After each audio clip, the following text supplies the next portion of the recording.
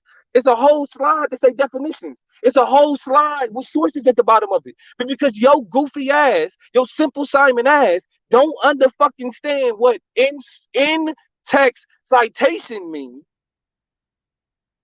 And if you even listen to me talk about what I was reading, I literally say where I got it from.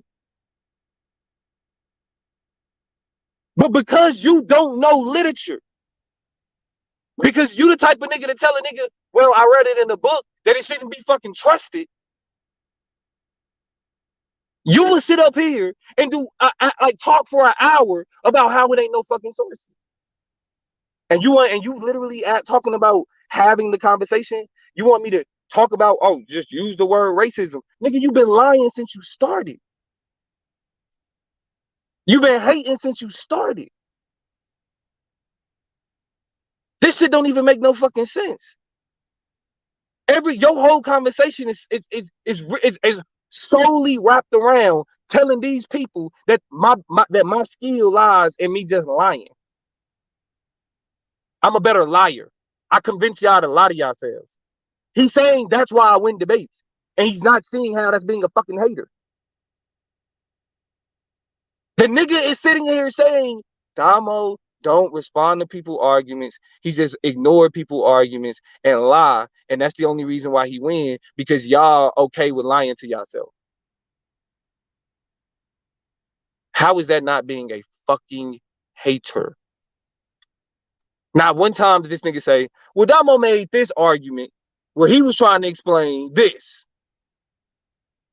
He didn't say that one time. He didn't point to a particular slide. He didn't say anything about the like etymology, none of that. He's trying to convince you that the only reason that I win debates is because all of the shit that I'm saying is just a mirage, just a facade. And he's not and he's not understanding how that's being a complete fucking hater. But then wants to play the victim. He then wants you to believe that I'm trying to get you to hate him. What? We not on the same level. You not fucking with me, not even close. And instead of getting better at fucking debates, this is what the fuck you do. Hate on me? Out of everybody? You and Blue, at least y'all beefing, nigga. You could at least broke down one of that nigga debates. You could at least took that nigga shit and talk shit about that nigga. Y'all really not cool. At least if you trying to make shit interesting, hate on me? I let a lot of shit slide, nigga. Like, niggas can talk shit, and especially from other motherfuckers. But I'm not about to let niggas on the platform that I be on be a fucking hater. Even the hater niggas don't be like, that's what I'm saying. They can talk shit about Damo, but they respect the skill. Them niggas on them other platforms, they don't fuck with me, but they respect the skill. They don't even do what you doing. And you done seen this shit up close 3 times, and you still ain't learned. Them motherfuckers, they don't matter. You gotta see me though.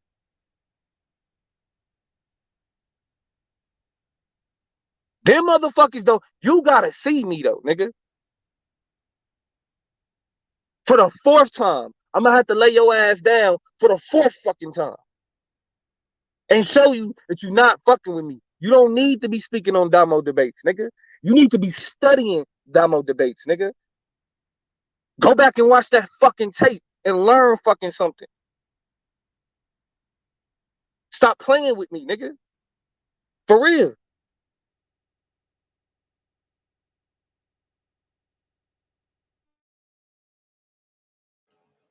Never mention racism, not once. His second time I shut up for him to explain what we were talking about. And I'm reviewing all my debates. I have 4 debates downloaded. I went to Son of Vision Debate League.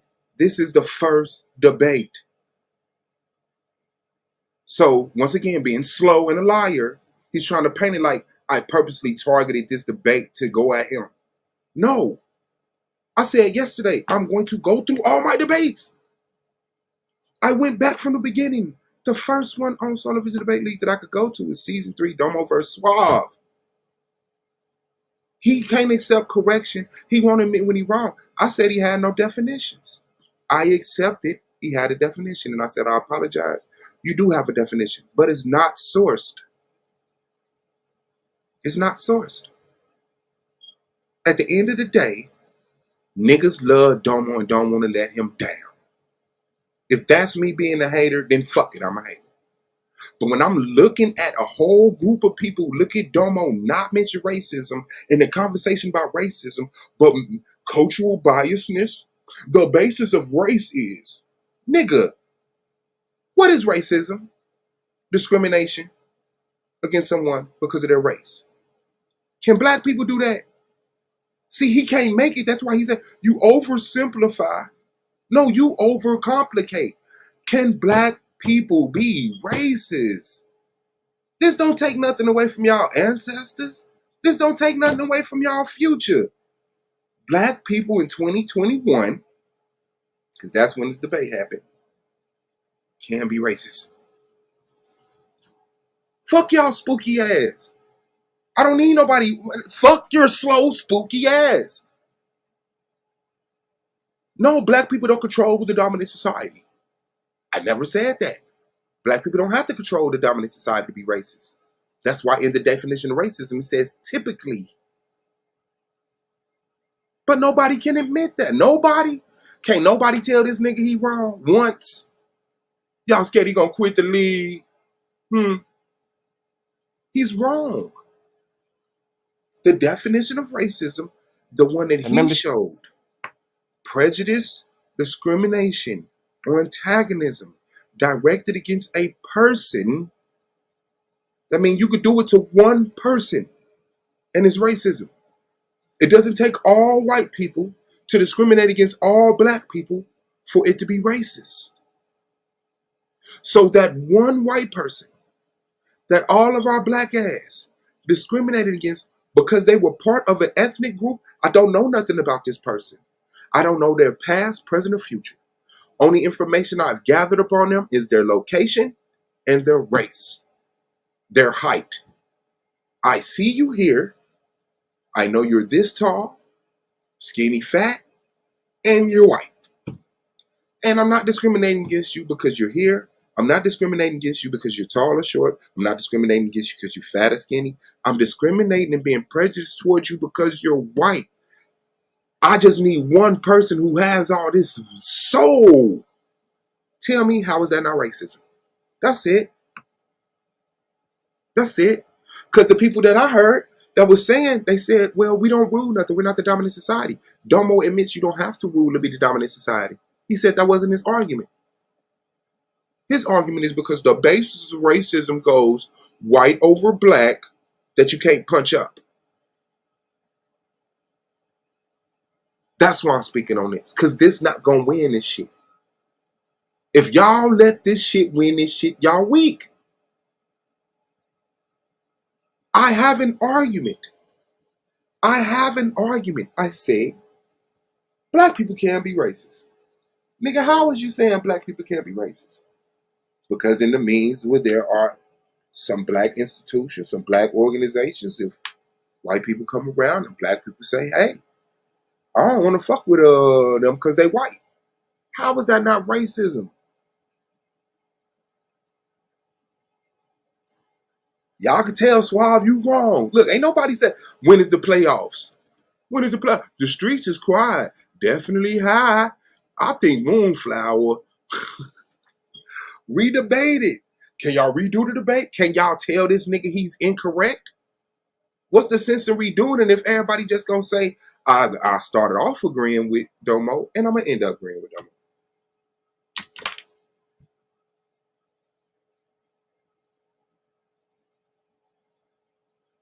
Black people can be racist. Where's the complexity in that? Where is the algebra, the trigonometry, the calculus?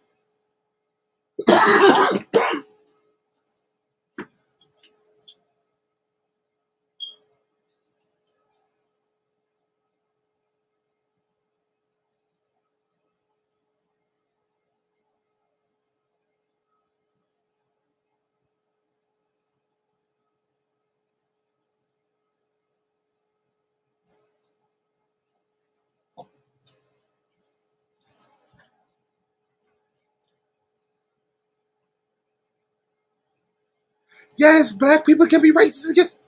If you discriminate against somebody because of their race, it's racist. If you discriminate against black people because you feel that black people are inferior because they're black, not because they can't jump, they can't run, they can't walk, they can't talk, because they're black, that's racism. Now, I'm sure the defining dominant society would like to put some type of hyphenated word in front of it, but if it's racism, it's racism. If you say, don't throw shit in my face, and I throw some solid shit, or some sludgy shit, or some liquid shit, it's still shit. What the fuck? A lot of people, black power is racist. My black power isn't racist. Because I'm not here saying I hate the white man. White people need to die. We need to kill their kids. I said black people need to love black people. And if black people love black people to the point that white people say, hey, I think they hate me, then you got to understand what is your motherfucking relationship to me. All I'm doing is loving my black people. I see black people needing jobs. I see black people on drugs. I see black people homeless. So I dedicate my time and my resources to combating that. And then some white person comes up and say, hey, I'm homeless. And I say, hey, you have funding for that already. Go over there. I didn't say you can't get it. That's already created. Go over there. But over here, the priority is black people. That's what these right resources are. I don't know what you're confused about. Do you know what racism means? What is the fucking confusion about? Racism is prejudiced discrimination and antagonism directed against a person or people on the basis of their racial or ethnic group. That's racism. Okay? If you discriminate, prejudge, or antagonize somebody because of their race, you're racist. I don't care if it's Chinese on Chinese, white on white, black to black. You have to have permission to look at that weak ass shit. I know that ain't Tanjan talking about permission to tell a cracker I'm being prejudiced against you because you a cracker. I know that ain't Tanjan strong ranting ass. Come on, fam. Racism is racism. Y'all want shit to be comfortable for y'all. Oh, my heart can't take it. Y'all crazy as hell. If the nigga at the burger shop spit in a motherfucking hamburger because they white, that's racism. Well, tell me, Spinny Sparks, can you please put a definition in the chat room, please? Can you please put it down? Since now we got all live matter definition. See what I'm saying? See what black people do? I need a definition that's comfortable to me. Listen, first of all, this is a debate. I know definitions change, Spinny. That's why I opened up my rebuttal saying the word girl used to apply to all kids. If you were a kid, you were a girl. Did y'all see that? Hold on. See, we don't like telling Domo he's wrong. Racism is exclusive to white people. How? Me not being able to get a degree, which I've already. He's trying to. For example, nice at a point in time meant ignorant. Do you hear me? Do you hear me making the same point as you, Spinny? But you still want to act like you in agreement with Domo? Okay. Meant poor. Girl was referred to. So, for example, listen. Nice at a point in time meant ignorant. Nice at a point in time meant ignorant. Look it up. Nice meant ignorant. Naughty meant poor. Naughty meant poor. Not bad acting. You could be a very decent acting person, but if you were poor, you were naughty. Girl was referred to for birth for all children. So what was my point? That his 1600s base definition is not applicable. Why? Because we have this. So if we're debating in 2021, which definition are we supposed to use? The one that naughty means poor or naughty means bad?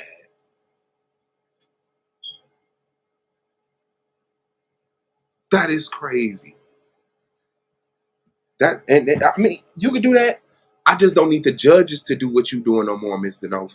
You could do it. You could do it. You could do it. I just need the judges to be able to look them on his eyes and say, your definition was not source.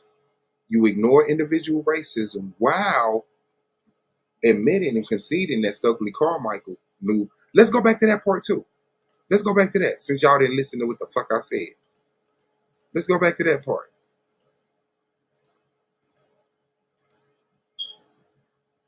Yeah. Yeah, because I need shit because there is a sweet for me. specific people that are White the people racist, fucked us and when up. we oversimplify We need it, it permission gives to them an get them out. back. Remember that the structural critique of racism is key. At the end of his premise, he literally just said we need to focus on institutional and structural racism, but this individual thing is still around. I'm gonna prove that the individual thing is created to cause confusion and hide the racist. And again, racism is a privilege. I'm gonna show y'all why. Let's get into it. My first argument is race is a question of power, not preference. Race is an institution that operates and maintains white. But didn't he just say, I'm not saying they got to be a ruling class. So how can race be a question of power? What power? Yes, it's a very new black power. This ain't your granddaddy's black power. This ain't motherfucking Huey P. Newton black power. No. This is the black power that's still here. You want to talk to Huey P. Newton or you want to talk to me? Who you want to talk to? Khalid Muhammad or me? Yes, you must update your rhetoric. That's what's wrong with all these camp motherfuckers. They still got that old ass doctrine. Yes, this is a new black power. I'm glad y'all here with me now. Mr. Nova, you should know that. Oh no, because you was on Suge's side before. But yeah, I've been saying that for years. Since when Sonetta and everybody was like, black power is dead. I said, I'm glad y'all feel that way. I'm going to define black power. I'm on it. I'm going to do black power. So, if it's not what power? What power? If it's not a question of ruling class, which he just said on this panel. White over black. That's something specific. White over black. That is a one-way unilateral relationship. He will not show you that in the definition of racism. Again, I'm going to prove this by showing the etymology speaks to white over racism and racist speaking to white over black. The etymology, epistemology, and practice. Nigga. Epistemology or the knowledge production speaks to white over black. And in practice, we only see white over black. In no way does that mean black over white. We don't have that capacity in this society, not based on what we can and can't do, but the social structures. And I'm explaining why. Now, but he just said it wasn't about.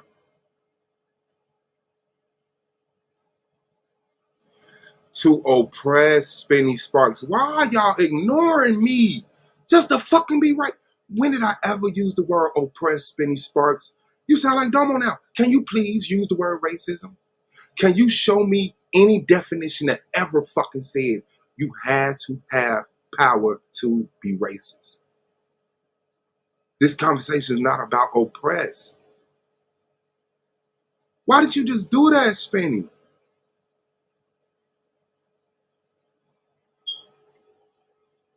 That is crazy. Why did you just bring up the fact that power used to mean oppress? Oh, racism don't mean oppress. It means prejudice. You can be prejudiced as a bum on the street to a millionaire. You can prejudge them and say, I bet because that motherfucker white, he molests kids. That's racism, Spinny Sparks. Can y'all please, can y'all please stop being slow now? Can y'all please stop being slow down? Getting into the etymology of racist and racism, Racism was first documented use was in 1902 by Richard Henry Pratt, as he was describing the social dangers of white over black discrimination. He was critiquing the way that the United States was being set up with this specific hierarchy, and he called that hierarchy racism. Again, white over black discrimination was the first instance it was used. By the late 1920s, the term was popularized by anti-fascist literature. That's anti-oppression literature. They used this term specifically to characterize the social systems in the United States. This is even before it becomes a part of the American vernacular as a whole, as a colloquialism. The way that the term was understood in its infancy, in its inception, was white over black. Not that everybody could do it. In its infancy, in its inception, Spenny, I'm finna really ignore you. If you discriminate because of somebody's race, it's racism. Why do you keep saying stuff that I'm not saying? You're doing the same thing Domo's saying. You're not engaging my argument. You're making another argument. Oppression used to mean you have power. Discrimination and racism aren't. No, you could discriminate because of somebody's weight. That's not racism. But once you use discrimination and prejudice because of somebody's race, at this point, you have to stop being a slow liar and recognize that's racist. Tanjan, is Disney good or bad for kids? I want it with you. Family, Suave speak for himself and his 2.5 followers. Sorry, I could not help myself. Okay. Racism can be done by a black person. That's racist. Stop playing with yourselves. You're lying for yourself. And you're lying out of hurt. We giving racist people a way out. How? If they're being racist, they're being racist. Just because black people can be individually racist, just because black people can be individually discriminatory because of somebody's race, because black people can be individually prejudiced because of somebody's race, how is that giving white people a way out?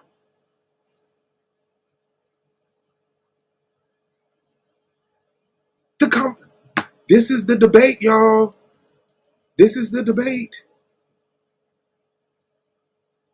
This is the debate. I just saw it. Can black people be racist?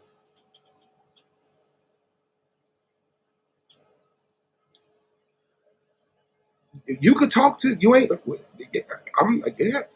The old black power did drugs, dated white women, all of that shit. This the new black power. And it sounds like black power. It don't sound like nothing else. It sounds like black butterflies. If you being biased because of somebody's race is racism, butterflies, I need you to stop. Spenny Sparks is rubbing off on butterflies. Biasness, prejudice, antagonizing, and discrimination are tools of racism. They're not unique to racism. But when they're used because of someone's race, it's racism. It's racism. Y'all can't do that no more.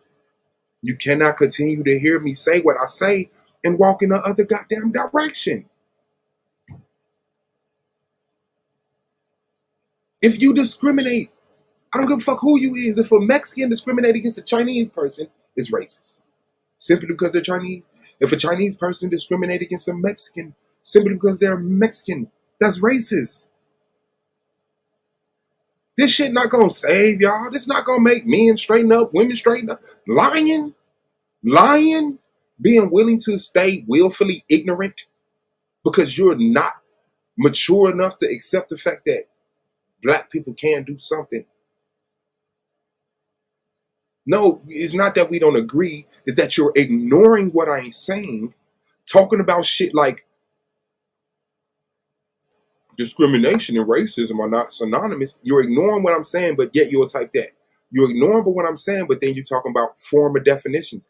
We debated this in 2021. What was the definition of racism in 2021? Do y'all know that y'all talking to me and neither one of y'all has still, including Domo, posted the definition of racism? Because you need to ignore the definition of racism. You need to ignore the definitions and the facts and speak from your hurt heart. That's it. That's it.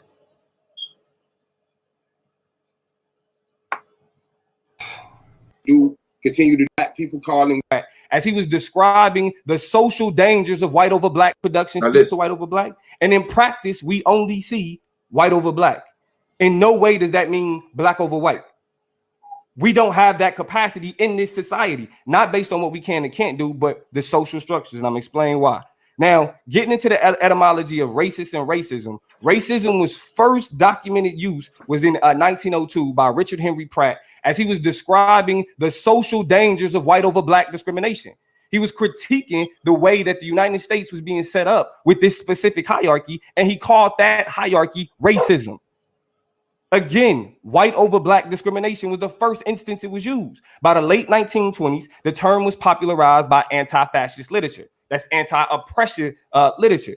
They used this term specifically to characterize the social systems in the United States.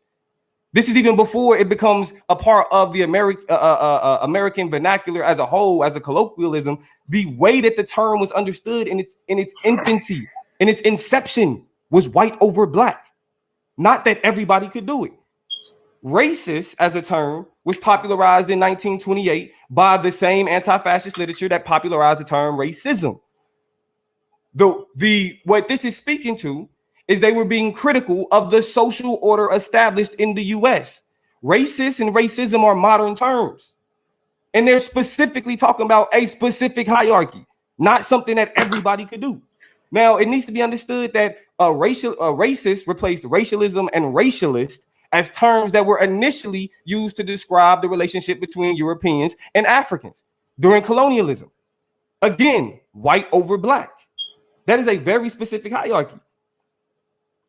Now, we see that etymology specifically speaks to white over black. Not everybody could be racist, but specifically a social structure of white over black. This is when we get into the epistemology. Now, when Huey said power is the ability to define a phenomenon and make it act in a desired manner, the ability to define is the ability to give meaning to, right? You give meaning to a particular thing. To make act is to coerce into your advantage in the society.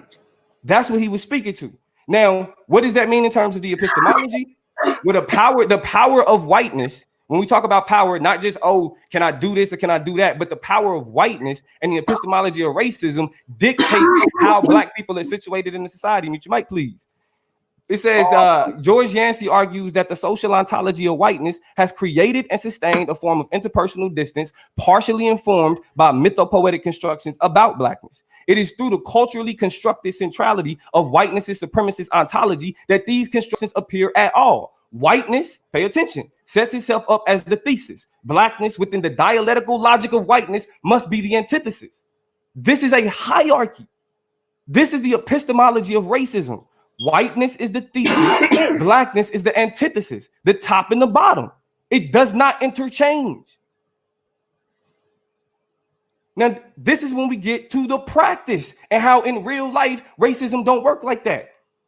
Kwame Ture is quoted as saying, if a white man wants to lynch me, that's his problem. If he has the power to lynch me, that's my problem. Racism is not a question of attitude, it's a question of power. Remember, he even quotes Stokely Carmichael. Stokely Carmichael knows that there's a such thing as individual racism. But what does Stokely Carmichael say himself? It's not a question of attitude. Stokely Carmichael knows that there's an individual racism. That shit ain't gonna work on my life. And I'm playing a motherfucking interrogation round. Just to show y'all just how much y'all be. Man, I swear. What's the title of the debate? Can black people be racist? Can black people be racist? No.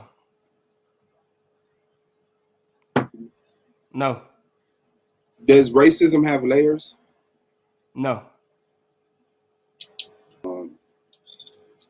Is systematic racism the same as individual racism? It's not. There's no such thing as individual racism. Okay. Do you agree with Stokely Carmichael when he said individual racism existed? Because you said, I quote, Stokely Carmichael knows individual racism exists. So do you disagree with Stokely Carmichael in his statement that individual racism exists? Without a doubt. Okay. Is racism based off group benefit? Like it has to benefit a group of people? No, racism is a hierarchy. Okay. Who is the hierarchy if 4 Mike Tysons is in the room with 1 Steve-O? That has nothing to do with a hierarchy. When we talk about a social hierarchy. Man, and Incognito, he needs to. Y'all say anything. Incognito, this ain't even to a y'all nobody. Stop kissing these niggas' ass. Real talk. Please. If you come in the debate, Incognito, it's my job to win the debate.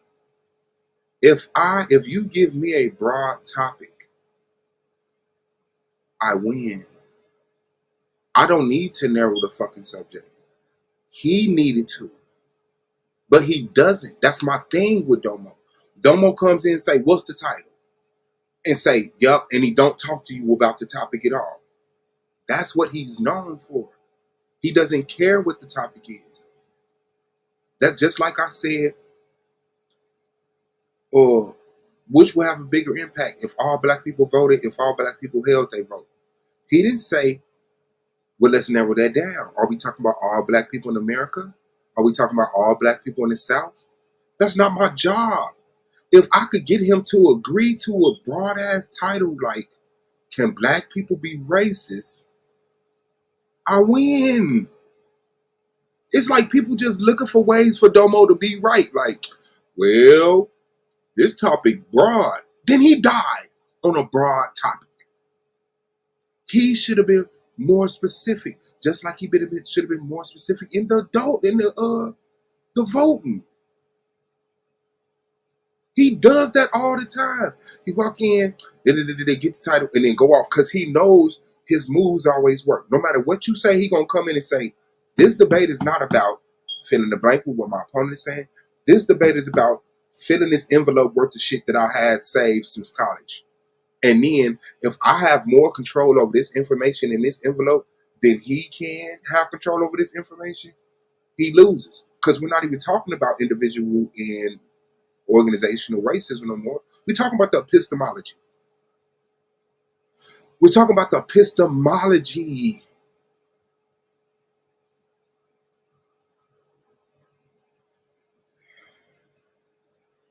We're not talking about the same thing. When you say 4 Mike Tysons in the room with a Steve-O, yeah, we're not even having the same conversation. Okay, a social hierarchy. Yeah. What is social? He had to run. He said racism is a social hierarchy. I said, well, if it's 4 Mike Tysons in a room with 1 Steve-O from Jackass, what is the social hierarchy? Oh man, that ain't got nothing to do with this. Can you address it? The Mike Tysons in the room have the social hierarchy. Steve-O's gonna do what the fuck the Mike Tyson say, or get beat the fuck up.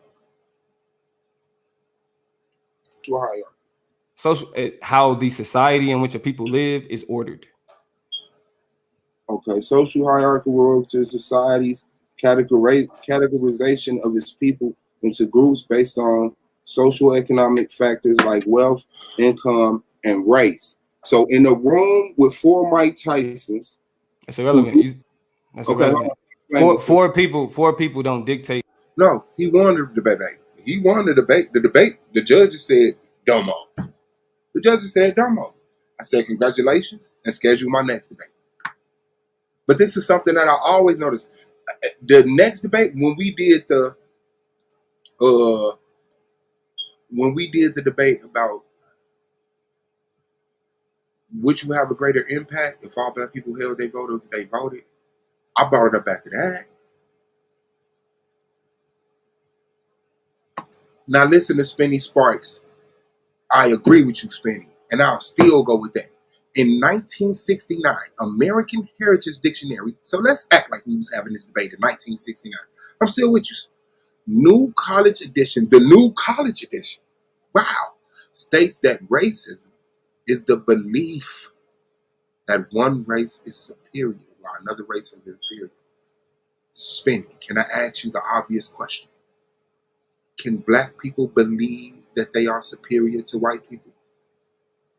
Spinny, please show me some sign of integrity. by your 1969 American Heritage Dictionary from the New College Edition? Can black people believe that their race is superior while the other is inferior? On page 1075. Spenny, show me something. Show me something, Spenny. Shout out to Lena. Show me something. Can black people hold the belief that one race is superior while another is inferior? Can black, or do we got to get permission for that?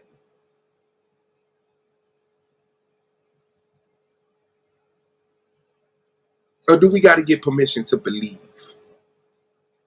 Spenny, can black people have the belief that one race is superior while the other is inferior? Please. Oh, Spenny. I thought you really cared. A hierarchy, the entire social hierarchy. Get the question out, please.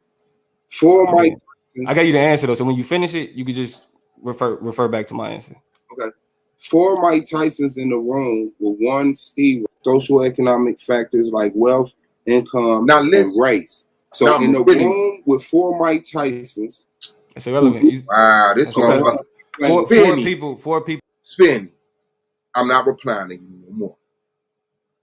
I cannot be as ignorant as you are. I'm sorry. You win. People don't dictate a hierarchy, the entire social hierarchy. Get the question out, please. 4 Mike Tysons. I got you the answer though, so when you finish it, you could just refer back to my. Okay, social hierarchy relates to society's categorization of its people into groups based on social economic factors like wealth, income, and race. So in the room with 4 Mike Tysons. That's irrelevant. That's irrelevant. Four people don't dictate a hierarchy, the entire social hierarchy. Get the question out, please. Now, why is he talking to me about the entire social hierarchy? And the judges looked at that and said, he nailed that. He nailed that answer. In the room of 4 Mike Tysons and 1 Steve-O, who rules the social hierarchy in that room? That doesn't depict a social hierarchy. And the motherfucker said, yeah, I like that answer. That non-engaging coward answer. 4 Mike Tysons. I got you the answer though, so when you finish it, you could just refer back to my answer. Okay. I'm trying to get clear. 4 Mike Tysons in the room with 1 Steve-O, and the Mike Tysons don't like white people.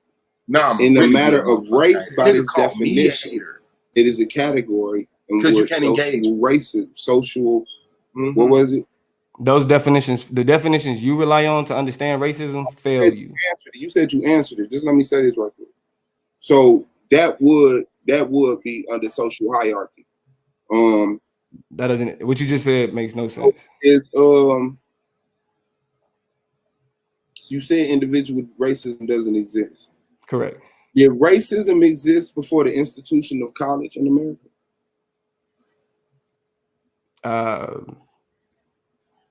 Why can't he answer the question? How was that not?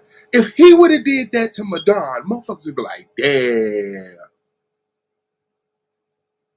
Did racism exist before the institution of college? So that would be under social. It's 1600s hierarchy. That doesn't. What you just said makes no sense. Is you said individual racism doesn't exist. Correct. Did racism exist before the institution of college in America?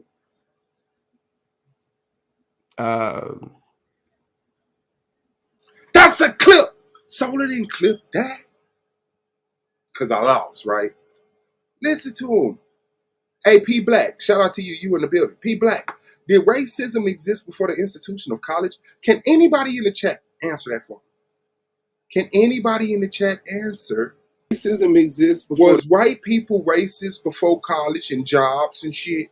Since racism is just the ability to keep you from getting a job and getting to college and getting money. Before currency, before national currency, before, what was it, the standard?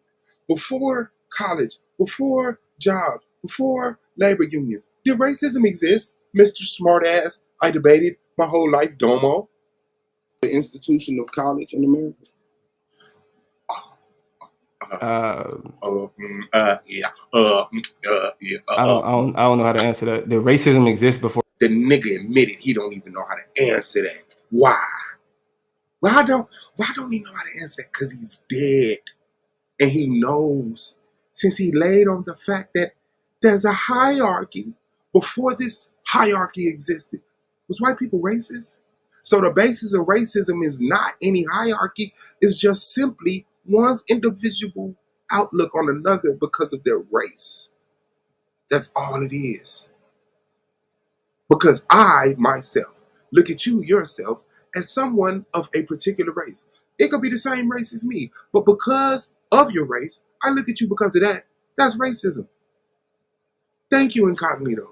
Thank you, Candy Cane. Thank you, Spinny Sparks. Thank you, Pro Black. Thank you, Butterflies. You all have advanced into the playoffs. Because this nigga died. I don't know how to answer that. Because he can't say, well, this ain't about racism. This is about the epistemology of the derelict of the unique ability to standardize before 1948 by William L. Hansley.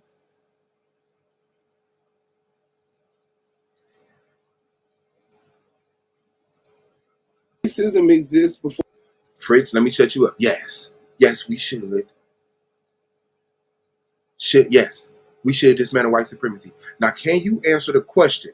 Did racism exist before college and jobs? Huh? This is a debate about black people be racist, not your feelings, not your experiences, not your hopes, dreams, and what you would like to happen. If you want to debate that, Fritz, join a fucking league and debate.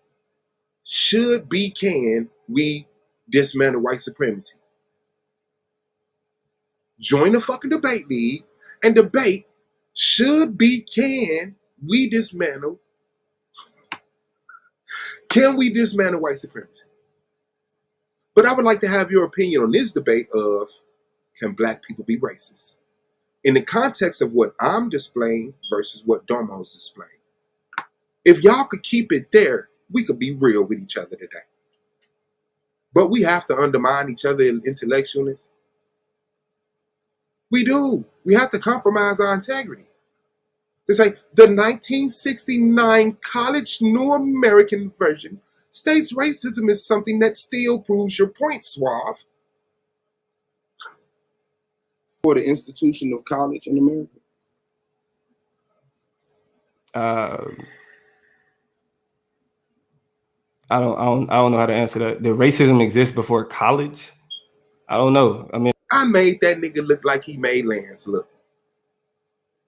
I did to Domo what Domo did to Lance.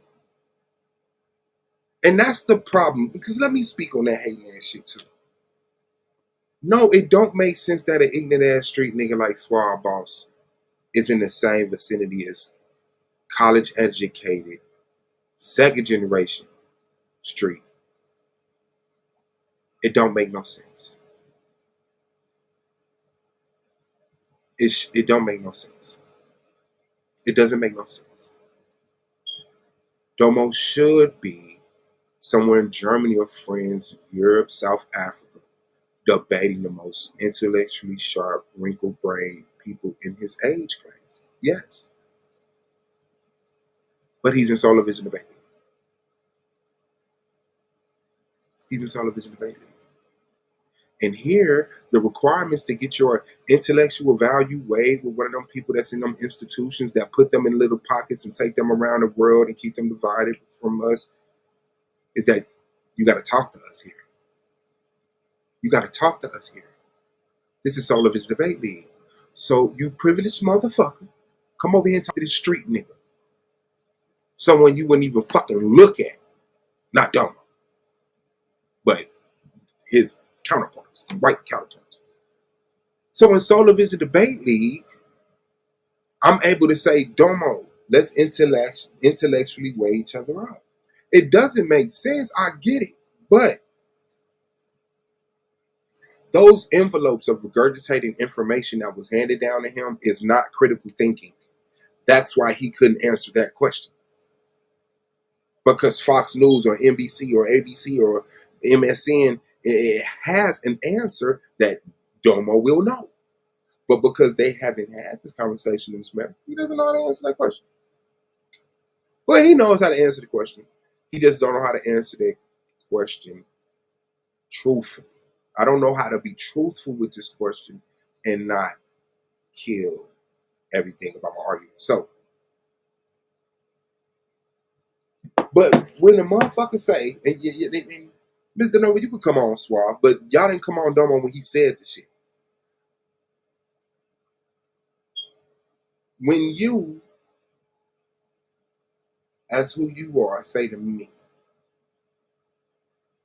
which is something, a vibe that I picked up from Domo, that I held against him, like the first couple of months, because I had never been in the vicinity of that shit like that, you know. But like everything else, we talk, we come to an understanding, and I say, I'm out your way. I don't agree with you. I'm out your way. Oh, if you ever want to have an argument, I'm the man to argue with because I don't agree with none of this shit you saying. But I'm not in your way. So yes, when you sit up here and say, I'm a fucking ignorant ass street motherfucker, dumbass nigga, and your privileged college educated ass, yes. It doesn't make sense. But since it's Solar Vision Debate League and you have to sit next to me, you have to be looking like this. Who put that look on your face? All I want to know, who put that look on your face? 4 Mike Tysons in the room with 1 Steve-O. And the Mike Tysons I'm don't like white people. Can I kill this sound? Definition, it is a category in which social racism, what was it? Those definitions, the definitions you rely on to understand racism, fail you. You said you answered it. Just let me say this right quick. So that would be under social hierarchy. That doesn't. What you just said makes no sense. Is you said individual racism doesn't exist. Correct. Did racism exist before the institution of college in America? Who put that look on your face? Huh? Who put that look on your face? I don't know how to answer that. Did racism exist before college? I don't know. I mean, like I said, I showed the etymology that he ran his script. Etymology. This debate is not about racism. This is about etymology. He did it again. He couldn't answer a simple question that butterflies, pro-black, spinny, incognito, and candy cane did no study, no research, no nothing. They answered it right here on the spot. Did racism exist before the institution of college? I don't know how to answer that question, but I showed the epistemology. If this was him doing to somebody else, that shit would have looked different. But because y'all do have that pixie dust, that Domo pixie dust, those little magical clouds that Domo just floats around, coming down from his privileged spot of education and social hierarchy, he got to be right? No. The first time it was documented in literature, it was 1902. So if no premise round, if you don't know how to answer, just say you don't know how to answer. Thank you. I said what I said. So okay, I appreciate it. Are pawns steel chess pieces and deserve to be recognized as such? You can look at it like that. No, I'm asking you for your individual opinion on it. I don't look at it like that, but you can. I mean, I'm if you say that, I'm not going to refute that, but okay, I don't view it like that. Whether you agree with me, I'm asking. I mean, yeah, but you asking me an analogy that I really don't think is applicable. So if you want to make that analogy applicable, I'll let you do that, but I don't look at it like that. Terrified to engage me. That's his motherfucking plan with me every time. Step around and quite well.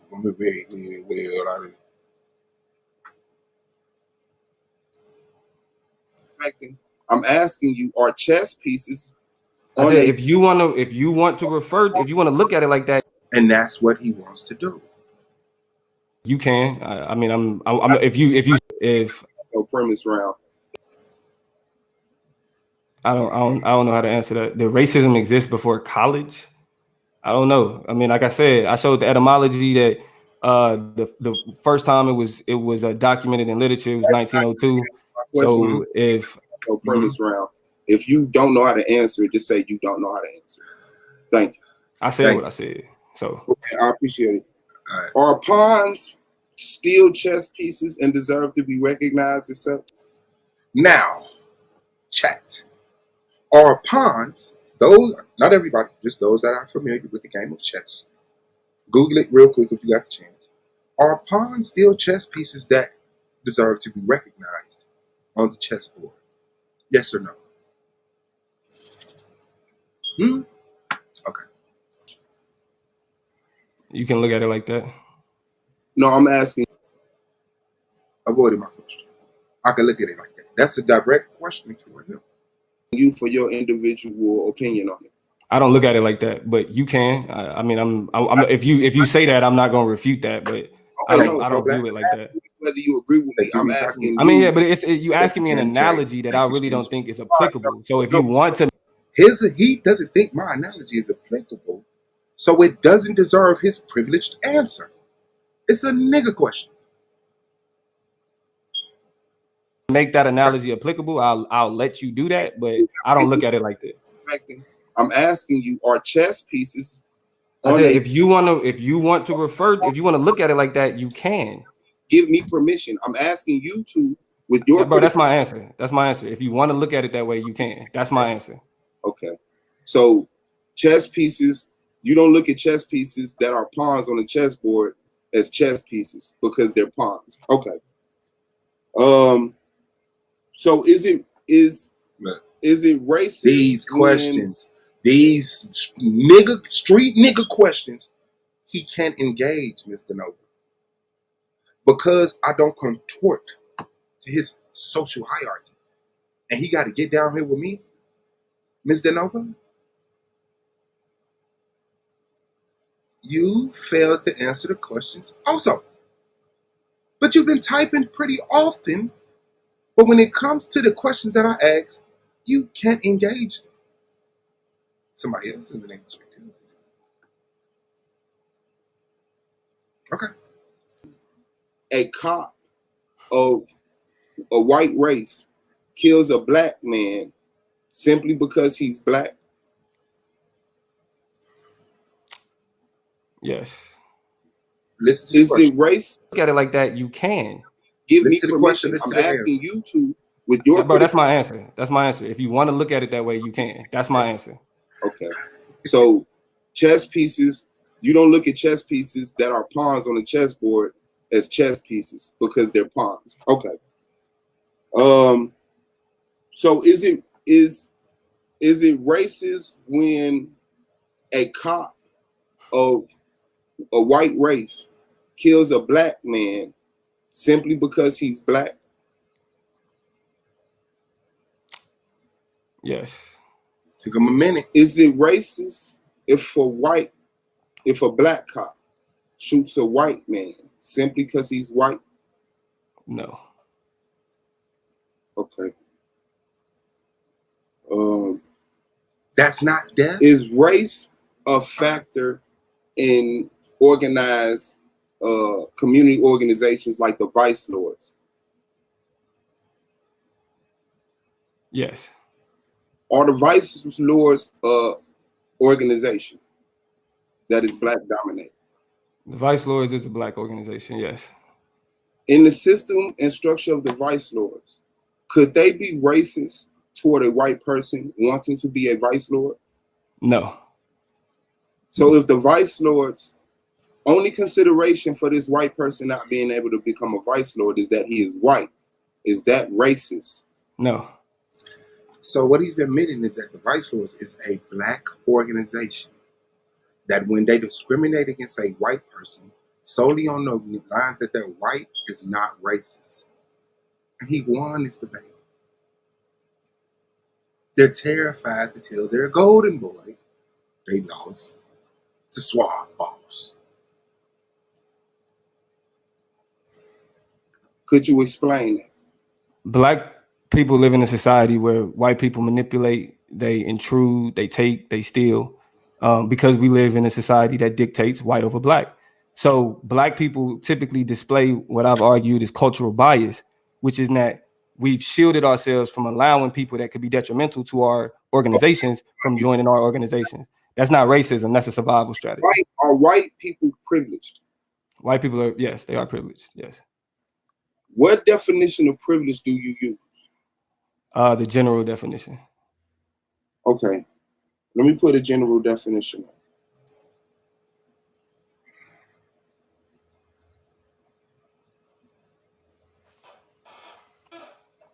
Okay, I see a special right, advantage, or immunity granted or available only to a particular person or group of people.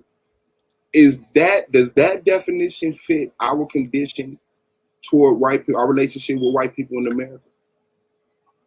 Well, white people are privileged, and in order for white people to be privileged, black people have to be disadvantaged. So white people have a special right, and that's why they privileged?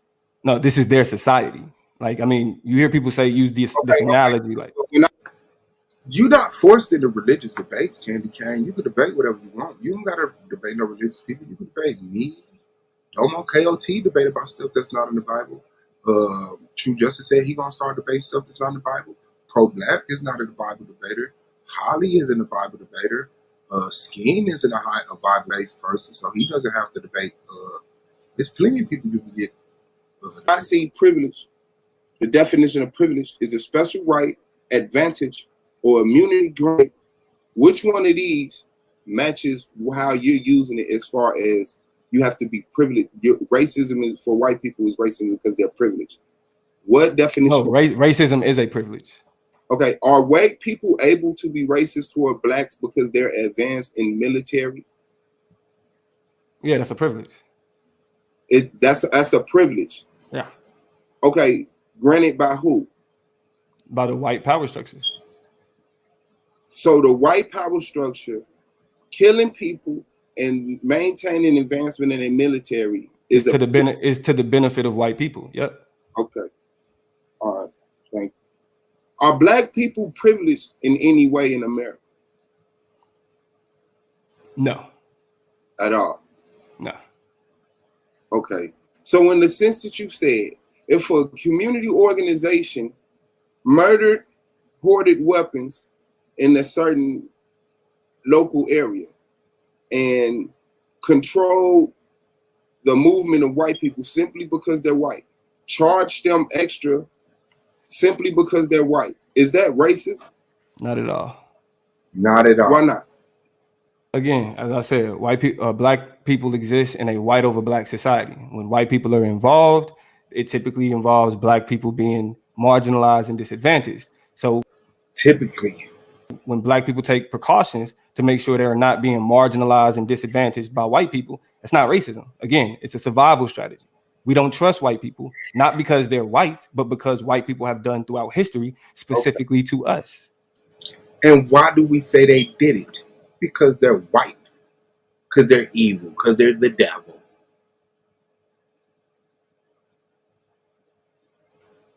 Okay, so individual racism doesn't exist. Correct. Correct. For black people. You don't know how to answer the question, did racism?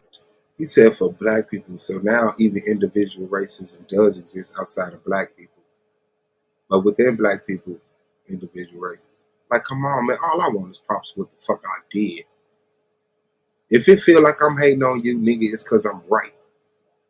You got away with a lot of bullshit. A lot of bullshit. Racism exists before colleges in America, right? Nah. Stand on that, right? Yeah. And you said you did. Okay, you said you disagree with Stokely Carmine. You didn't answer the Mike Tyson. Privilege and control in the military quasi with it. I really don't know how any more simply to put this. But can black people be racist toward immigrants in America? No. That's called xenophobia. That's called xenophobia. Yes. That literally has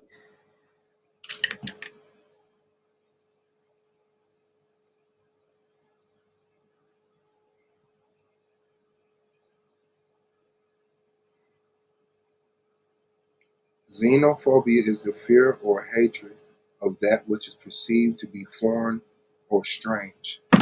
I said, listen to my question. See what I'm saying? Listen to my question, y'all, please. I really don't know how any more simply to put this. But can black people be racist toward immigrants in America? No, that's called xenophobia. That's called xenophobia. Can black people be racist? I used a word. Can black people discriminate against Asians because they're Asian in America? He said, no, that's xenophobia.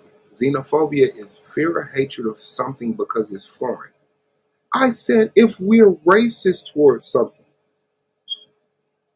that has less power influence than us,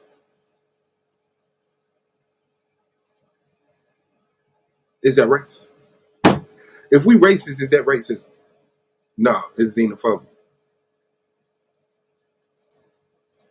That's a fact. That's a fact. I really don't know how any more simply to put this. But can black people be racist toward immigrants in America? No, that's called xenophobia. That's called xenophobia. Yes, that literally has a specific title. It's called xenophobia. When a black person sees a Chinese and beats them up simply because of their race, that isn't racism. It's xenophobia, as I said. Is it racism though? The nigga got a Chinese girlfriend, but he beats up another Chinese person simply because they Chinese. Is that racist? No, that's xenophobia. He's not scared of foreigners. He's not. Let's do it just like the cracker does. He has Chinese friends. It's still racist. A white person can have a black spouse and still be racist toward black people. Xenophobia, as I said. I understand that, but something can be more than one thing. In this instant, again, I don't know, if you understand what I said about racism. Racism has to do with a particular. That's very broad. I wouldn't let nobody put prejudice plus power doesn't equal racism. You don't need power, prejudice, or antagonizing, or biasness, or discrimination because of race is racism. Prejudice because of race is racism. A bum on the street can be racist to a millionaire. A black bum on the street can look at a white millionaire and say, I bet that motherfucker smell like a dog. Why you think he smell like a dog? Because he white. That's racism. Hierarchy. That relationship isn't dictated by that hierarchy. It's informed by that hierarchy. To the other side of that, I could be prejudiced against you because you're fat and have power. I'm the hiring manager at $1 billion of Apple, and I say, you black person, come here, you're hired. You white person, come here, you're hired. Hey, you fat person, you're not hired. Why not? Because you're fat. That's not racism. That's not racism. And that's prejudice plus power, but does it equal racism? So, it's not racist. It's xenophobic. Okay, it's not racist. It's xenophobic. Yes. Okay. Is LeBron James higher in the hierarchy as a fresh off the boat immigrant? LeBron James is still a nigga. So that's the hierarchy he always gonna fit in. He a nigga. Higher in the hierarchy than the immigrant that has no ties. LeBron James is just a nigga. So my question was, is LeBron James higher in the social hierarchy than Tony Montana when he jumps off the boat? When Bruce Lee jumps right off the boat. When some little random Asian person takes the money his parents worked 2 generations to get to send him to America. And he comes here and he gets a fucking job at Walmart. Is LeBron James in the higher in the hierarchy than him? He's just a nigga.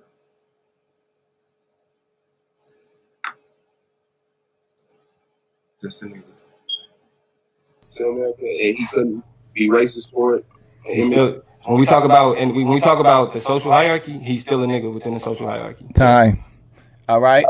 Shout out to Suave Beezy for that interrogation. We're gonna hand this thing over to Brother Domo. You have 10 minutes to do your thing, Brother Domo. Whenever you're ready, you can begin your interrogation. You ready, bro? That's your first question? Yeah, technically, yeah, it would be. You can answer it. Ready. You ready? I am. All right, let's get it. Do we live in a society that values white over black? Yes, but not 100%. Like what is it? How do you quantify that? If it's not 100%, what is it? What's the number? Because I quantify that all black people don't look at white people as over there. Listen to his question. Y'all think my question was dumb? Listen to his question. Is white over black? Yeah. You ready? I am. All right, let's get it. Do we live in a society that values white over black? Do we live in a society that values white over black? How many people in the chat value white over black? Can y'all tell me that? How many of y'all value white over black? He says that like this is just one big ass monolith. The whole country values white over black in every situation, on every standard. No.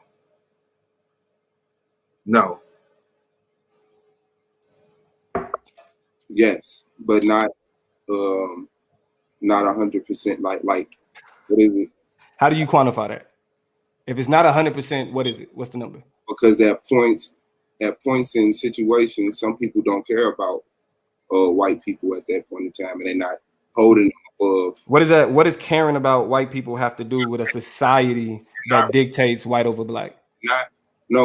Yes, I said yes, that exists. Right. Yeah, but there are organizations, individuals in that society that don't recognize that society 100% of the time, and at that hold on. But see, again, I'm not asking you about individuals. I'm talking about our society. Right?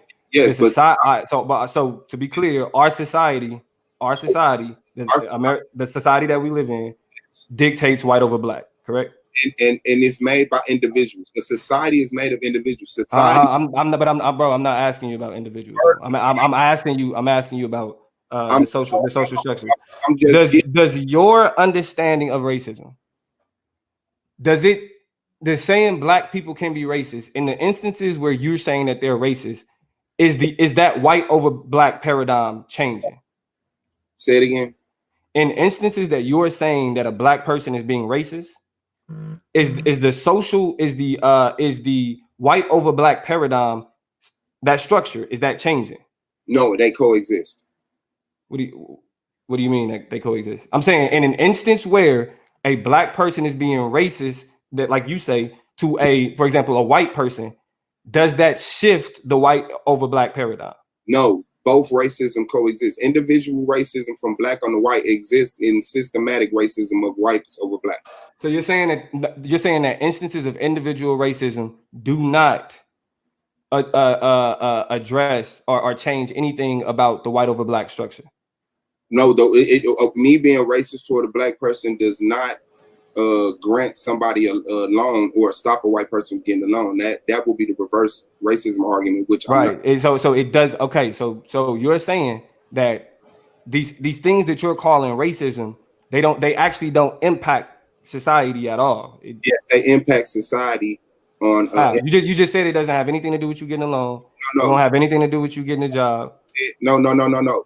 You said, does the black person being racist toward the white person alter the reality that this is a white dominant society. And I'm saying no, not alter the reality. Does it in this instance? They actually don't impact society at all. Yes, they interest toward a black person does toward a black shift the white over in an instance where a black person is being racist, that like you say, to a, for example, a white person.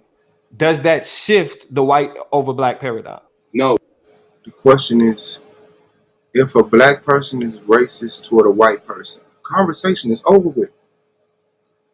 If that happened, that means black people can be racist. But he's saying, does that racism, fuck the title, is that black person that's being racist finna shift the core means of society? No. Peace, Tanjan. No. No, I mean, it depends. Shit, if Obama was racist toward a couple people and just upstrapped and blew their brains out, that probably would have shifted society some. But if the black person is being racist, that answers the question to the debate. Can black people be racist? Now it's only racism at the extent of the wave or ripple or impact it has. So when some random black white person kills a black person, just because it doesn't change the world, it's not racism. So fuck all the people that got lynched that y'all don't know their names because it didn't change didn't get marked in the history books, right? That wasn't racism. All them people that got raped and shot and burnt and bit by dogs and fucking threw in rivers with bricks on them and shit like that. Ripped apart by horses. Because those things did not shift society. Them white people was just having fun. Both racism coexist. Individual racism from black on the white exists in systematic racism of whites over black. So you're saying that instances of individual racism do not address. He's conceding to individual racism, black on white individual racism, judges, or change anything about the white over black structure. No, though me being racist toward a black person does not grant somebody a loan or stop a white person from getting a loan. That will be the reverse racism argument, which right. And so it does. Okay, so you're saying that these things that you're calling racism, they actually don't impact society at all. Yes, they impact society on. You just said it doesn't have anything to do with you getting a loan. No. He says, if a black person is individually racist to a white person, does that shift to society? I said no. So it has no impact at all. Fuck yeah. Someone was just fucking murdered or discriminated against or prejudged. That shifts some people's world. When was the last time that you was prejudged? When the last somebody discriminated against you? It didn't do nothing to you? But because that ripple didn't change the standard of society, it's not racism. So what argument are you making? Because you said you wasn't on the power shit. When I pointed out that last sentence, it's recorded on this stream. When I pointed out that last sentence, typically of someone who's a minority or marginal, he said, I ain't care about that. I never said. But then he talking about this whole I argument. Don't have anything to do with you getting a job. No. You said, does the black person being racist toward the white person alter the reality that this is a white dominant society? And I'm saying no, not alter the reality. Does it in this instance? In this instance where you're saying this is individual racism, right? In that instance of individual racism, does it flip to black over white? Right there in that control moment, yeah. If that moment ends right Listen to that book. Yeah. How is that? So how is that not reverse racism? Because that doesn't stop that white person from leaving and calling cops to come put a punishment that the black person couldn't call if the roles. So even in that instance of individual racism, that question, the structural racism actually comes and would correct that situation to put the white person back in advantage. In the series of events, yes, the black person being individually racist or organization of black people being organizationally racist the white person could call a systematic or institutional racist response. That does not null and void out the fact of the individual organizational racism. Okay. Does a black person being racist have the same impact of a white person being? Did I kill him? Listen to his questions. His whole shucklebuck interrogation round to me is conceding that black people are racist, but it's hinging on the point that it doesn't hurt enough of us to be considered racist. Y'all let that shit live. I'm not asking him questions. He's asking me questions. And in those questions, he's not asking me anything that's going to kill my point. He's saying, if a black person is racist toward a white person, does that shift society? If a black person is erased by a white person, is that nowhere? Could the dominant society? I say, yeah. I mean, no, not if the event ends right there. If a black person slapped the shot at a white person because they're racist, and then they both just go home, that racism happened, and nothing happened to that black person.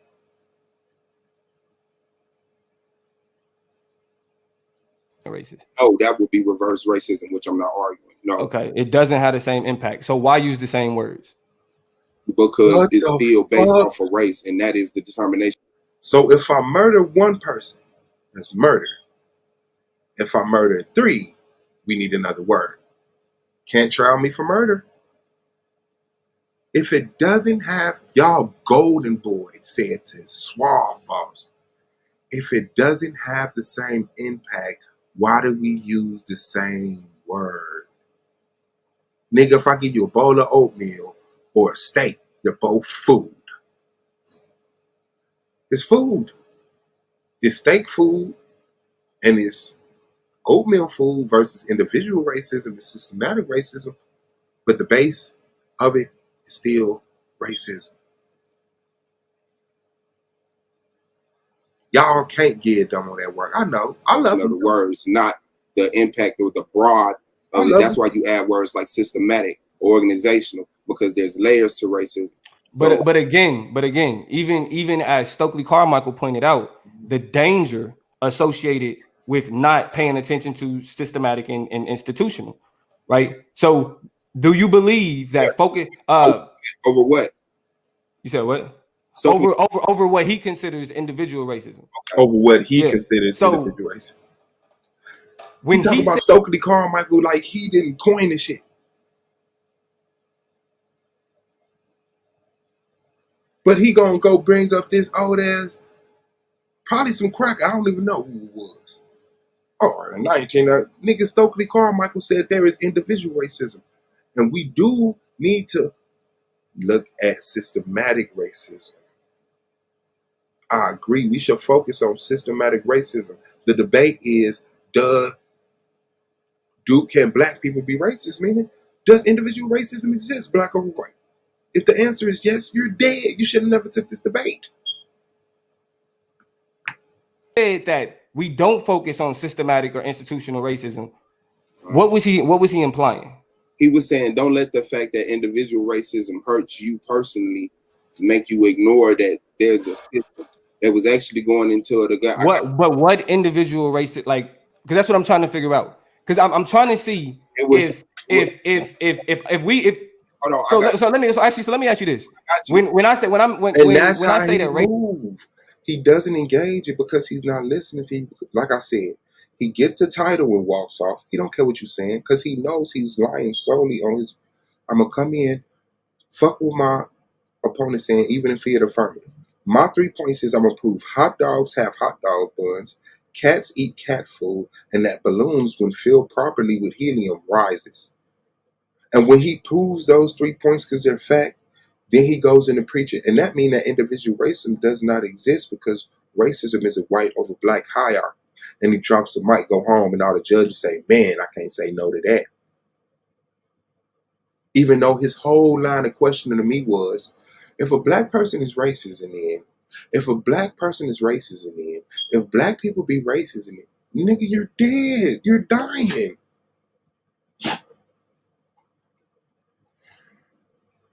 He picks a broad topic, but then drills down on a specific focal point that is not yours. And when you're the affirmative, you have to attack the affirmative's position. That's why they went into this entertaining shit, because Domo was not. Domo was winning, and everybody, niggas was scared to question why. I know the nigga good at debating. I'm good at debating. He sucks at picking topics.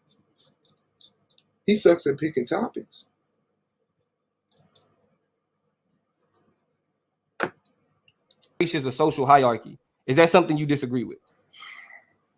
Race is a social hierarchy. No, I don't disagree with that by the definition. So you believe that race is a social hierarchy. Okay. So knowing that race is a social hierarchy. Oh, not race. Social hierarchy. Race can be part of social one of the in reverse though. I'm not saying that it's constricted straight to that. But if it's about race or it's about economics, that makes it a social hierarchy. Social hierarchy is broken. Hold on. We don't need a definition of social hierarchy. I'm making a particular claim. I understand that you're trying to conceptualize it, but walk with me here. I am conceptualizing race as a social hierarchy. Meaning, when I asked you, is our society dictated by white over black? And you said yes. You agree? In instances, I didn't say. I said not completely. No, I'm talking. Okay, the American culture. Is American culture dictated by white over black? Not 100%. In instances, like the majority, like it's not even arguable. It's like that's what I'm saying. How do you quantify the majority? If we say that this country, would you say that the United States is a United States that's built off white over black? Yes, I would say that's what. Okay, yes, the United States is built off white over black. That's right. Now that white over black. And if y'all can hear me, I said that's what the base was. Yes, that has been altered. What do you call that? That white over black, I would call white supremacy. You would call that white supremacy. Absolutely. What's the relationship between white supremacy and racism? Racism is the system in which individual races declare supremacy over others. So black people can declare black supremacy. Can all races?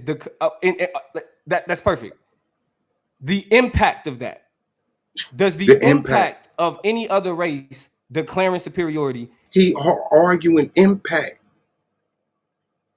He's arguing impact. Not if black people can be racist, but is the impact of black racism enough to call it racism? That's what he debated. That's what motherfuckers came in here agreeing with him on. Have the same impact of white people claiming superiority? No, that would be reverse racism, which I'm not. Yes, it does not. It does not have that. So what impact? But does it exist, Domo? Yes, because you just asked me, does it have more of an impact? He says, does black racism have as much as an impact as white racism? What is the topic of the debate? How did the judges listen to this and say, yes, Domo won, when he conceded in every analogy that he asked me? Bet. Black racism. Now let's go. When black racism should, come on, man. On society does, for example, black people claiming to that weak ass shit no more. Black people saying I love my people. What impact does that have on society? It upsets racist white people who's not used to hearing that and something like that. It upsets racist white people. But hold on. But under your definition, you said that black people saying that they love themselves, that would fit under a textbook definition of racism. Now, how are these things the same, bro? What you say? You said that the textbook definition of racism is a preferential relationship with a particular race. Now, if the only difference in these two words, like either white people being racist or black people racist, one of them has an impact, the other one doesn't. Both have an impact. You keep misspeaking it. Both have an impact. So what is the impact? What is the impact of black people embracing blackness? Black people being racist impact individual and organization. White people racism impact. But organizational is institutional, bro. No, I mean, but hold on, but you mystifying the terms. Any organization, bro. Hold on, but you hold on, time out, bro. You mystifying the terms. You mystifying the terms. Right, and racism from black people to white people doesn't impact that far. Bro, if you are saying that, I'm trying to figure out how are these things the same in a world where we're both using the term racism. Mm-hmm. What white racist does have this large impact. What black racist does in a society where you agree is white. This whole question, y'all quiet because y'all know this nigga dead. That's why y'all quiet. If this nigga was ragdolling me, it'd be 50 motherfuckers. All the haters than left. Shout out to the people that's still in this motherfucker that give a fuck about me, man. And Domo. If this nigga was in here ragdolling me, he's in his last minute of his interrogation round to me, and he's still looking confused. Listen to this boy. His whole round, he conceded that black racism exists. But because we can't, our racism doesn't change the social hierarchy of America as a whole, it's not racism. Y'all let this nigga get away with this shit. Y'all let me lose to this shit. White over black has no impact on the society of white over black. It has impact. You can't say it has no impact. Okay, so how does it? So how, bro? Just because you don't feel it when you're asleep doesn't mean it. It's not, bro. But see, again, if we're talking about race as a social hierarchy, if we're talking about race as a social hierarchy, then we're no longer talking about me as an individual or you as an individual. We're talking about ourselves in this society. I don't social hierarchy spread. Like I don't care about the categorization. Like you said, we don't need the definition. How do you not care about categorization? But you're literally sitting here saying that you want to be able to categorize black people as racist. I don't care about the because you didn't want a definition of it. So I'm not talking about the social hierarchy. I'm talking about the individual. Why would I ask you the definition of a word that I'm using? Because you have no sources on yours. So I'm telling you what I see when I look up social hierarchy. This is the definition that I'm getting, and I was going to source it, and you said you didn't want it. Okay, so you haven't. So let me ask you this: you have no context of how I'm using social hierarchy in this debate. Yes, I see how you use the social context in the debate. So why would you need to look up the definition to understand the context that I'm using it in this debate? Exactly, not just how you're using it, but what it is. Okay, but how I'm using it is the context. Do you not understand how? And listen to what he said. Because I said it. Do you not understand how I'm using this word? Yes, I understand how you're using the word. But since your definition had no source, that context is invalid until proven to be fact. You could have came in here and said to me, racism is when elephants drink water. And then you could ask the same questions. Do you understand what I'm saying when I say, yes, I understand. You're saying that racism is when elephants drink water. But the definition says, why do we need the definition when this is the context I'm using it in? Because your context has no sources. I believe it to be wrong. And let's check. Let's look in the dictionary where we find definitions. Instead of using your definition from your chest, from your heart, let's find the definition in the dictionary and then use that.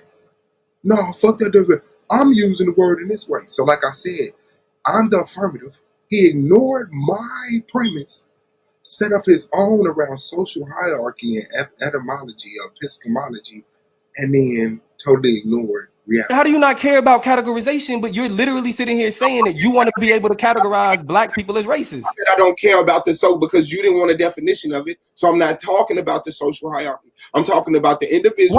Why would I ask you the definition of a word that I'm using? Because you have no sources on yours. So I'm telling you what I see when I look up social hierarchy. This is the definition that I'm getting, and I was going to source it, and you said you didn't want it. Okay, so you haven't. So let me ask you this: you have no context of how I'm using social hierarchy in this debate. Yes, I see how you use the social context in the debate.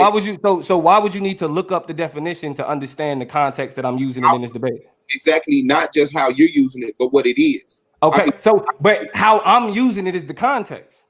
Do you not understand how? So I can't look up what it is because you're misusing it? Oh, Domo won. I'm using it within this debate. Context surpassed. Shout out to both debaters. It was a very interesting. That nigga killed himself. That nigga asked me questions. Every question was, does black racism do this? Does black racism does that? The whole time he's admitting black racism exists, which is conceding to the title, Can Black People Be Racist? Debate is over. Interesting rapid fire round. We're going to now get into the closing after this brief intermission. This is the Solar Vision Debate League, man. 19. Has layers from systematic racism all within this group. Has layers from systematic racism. Over 2. Suave, boss, you have 5 minutes to close this thing out, brother. Whenever you're ready, you could begin your closing.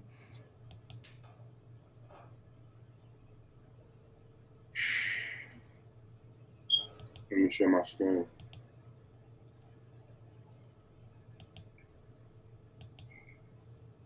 Okay. Well, I've already showed you how racism has layers from systematic racism all the way down to individual racism.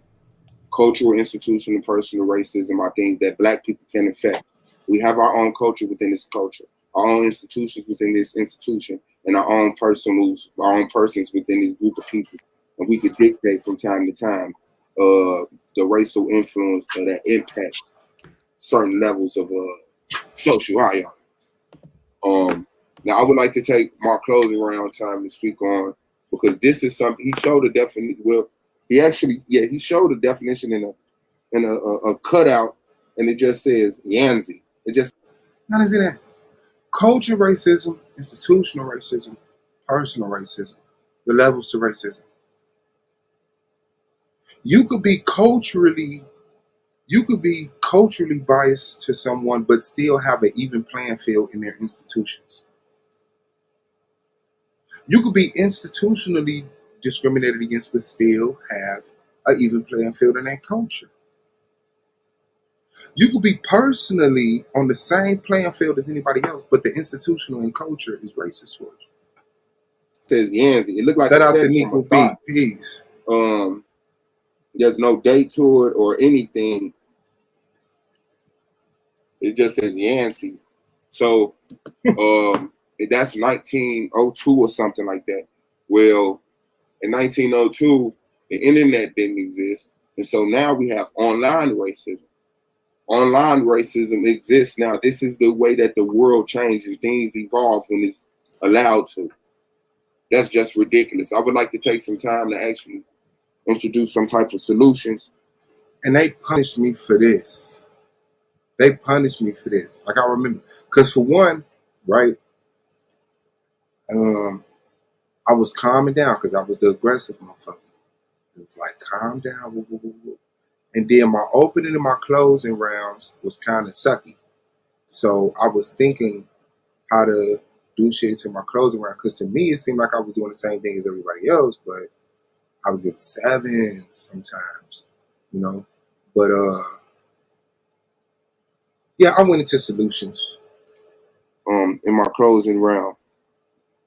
And to institutional, it's a list of things I have. I won't put up there because you can read them. That would take points. But equal opportunity legislation and mediation. Regulation of the media. Anti-racism auditing of organizations. I'm really finna hate and cheerlead. Regular reviews into the nature and you want me to be a bitch solutions ass to nigga? racism in institutional settings. Increase capacity to monitor and report racist attitudes and behavior. Now that will combat institutional racism. Individual racism could be combated by dispelling false beliefs, like black people can't be racist because they don't have the impact onto systematic and institutional racism. Promoting empathy, intercultural contact, regulating people to other people of different cultures so that racism, no matter which way it goes, is lessened. Anti-racist educational curriculum. A lot of our black children and white children go without actually having a proper conversation about what racism is. And that needs to be improved. And workplace anti-racism training. The conversation needs to be started. It doesn't need to be an elephant in the room and just every now and then a black person spaz out or a white person does something racist. See, Look at it. I've been doing this for 15 years. Niggas get on YouTube. Nigga, you've been in Solar Vision debating. You've been debating on YouTube shorter than me. I'm the veteran here. You're the veteran out there with them goddamn crackers, all privileged at these goddamn institutions, patting you on your back because you know how to walk straight and talk straight. You keep a low haircut. Yeah. You've been doing that for 15 years, nigga, wasting your motherfucking time with them crackers just to be out here with us street niggas debate, nigga. But guess what? I'm the veteran here, nigga. I've been debating this on the Vision Debate League for 4 years. You've been debating for 3, so you could shut that shit up. I'm murdering you here. I'm murdering you here. I haven't beat you simply for the fact that motherfuckers is impressed by that shit. When motherfuckers come from the street and another motherfucker from college, niggas kiss that nigga from college ass. I'm sorry. They kiss his ass. Yeah, they expect for you to beat us. But you're not beating me. They expect for you to beat us. Because you got to walk and the talk. But when we lay down what I say next to what you say, you're dead. And that's what you can't stand because you know it. Even though everybody else can't catch it. You know it and it bothers you. When I speak on it, it don't bother you any other time. Any other time I think you appreciate it. Any other time I think there's some underlying value. Like, man, I know that nigga. Your power ranking. That's the same shit. The judges was impressed. I'm asking you to, yes, you won the debate, Domo. You won the debate. You won the debate, Domo. The judges gave you a high score for this fuck shit, and your scores added up to a higher point on this fuck shit, and you won. Now, when you lay down my argument next to yours, you are running from now. You're not engaging it, and you're conceding to it. Can black people be racist? Yes, because there are layers to racism. Black people may not be the dominant society, may not be able to be systematically racist, but as far as the layer of organizational racism and personal racism, also known as individual racism, black people can participate and practice and develop those. Oh no, but that don't impact systematic supremacy, but does it exist? In the debate about can black people be racist, he says, yes, they can, which should be the debate, but it doesn't impact society as hard as white racism. You lost this debate, bro. No, but I guarantee you, no judge will watch this debate and say you won. I bet you. Let's get it out of the way. So, I appreciate everybody for coming out and listening to the debate. Can black people be racist? Yes. Individually, organizationally. And now that we have, we just had 19 black families buy some land in Georgia for black refuge, meaning white people can't come. Some would deem that racist. By the definition, that's racist. It doesn't matter the impact of the harm, it's racist. So we really need to get things in perspective and not romance with ourselves as we fight for liberation, because all of these things will come back to bite us and make us seem less. And that's what they always run to. I'm going over your head. I'm going over your head. You can't comprehend. You can't comprehend. Can black people be racist? Yes or no, Domo? No. Why?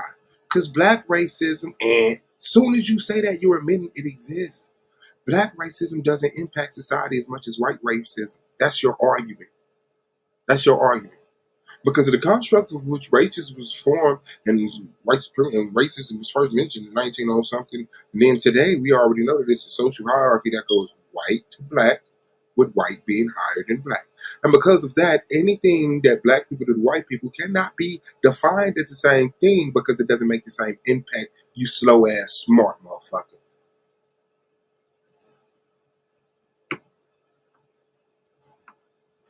Fighting and standing for something that we believe that we're ready to die for.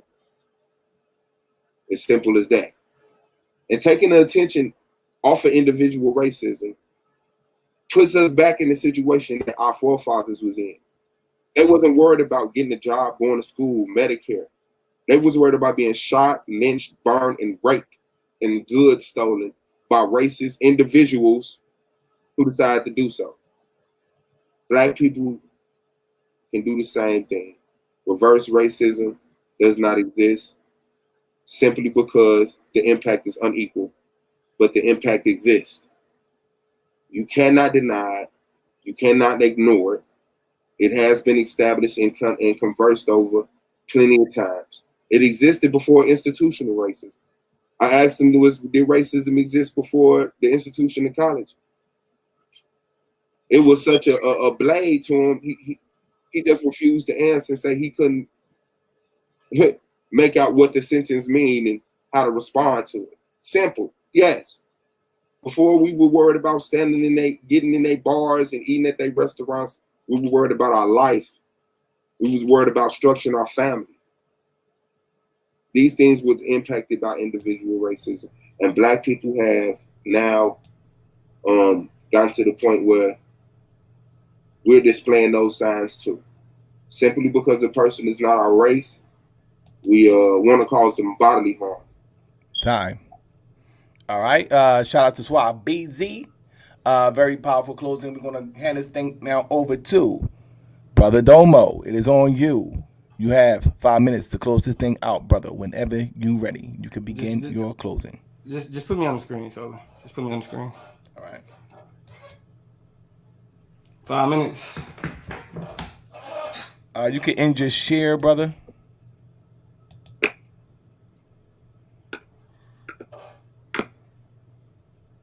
All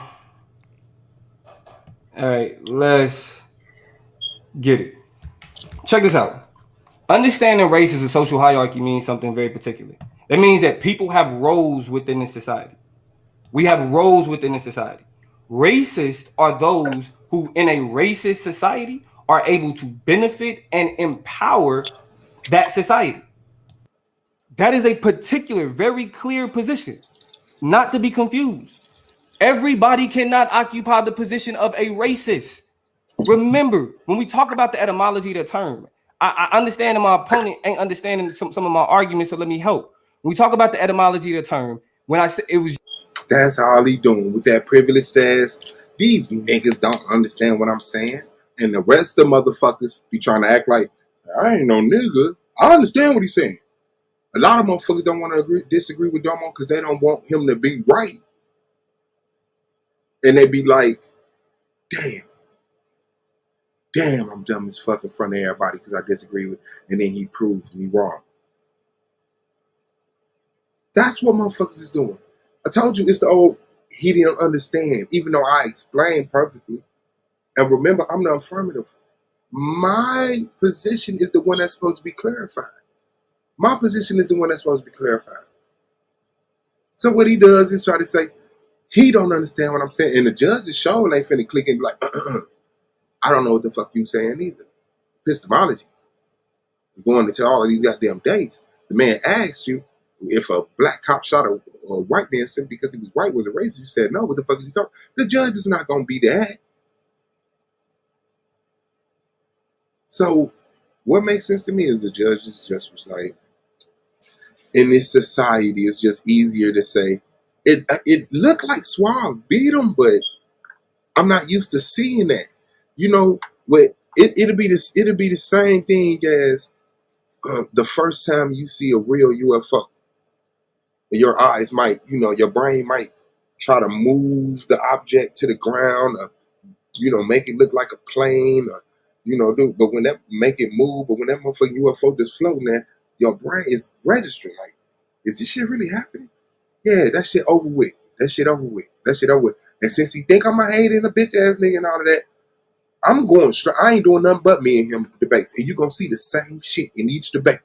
He came here, ignoring my motherfucking argument, set up this dumbass argument full of the information he got from that goddamn college, manila folders that he been reciting publicly going across the world. That's all it is. And people act like they impressed with that. Ooh, Domo killed that shit.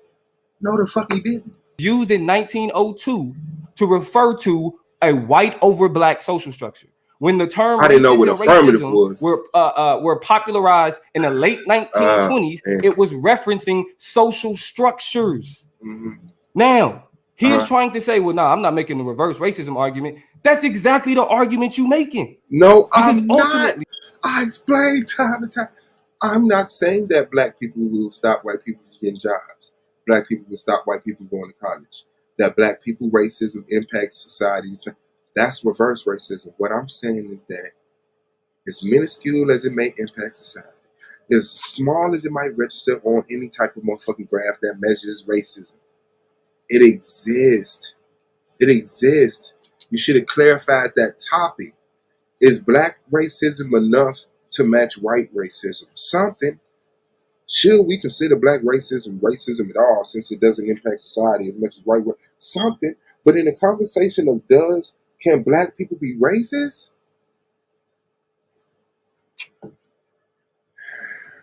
Well, I hope it's up. Mean you're gonna stop these tactics and debate me head on, because you can't get no better. This is the best you. This is the epitome of you.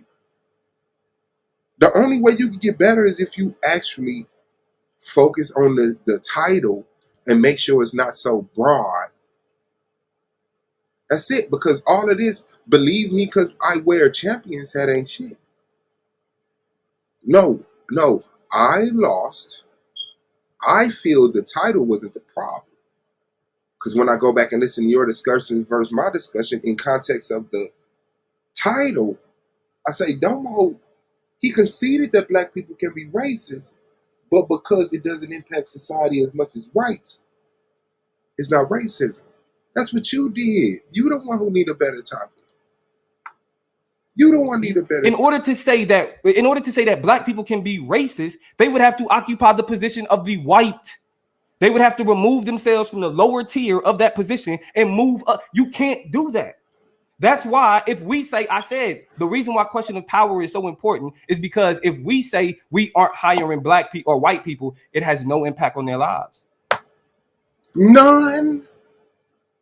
If a white person can't get a job in a black neighborhood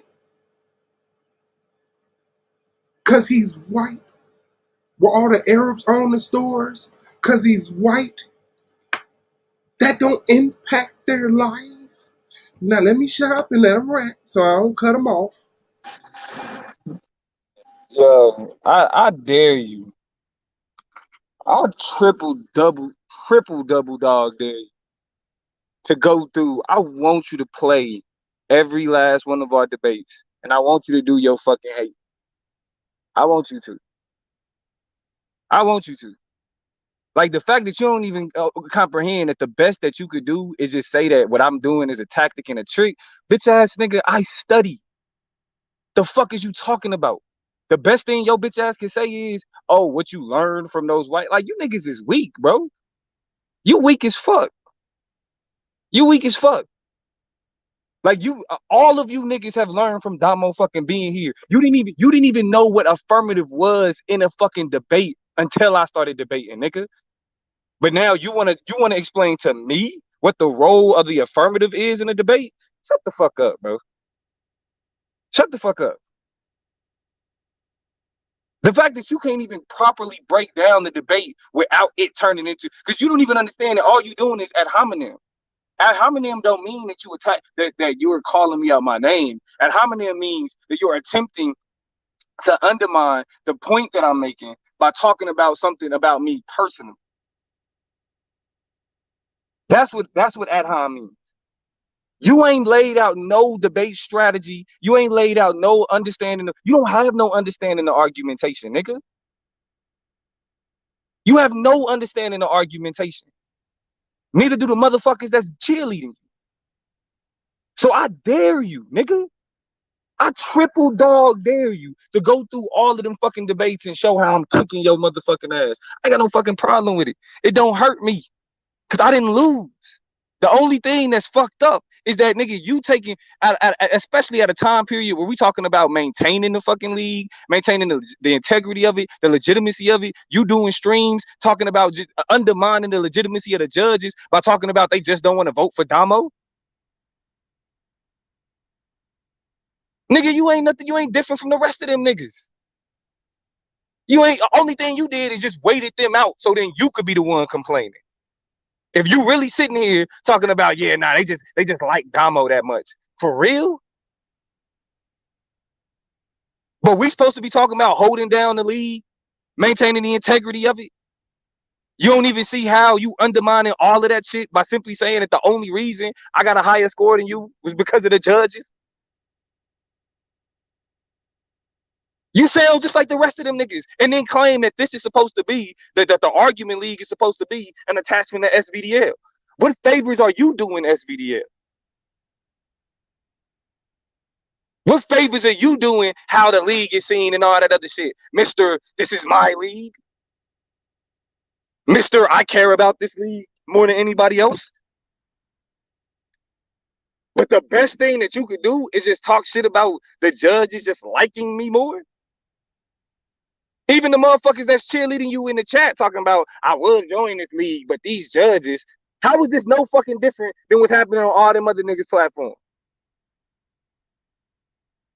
Them, like, bro, like, that's what I'm saying. Like, don't be them motherfuckers. Don't be them. And then even when I'm on the stream trying to explain to you my argument, you cutting me off so you could explain why it don't make sense to you. Don't talk about, nigga, bro, you do the same shit all these other niggas do. Oh, no, they don't want to have a conversation. Don't nobody want to have a conversation. I'm trying to have a conversation with you, but you got to cut me off so that you can talk over me, so that you can play all the other bullshit instead of us having a honest conversation about our debate. No. But then you the nigga that claim everybody else be having agendas? Everybody else be having agendas? Stop with the bullshit, bro. You acting just like the rest of these niggas. On God. You ain't no fucking different. You being a fucking hater. This whole stream isn't about the debate. It's about how you think I make up bullshit and that the judges buy into the bullshit. This stream is not about the fucking debate. At all. It's you complaining. Ain't nobody learned nothing different. Ain't nobody broke down none of the specificity of any argument.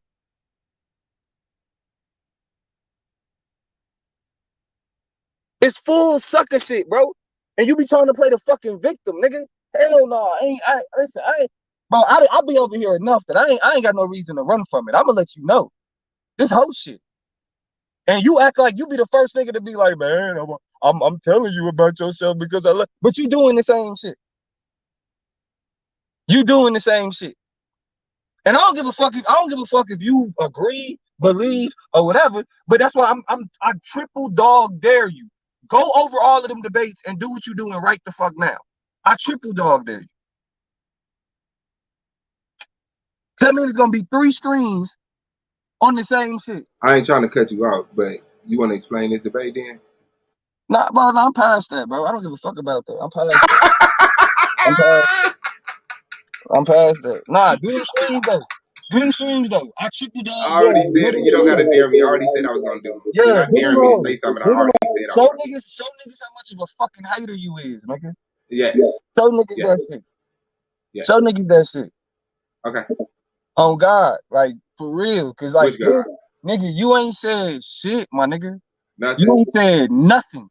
That's why you keep fucking losing. Did your interrogation round against me murder you? Nigga. Did your interrogation round against? No, oh, now you gonna repeat yourself? Let me repeat myself. No, let me repeat myself. Hey, does racism exist even if it don't make the same impact? You lost the debate, nigga. You lost. Yes, I lost the debate, but your argument lost. You lost the debate because I'm smarter than you. I'm smarter than you. You lost the debate because of what? I'm more logical than you in real life. You been here longer than me though, right? Yes. This your space. Yes, but them judges wasn't here as long as me. You been here longer than me. Them judges wasn't here as long as me. Them judges was new too, nigga, and they gone now. So okay, so all 3 times. That's literally 9 judges. Yep. Or 6 judges. Yep. Melvin, Heru, and Yara, nigga. Kansu, nigga. You hate so it's every time it's just the judges they just fuck with Damo. That's all it is? No. They're impressed with your literacy because that's They're what society impressed with teaches us my to be. literacy. Yes, you're very literate, and so you Bro, know you have a certain bro. what? Bro. You're not. Now you're not literate. Bro, literacy has to do with reading, bro. Debate is an oratory skill. You're not talking about the shit that I Listen, read. bro. You're talking about what I I'm say, talking, my nigga. bro. So when you say that I'm literary, that means that a I'm well ton of read, manila nigga. envelopes from What are you talking colleges. about? And if you say that I'm well read, that means that I'm not just making shit up. You've retained a bunch of information from stuff that you've read. You're literate. What are you talking about, my nigga? Like even this shit. Did you understand me? Why you can't reply to what I'm saying? You've read and retained a lot of information. You're very literate. Bro. Like, oh, you done talking about it? Like you for real, bro. Like this is what I'm saying. Like niggas supposed to be moving away from the YouTube shit, bro. But this is that. Well, I don't care what you say, bro. That shit not gonna work. You care or not, nigga? It don't matter. If you're not engaged, if you're not engaged in an argument, hoe, bro. I'm gonna tell you being a hoe, nigga. The fuck. If you're not engaged in an argument, your conversation is pointless, bro. On everything I love, there's nothing you can say that has any value on this panel unless it's engaging the argument about the debate. I don't care you call me a bitch. I don't care you say I'm like them other niggas. I don't care about whatever you make up and exaggerate and hope it sends a red flag up. When you put your argument next to mine, it dies. Black racism. Does black racism exist? Does black racism exist? Does black racism exist? You're not even living in reality. Does black racism exist? Mine and you died. Okay, thank you. Does black racism exist? You put your argument up against mine and you No, died. It's not that we didn't hear you. I said thank you. The debate proved. I don't give a fuck what you say. Okay, so I'm asking you, does black racism exist? The debate proved it. Did you lose? Why are you ignoring me? See, this is only tactic. He finna bring up epistemology next. Etymology and shit. He already solidified that I lost the debate, bro. Can we act? The people don't want to see this, bro. I'm asking you a question. Answer it. The people want to sit and listen to you be a fucking hater? Bro, all I'm saying is, does black racism exist? Bro, I said in the debate, fucking no, you fucking idiot. What the fuck are you asking? So why did you say because black racism doesn't exist? Okay, so let me ask you the next question. Nah, bro, like when you say black racism, bro, stop deflecting. You're deflecting. What type of fallacy is this? You know all them words. What is the fallacy when somebody is purposely not trying to answer the question by repeating shit? Stupidity, my nigga. So like I said, you said black racism doesn't exist. Talking about? Like you asking me stupid questions. I answered the question in debate. That's why you fucking lost. It means that people have roles within That's society. Why you fucking lost. We have roles within the society. Racists are those who in a racist society are able to benefit and empower that society. You didn't say nothing about this. That is a particular, very clear position. Not to be confused. Is that everybody cannot occupy the position of a racist. You didn't have sources. Remember, when we talk about the etymology of the term, I understand that my opponent ain't understanding some of my arguments, so let me help. We talk about the etymology of the term. When I said it was used in 1902 to refer to a white over black social structure. When the term racist and racism were popularized, niggas are doing. You undermine. I'm playing you, bro. Can we listen to you, bro? I'm telling you. Can we listen to you? Because just because you say it don't mean it's true. That's just another tactic. Because you know I got your number, so you got to try to go core. You got to try to go corporate. Cause you know you this ain't about being corporate, nigga. Okay, like I said,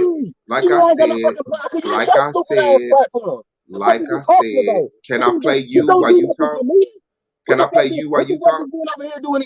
Can I play you while you talk? I'm talking to you like I'm talking to you as a nigga. Fuck all the other shit. Can I play you as you talk? Bro, I'm saying shit right now, nigga. I'm saying shit right now. I don't give a fuck about what it is that you playing. You being a hoe and how you bringing me into the fucking conversation, period. You being disingenuous and playing the debate, period. You on some bitch ass shit while you playing the debate, period, my nigga. That's the reality of it. I don't give a fuck about the rest of that shit. I don't give a fuck about who cheerleads you in the chat. I don't give a fuck about who kissing ass or all the little YouTube worship, the way that y'all play games. I ain't here for none of that shit, my nigga. But the last thing, I'm not expecting to hear a nigga like you acting like the rest of these motherfuckers, being a motherfucking hater, nigga. So if you saying that the rest, all you got to do, the plan is that all you gonna do is go through the rest of these debates and be a hating ass motherfucking nigga, just let me fucking know, dog. It's that easy. It's that easy, because you can get tossed in the bin with the rest of these motherfuckers. On God. On God. Niggas try to show love off some we all building in the league. But if you gonna be a bitch based on that type of shit, then be that. And it could be up from there, bro. It's not hard. It's not difficult. It's not difficult at all. It's not difficult at all. Ain't shit that you done did that's been fucking beneficial. Ain't shit that you done did to help the league. Ain't shit that you been doing to make anything better for any fucking body. And now you using my name on some YouTube stream drama bullshit. Now you using my name on some bullshit. This nigga just got y'all lying to yourself. He don't really win debates. All he do is make up bullshit. Now this is the conversation you having with my fucking name, nigga. And if that's what it's gonna be, it could be that. I'm not tripping at all. But I'm gonna tell you for sure, you being a bitch. This is bitch ass hater shit.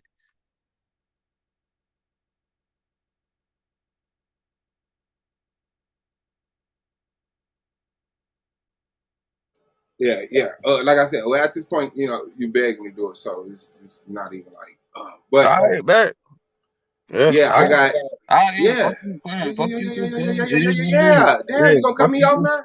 Yeah, it's fuck you. So yeah, I'm gonna cut you off. It's fuck you. That's crazy, bro. Yeah, it's fuck you. That's crazy, bro. That's crazy. That's crazy. So let me go back and rebut what he was saying, because I let him talk and I probably missed a lot of that shit. Let me see.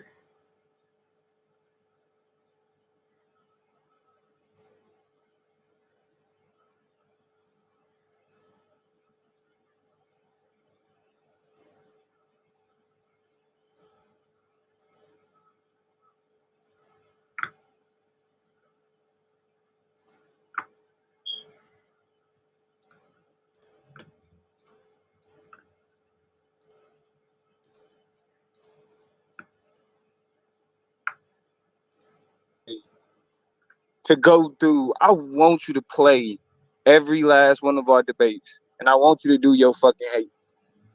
I want you to. Now he said he want me to. I want you to.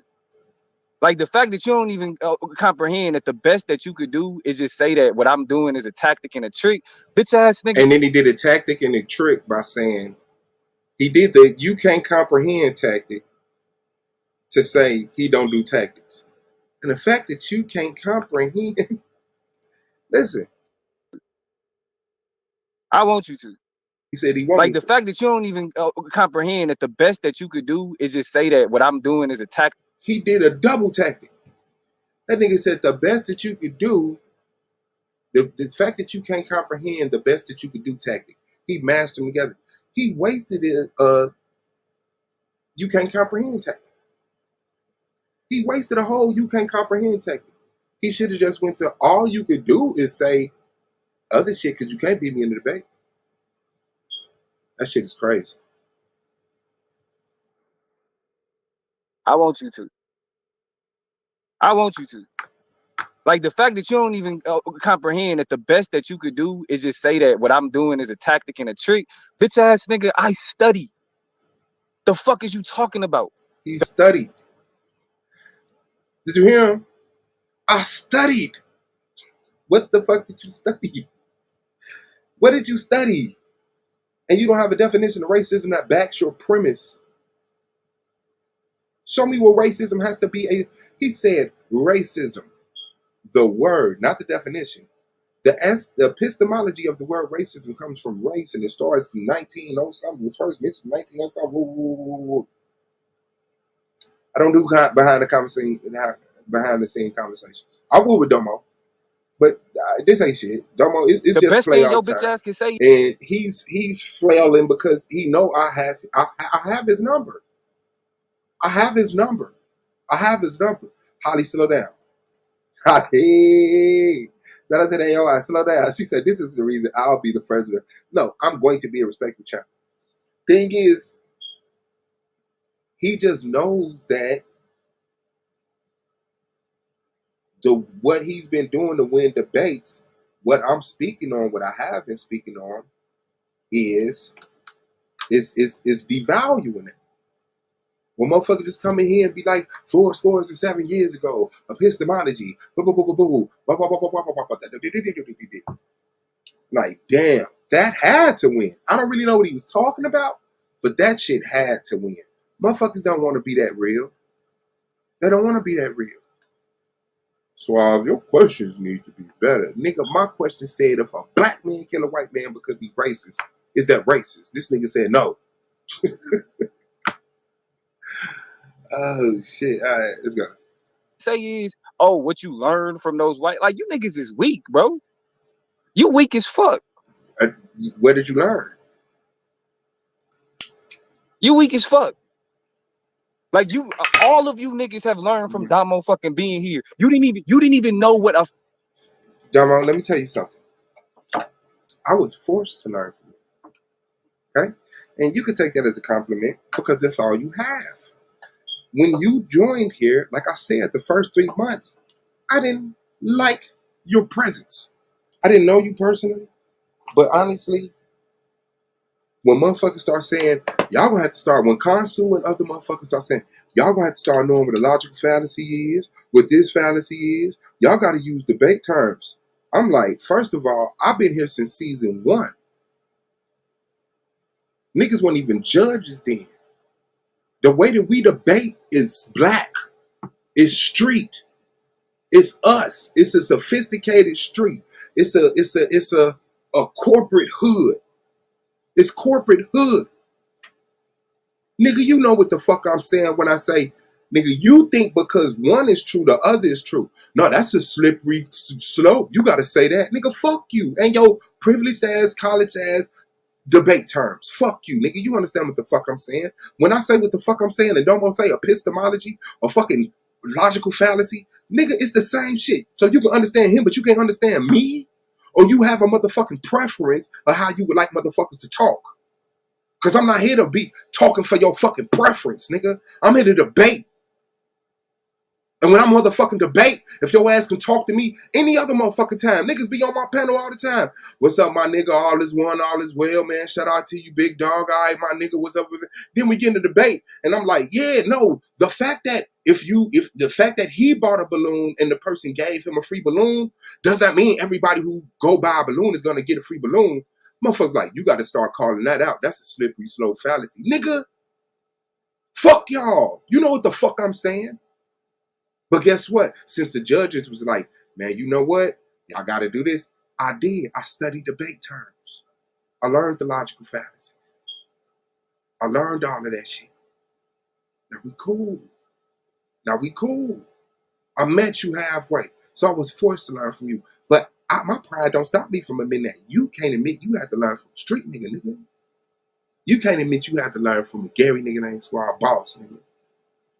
You can't admit shit. I can admit. I said, and I didn't say it in the debate, but I said it on the panel. He didn't have no definition. And everything I said, that's the only thing ain't true. You did have a definition. I found it going back through your slide. But guess what? It wasn't sourced. Y'all got to learn how to talk. Y'all don't talk how we talk when we in college with them crackers. Shit. But you black-centered in a motherfucker, and I just got to concede to that. You black-centered as hell. You involved, it's on that side, but that side is I can't take away from that shit. Yeah. But when it come to these debates, your tactics when you come to debating, not clarifying the title, setting your own motherfucking premise for me and then destroying it while dismissing shit with just a sentence. Individual racism doesn't exist because racism is white over black. Show me that. How? Add that up. Add that up. How come the dominant society in America is ruled? We have schools, judicial systems, hospitals, even, sports arenas ruled by white people. How does that not make me killing a white person simply because they white not racist? Add that up. Because the impact of me killing that one white person doesn't make as big as an impact as all black people being disenfranchised, disproportionately given loans and charged in jail. What? You need that to be the conversation. You need the conversation to be, well, does it make as big of its impact? Nigga, the conversation is, does it exist? If you can't fucking see that, you're slow. And you're not slow. But you gotta act like you slow. You gotta act like you fine. You gotta act like you turned up. That's not you. But you can't stand here and be truthful and be like, hell yeah. Oh, bullshit, man. I set that title up with your ass. And, shit, I'm good at what I do. What you is? I'm good at what I do. So I was just like, okay, race. I'm going to go to the epistemology. That's what I'm going to do. And then I'm going to build a premise around that. He not going to be able to knock it because it's all true. All the stuff he's saying that he reading is true. But his personal translation, when he come back, and because all of these things is true, meaning all of these things being true, means when you kill a white person for them just simply being white, it's not racism, it's the act of a Christian. What? What? What? Niggas build a hole. That's what he do. He's like, you was the affirmative, I was the negative. True. You said yes, I said no. True. Then he tried to say another word. Nigga, add that shit up. Niggas is sandwiching lies in between facts.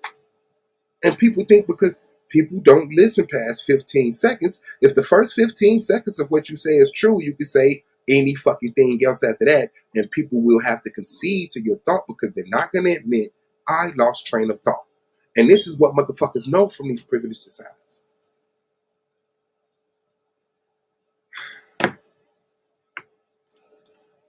I didn't call him no bitch. I'm not disrespectful. This is integrity.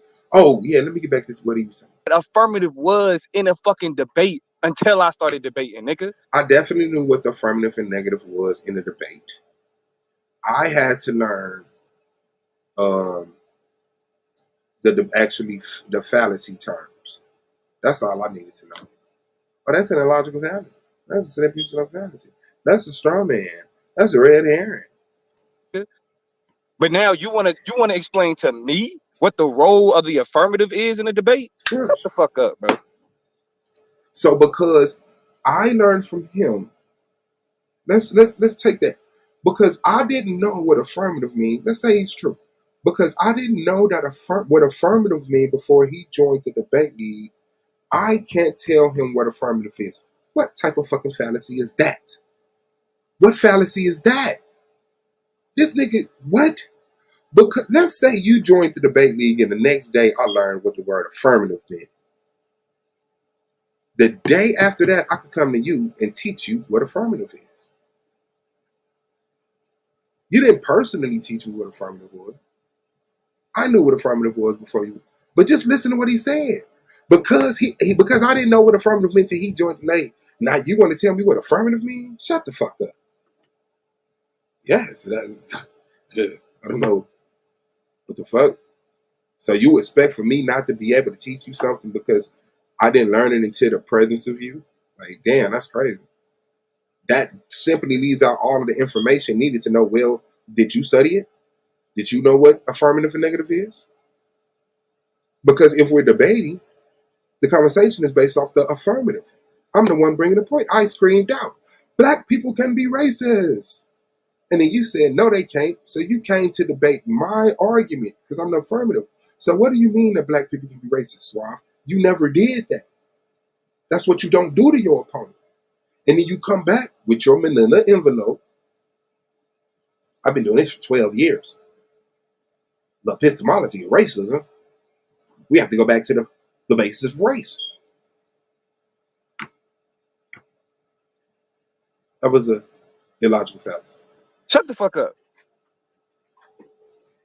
The fact that you can't even properly break down the debate without it turning into, because you don't even understand that all you doing is ad hominem. Ad hominem don't mean that you attack that you are calling me out my name. Ad hominem means that you're attempting to undermine the point that I'm making by talking about something about me personally. No. When I said the judges was not ready to see you lose, that's not an ad hominem. I didn't say he doesn't know what he's talking about because he has on a Kansas City hat. I didn't say Domo is wrong because Domo has a beard. No, I said you're ignoring my premise. You've built your own premise and you're dissecting it. You're proving your premise while ignoring my premise in hopes that that means your premise is true and accurate and reflect. But it's not. It's not. I say apple juice is the best juice in the world. You say, no, it's not. I say, let's debate it. Now, instead of saying fucking apple juice is not the best apple juice in the world, you'll make a whole nother premise about, well, grapes grow on vines, pineapples grow from the ground. And when you prove that both of those things is true, that's supposed to be, and that's why apple juice is not the best juice. Nah, nigga. Address my points. And the most you have for individual racism doesn't exist because it's a social hierarchy. Black racism doesn't exist because it doesn't make as much impact as white racism. That shit is crazy. If you smack water and a white man smack water, and he smack water with a big ass hand, you smack water with a baby hand, just because he makes more ripples don't mean that you made any ripples. So you're not just going to count all ripples, all waves, because there are greater ripples and greater waves? Tell me where that is an illogical way. Oh, I'm not going to treat my herpes because I got AIDS. What?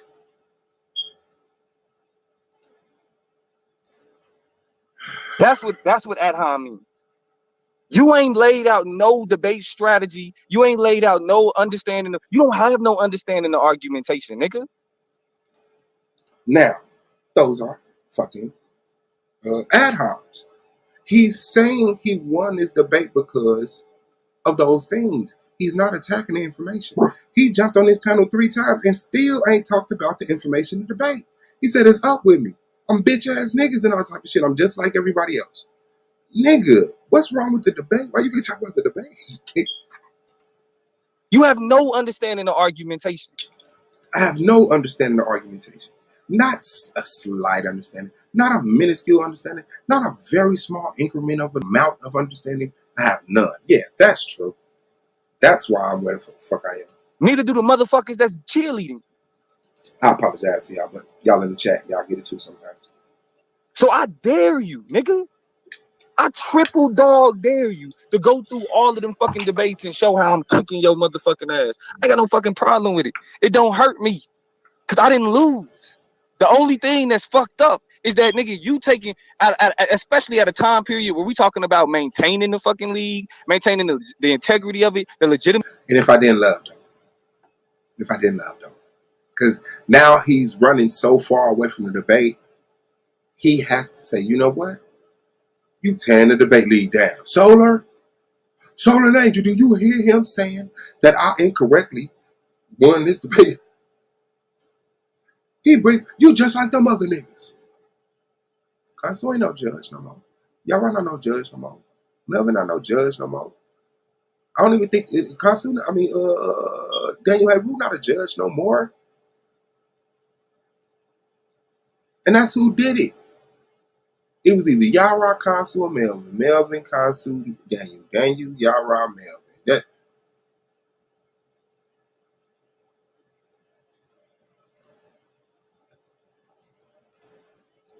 Legitimacy of it, you doing streams talking about undermining the legitimacy of the judges by talking about they just don't want to vote for Damo. Yes. Nigga, you ain't nothing. You ain't different from the rest of them niggas. I'm no different from the rest of them niggas because I tried to make some type of lane on the side, and then I was fucking, come on, man. I ain't even finna break down all this shit that happened. You know. You and I know what's going on. You ain't, only thing you did is just waited them out so then you could be the one complaining. If you really sitting here talking about, yeah, nah, they just like Damo that much. For real? No, I never said they liked you. They were impressed with you. I didn't say they liked you as a person. They was cool with you. You was on their team. They were impressed with your style. They was impressed with your style, your information. But your information was wrong. My information was right in the context of this debate. That has nothing to do with it. Speak on the context of the debate. Tell me how black individual racism isn't racism. You can't, because you'll have to sit up here and admit it exists, but that it doesn't make as big as an impact as white racism, therefore conceding the debate. You can't. You have to escalate it and take it to it's up. Or you just make it easier to debate you. No, I'm not. You being mad ain't gonna make it easier for you to debate me. You have to clarify the debate title. You have to acknowledge the affirmative argument and then attack it. But we supposed to be talking about holding down the league, maintaining the integrity of it. Hey, Scar, you don't Beauty, even you see how stop. you undermining all of that shit by simply saying that the only reason I got a higher score. No, I'm not undermining it. Fuck you. No, I'm not undermining it. No. That's why I'm saying the fact I'm in a debate league and I'm on my way to the playoffs is my investment into the judges. And I believe that the judges have been normalized to your tactics, and they now have to pay attention to, well, what is Domo's, no, not really, go ahead. What is Domo's engagement level of his opponent's argument? Like, sure, yeah, he's good at throwing information into a presentation and then running through it and reiterating it. But when it comes to critically thinking against his opponent's argument, what is the level of skill there? I don't know how to answer that. And then he asks me questions that I'm running through. Scored in you was because of the judges? Yes, that's who gives the scores. Yes. But Jasmine wasn't there. Free Spirit wasn't there. Asar wasn't there. Judge Sam wasn't there. Those judges are not here any longer. New cast, new crew. So your point is dead. You sound just like the rest of them niggas. And me sounding like something don't mean I'm it. Nigga, quack. Nigga, quack. I ain't turned into a dog or a motherfucking duck, nigga. And then claim that this is supposed to be, that the argument league is supposed to be an attachment to SVDL. It is. What favors are you doing SVDL? Favors? What's the definition of favor? But I'm putting in that work. I got motherfuckers talking about SVDL. I bet you motherfuckers talking about SVDL. Did you see Suave and Domo on Argument League talking about the debate they had on SVDL? What is SVDL? It's a debate league ran by Soda Mine and Angel. Wow. What have you done for the motherfucking debate league, nigga? You don't talk about the debate league on the Chop Up Show, nigga. You don't go to no other platform and talk about the debate league, nigga. You come through with your broad ass titles and your privileged ass premise, dismiss us because our nigga mind just ain't greater than yours. And you reap, whatever, or so, whatever the fuck happens. So what are you doing for SVDL? What are you doing for SVDL? Who did you bring to the league? Lance. You brought Lance to the league. Who did you bring to the league, Domo? Whoever saw you, heard you, and was like, I'm joining Solar Vision Debate. So let's not go there. What favors are you doing? If it wasn't for my panels, they wouldn't even have no promo of you niggas. If it wasn't for the Argument League, you wouldn't be having no promo outside of the debates. Yeah, and that was about outside of the debates. But all the best shit is said on the argument. All right, I tried. I'll retract that. Okay, let's go. How the league is seen and all that other shit. Mr. This is my league. Mr. I care about this league more than anybody else. I did. And that was a fact. Solar said he wanted to quit. Nigga. Nah, I think I'm the third most wanted. Angel and Solar definitely give a fuck more about the league than me. But nobody else, none of the debaters ever gave more of a fuck about this league than me, except for in the off season between the first and second season when I wasn't here. As soon as I got back second season, nigga, it was about individual. Oh man, motherfucker, I feel, fuck them. While Suave's like, SVDL, hit the panel, join the debate league. You want to join the debate league? You gonna join the debate league? What you doing today? Do you debate? Nigga. But the best thing that you could do is just talk shit about the judges just liking me more. I never said that. Even the motherfuckers that's cheerleading you in the chat talking about, I will join this league, but these judges, nobody ever said that. That was a shout to Solar and Angel. He's attacking the integrity of the league. Scroll back through the comments. Everybody who was talking about joining the league, I was thinking about joining the league. I was thinking about joining the league too. Motherfucker said, I was thinking about joining the league, but they have too many Bible debates. That was the only thing that somebody said. Nobody said because of the judges. I wanted to join the debate league, but because of the judge. He just made that up. Talk shit about the judges just liking me more. Even the motherfuckers that's cheerleading you in the chat talking about, I will join this league, but these judges, how is this no fucking different? So if he say just like I'm tearing the league apart, just like the people in the chat saying I was gonna join the league, but these judges. If nobody said that, am I wrong for pointing that out? Am I a bitch ass nigga for pointing out the fact that Domo, you just said that somebody in my chat said they was gonna join the league, but the judges. What the fuck?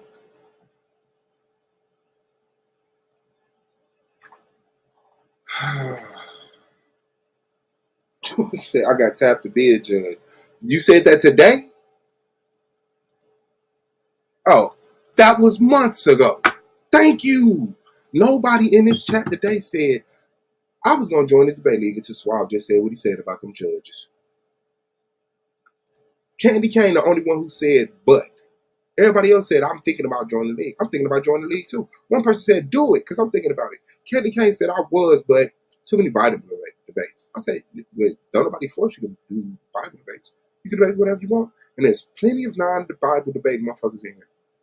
So if he's wrong about that, if he's accusing me of tearing the league down and discouraging people, come on, man, he's off his square. He's not as logical as me. Then what's happening on all them other niggas' platforms? I'm no worse. Bro, like that's what I'm saying. Like, don't be them motherfuckers. Don't be them.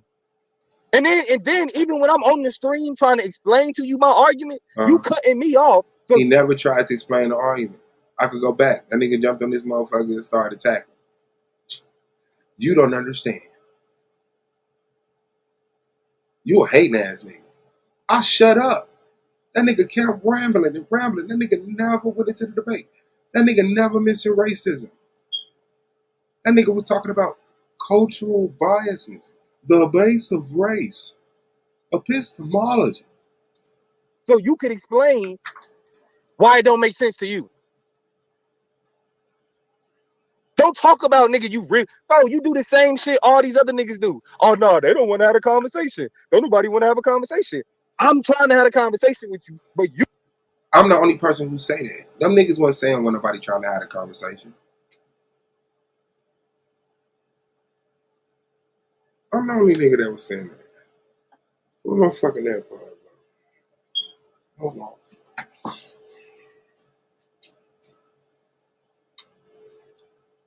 Is I leave it on the car?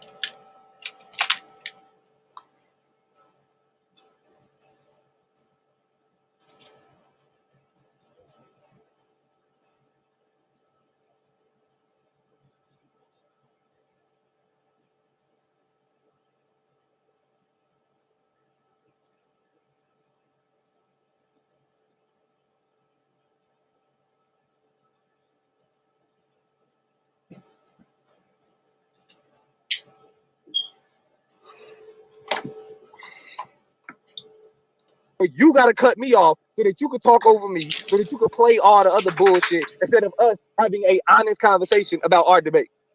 No. But then you, the nigga that claim everybody else be having. And he says that while I'm muted and he has the floor. Ain't that shit wild? A conversation. I'm trying to have a conversation with you, but you got to cut me off so that you could talk over me, so that you could play all the other bullshit instead of us having a honest conversation about our debate. While I'm muted and he's ranting. Then when I asked him, yo, I don't want to cut you off, but can you talk about the debate like you said you was trying to? No. But then you, the nigga that claim everybody else be having agendas? Everybody else be having agendas? I never said everybody has an agenda. And everybody probably has an agenda. Stop with the bullshit, bro. You acting just like the rest of these niggas on God. You ain't no fucking different. You being a fucking hater. This whole stream isn't about the debate. It's about how you think I make up bullshit. And this whole stream was about the debate until you typed in the chat. Let me see if I go back to it.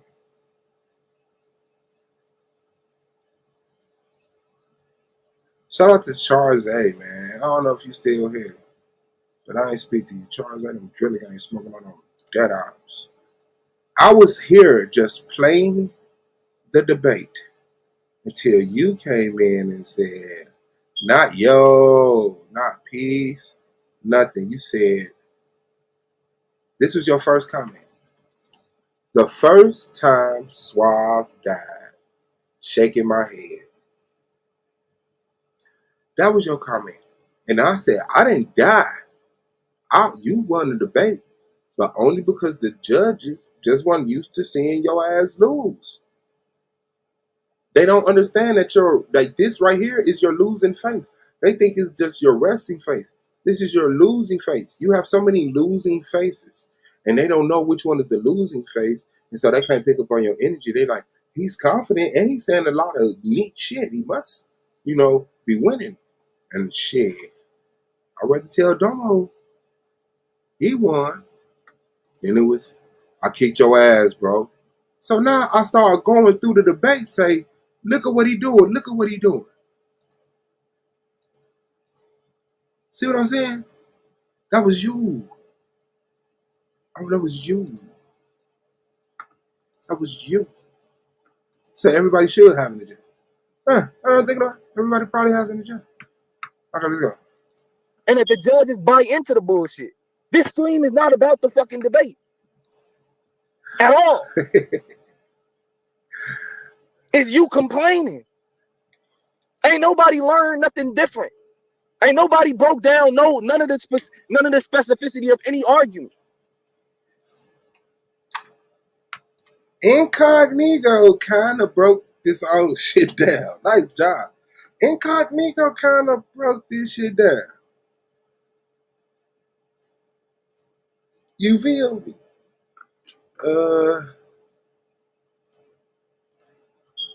It's full sucker shit, bro. And you be trying to play the fucking victim, nigga. Hell no, I don't play victim. How am I the victim and the aggressor? That bullshit you do all the time. You do blah, blah, blah, blah, blah. Nigga, I'm a victim ass, aggressive ass victim. I'll be over here enough that I ain't got no reason to run from it. I'm gonna let you know. This whole shit. And you act like you be the first nigga to be like, man, I'm telling you about yourself because I love. But you doing this. I don't say I'm telling you about yourself because I love you. No, I might say, and I love Domo. I'll fuck with Domo. But I don't say, and that's why I'm doing this. So you're lying again. You're consistently wrong. Same shit. You doing the same shit. And I don't give a fuck if you agree, believe, or whatever. But that's why I triple dog dare you. Go over all of them debates and do what you doing right the fuck now. I triple dog dare you. Tell me it's gonna be 3 streams on the same shit. I ain't trying to cut you out, but you want to explain? I promise. I was going through all of them. Look at my screen. Look. Let me show you. I already showed you that on Solo Vision Debate League. If you go to Solo Vision Debate League, you scroll down. My first debate is this debate. So I was going in order. And now, damn, I wonder, can I share mine?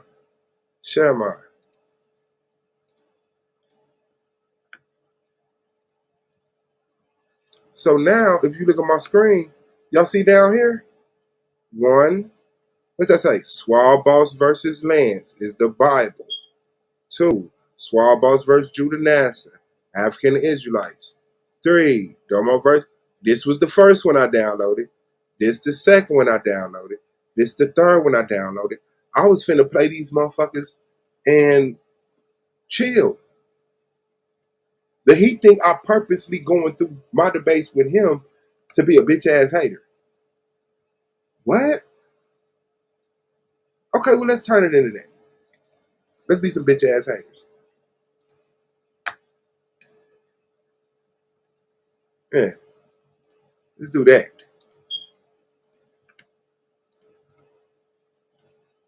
Niggas can always imagine the wicked. I promise. Explain this debate then.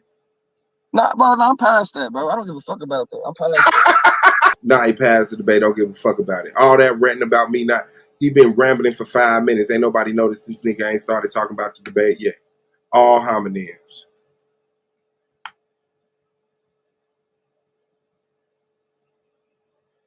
Man, this ain't no motherfucker.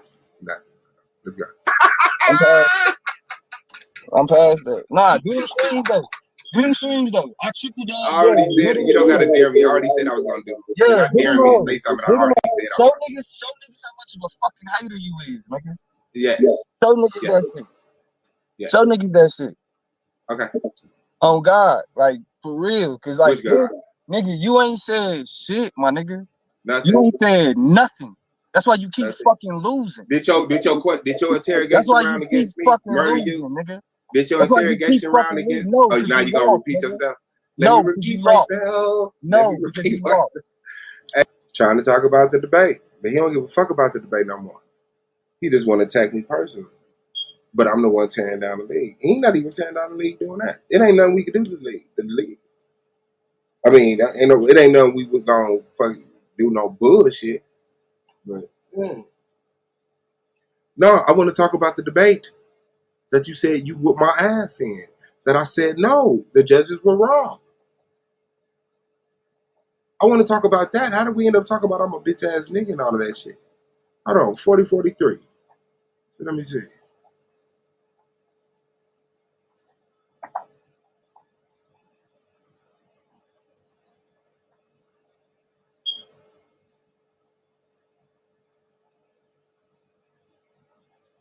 Here we go.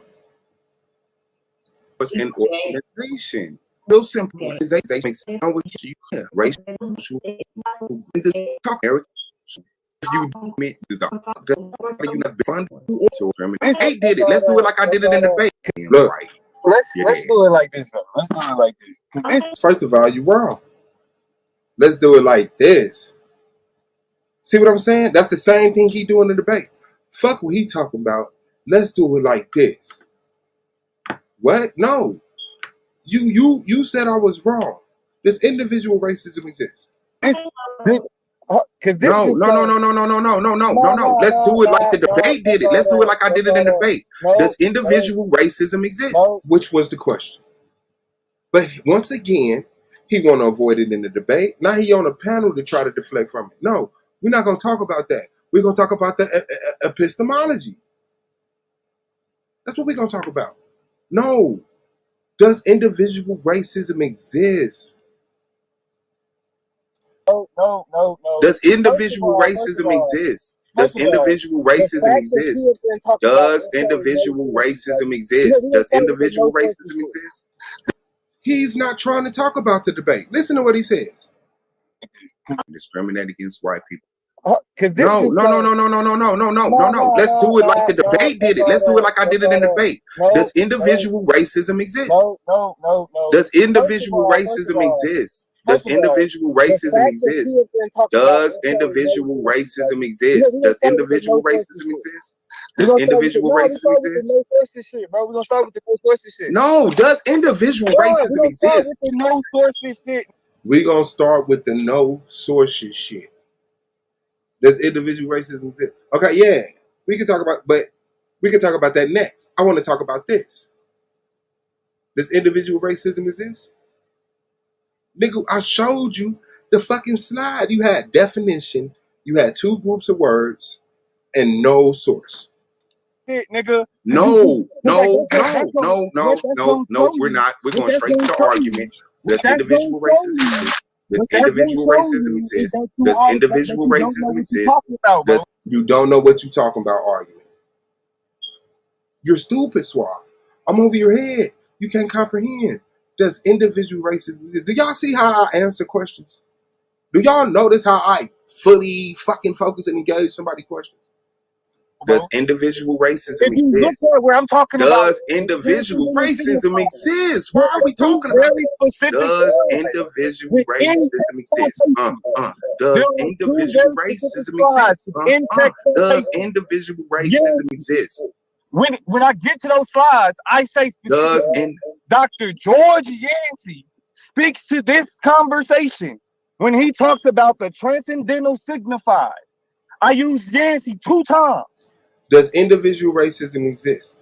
I've said in my slide, Yancey, the intrusionalism mortifier. 3,000. Fam. Okay. Does individual racism, and I'm talking about his source of the definition. I'm talking about the source of the slide that said white supremacy or racism is a white hierarchy. Woo, this to that. There was no source on that slide. So he goes to another slide. I use Yancey, who said a whole nother group of words that wasn't on that slide. Look. Where's the source? Black people cannot be racist. Race is a unilateral social hierarchy. The hierarchy is characterized by white over black.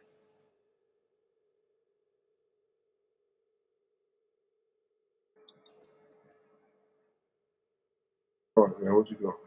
Talking a lot. He talking a lot on that one slide. And then the next slide, right? No source. Or did I trip? Did I go back? Oh, I did. Okay, hold on. Oh, that's not the actual fucking debate. Okay, there you go. This motherfucker said, this is a Twitter. The social ontology of whiteness has created a sustained form of interpersonal distance, partly informed by mythopoetic constructions about blackness. Yancey. Nigga, can black people be racist? Nigga. The power of whiteness and epistemology racism. Where is this from? Where is this from? This is a tweet. Look, he got a quote, and then in parentheses say Yancey. Where can I find this at? Just Google Yancey? Man, let me get back to the motherfucking what's the name, man. Like I said. No, I don't even think I challenged. I don't even remember, to tell the truth. No, I don't think I challenged it because I wasn't really. I don't think I challenged it. Let me see. Oh, Solar Vision Debate League. Yeah. Let's go straight to our next debate. Fuck it. I had a whole bunch of debates. Pooh, Lex, Aratazar, Madon, Brother Sanchez, Taz, Anonymous, Good God Allah, I probably wasn't gonna play that one though. I ain't gonna lie.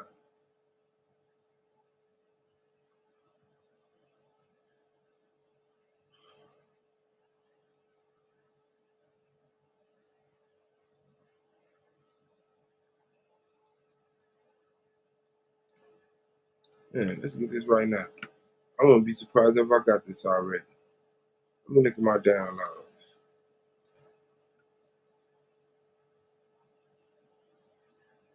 No, I have probably erased that shit. Minute of time. Hold on.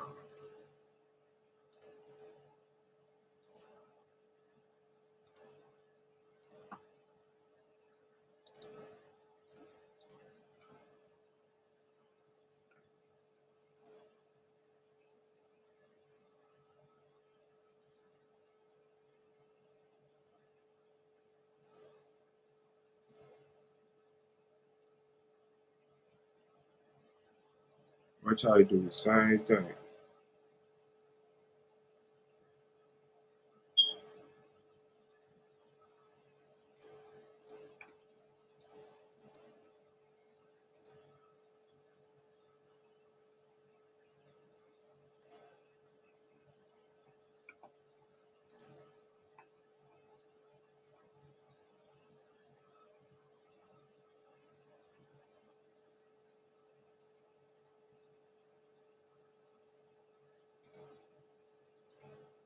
I clicked it already. On my bad, Ken.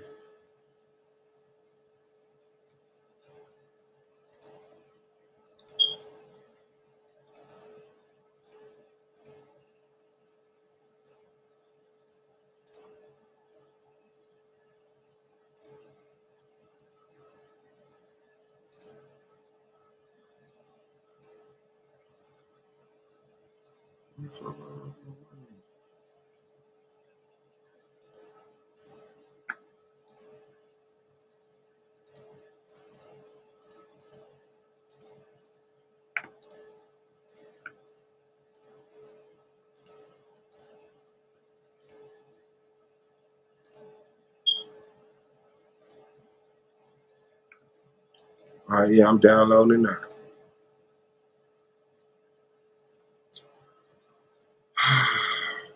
Ready for the word. Let's see. Man, that shit crazy. Man, Suave bogus, man. Reviewing his debates. That's crazy, Suave reviewing. Man. Yeah, them motherfuckers wanna talk shit. Alright. Well, let's make what you say true then. Let's make what the fuck you say true. Here you go. Time I'm married in is dedicated to Kobe Bryant, man. Rest up. And his daughter. Rest up. All right. And again, no, we got the judges in the building. Let's introduce tonight's judges. All right. First, family debate. See, with the winner take all, a dual purpose. To understand my position, all black people holding their vote, or all black people voting, will have a bigger.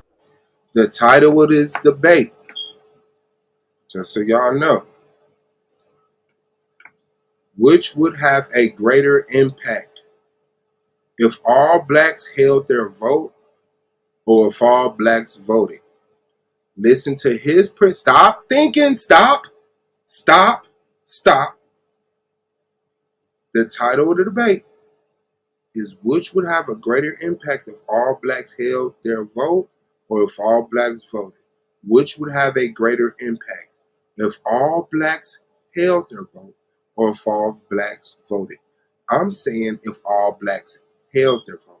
Domo saying if all blacks voted. Now listen to the words we say. Impact than all black people holding their vote. Not only is there a clear net benefit to all black voters casting a ballot, all black voters holding their ballots produces a unique set of disadvantages that are actually counterproductive for black communities. Now, To understand my position, you first have to understand my perspective on voting. This will create our framework for this debate. On the most basic level, in a representative democracy with a winner-take-all voting system, each vote serves a dual purpose: representation and accountability. In the Ballad of the Bullet speech, Malcolm X argued that we must understand the politics of our community, and we must know what politics is supposed to produce. We must know what part politics plays in our lives. And until we become politically mature, we will always be misled, led astray, or deceived.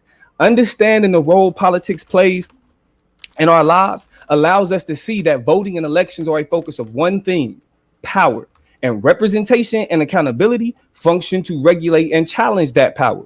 Political representation and government accountability are the only impacts when discussing participating in elections. Any other impacts to be discussed are reverberations of what happens in terms of accountability and representation. That means that there are two layers of impacts in this debate: the primary and the ancillary. The primary layer is the direct impact on power, representation, and accountability. The ancillary or the secondary layer is the domino effect or the chain reaction that stems from the choices presented. My opponent will attempt to ignore the primary layer of this conversation. He will ignore what it means for our people to abdicate civic responsibilities or to abandon political spaces, and he will ignore what fills that vacuum. He set up what I was going to do. Remember that. That has to be considered. What my opponent is going to do is ignore this, ignore that. Left by our absence. I will show how on both levels, all black people voting will have a bigger impact than all black people not voting. The perspective I will be operating from is community-based. Cable news has created a narrative that focuses on the idiosyncrasies of the White House and Congress that positions most to believe that federal elections have more significance than local elections. However, local elections are significantly more important because they shape our communities and how we live our everyday lives. I will show how abandoning local elections like mayor, city council, district attorney, school board, etc., leaves black people vulnerable to leadership that does not reflect and is detrimental to black communities. Now, as I said before, this comes down to three things: representation, accountability, and power. All right.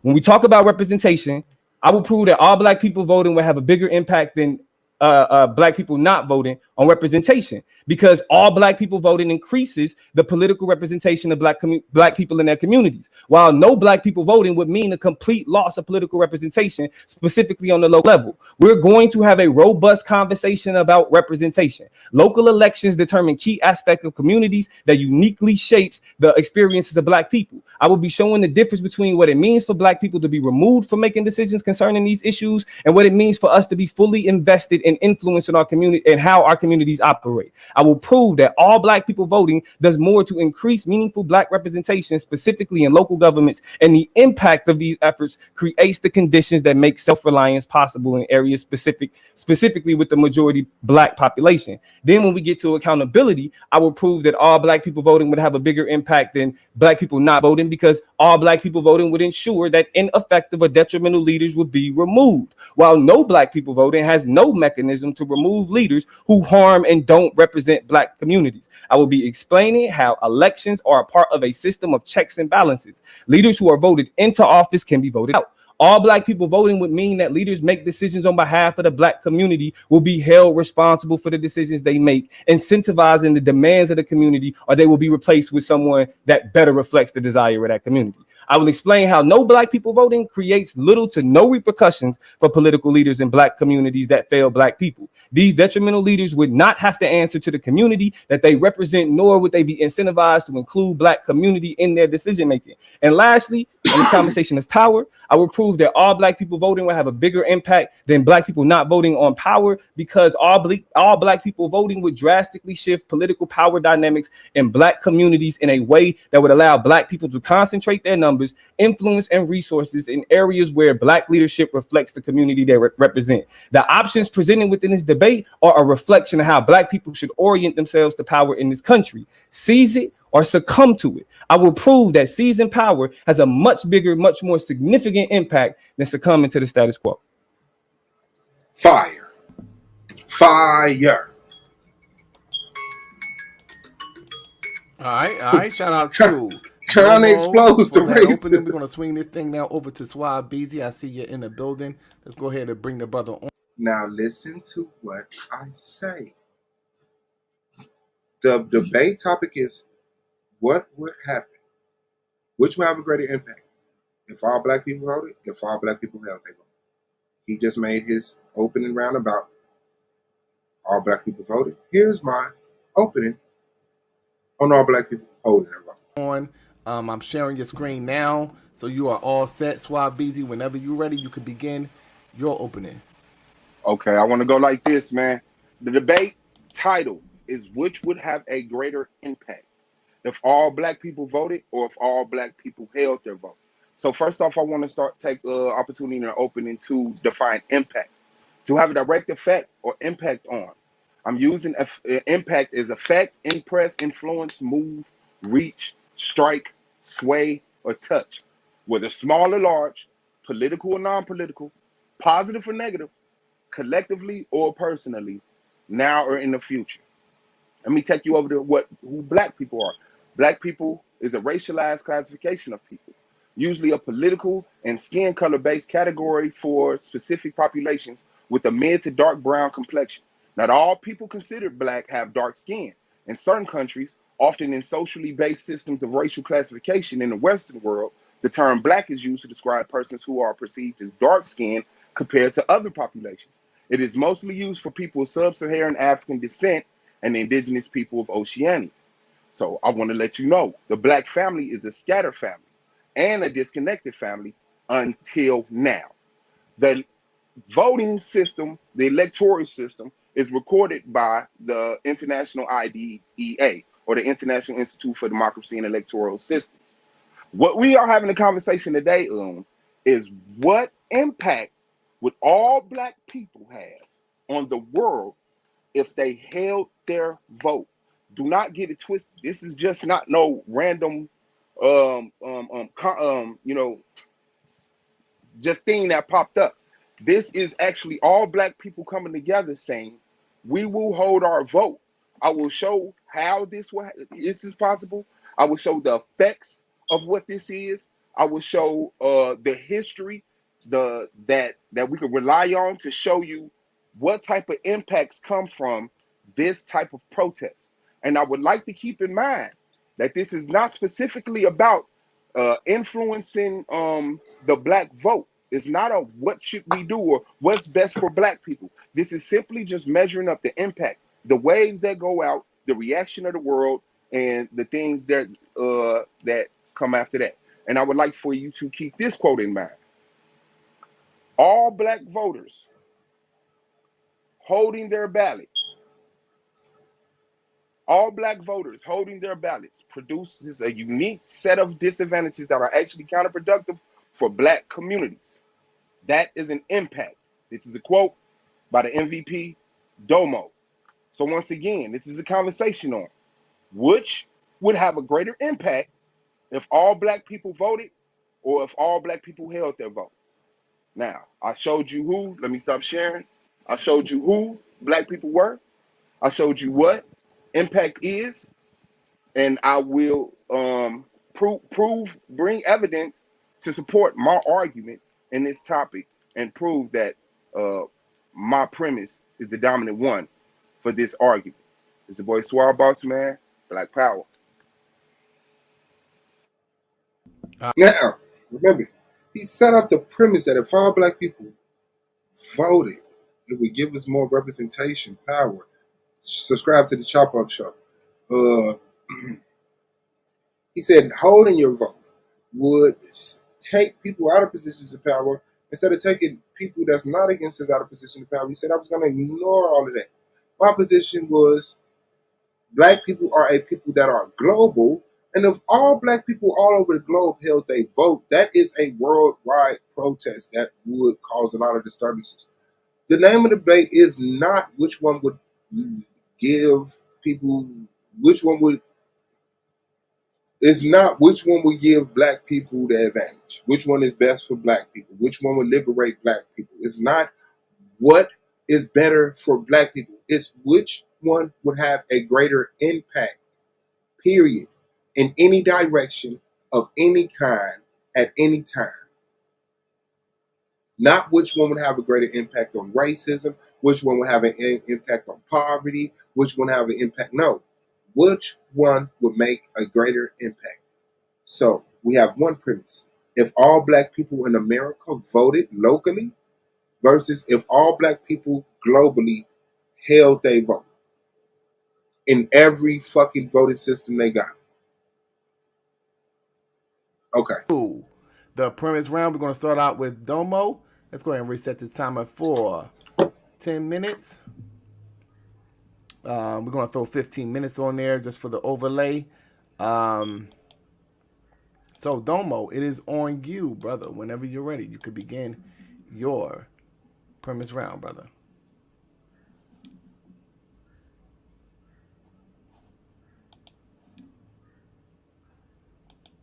You're on mute right now, just so you know.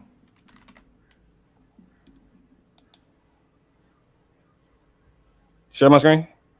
All right. Screen is sharing.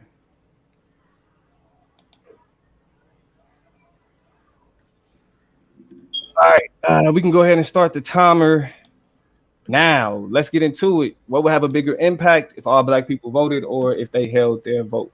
Now, as I stated in the opening, my position is that all black people voting would have a bigger impact than all black people holding their vote. Not only is there a clear net benefit to all black voters casting the ballot, and like I said, all black voters holding their ballots produces a unique set of disadvantages. Not an outweigh, but a unique set of disadvantages that are actually counterproductive for black communities. Now, as I stated, voting only impacts these three things: representation, accountability, and power. He gave a definition on impact, and he even specifically pointed out direct impact.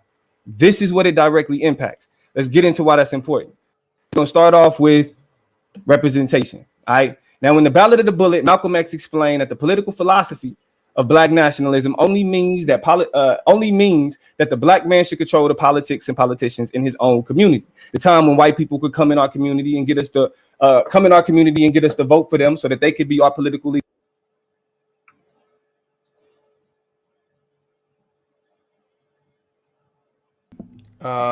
Domo, are you there?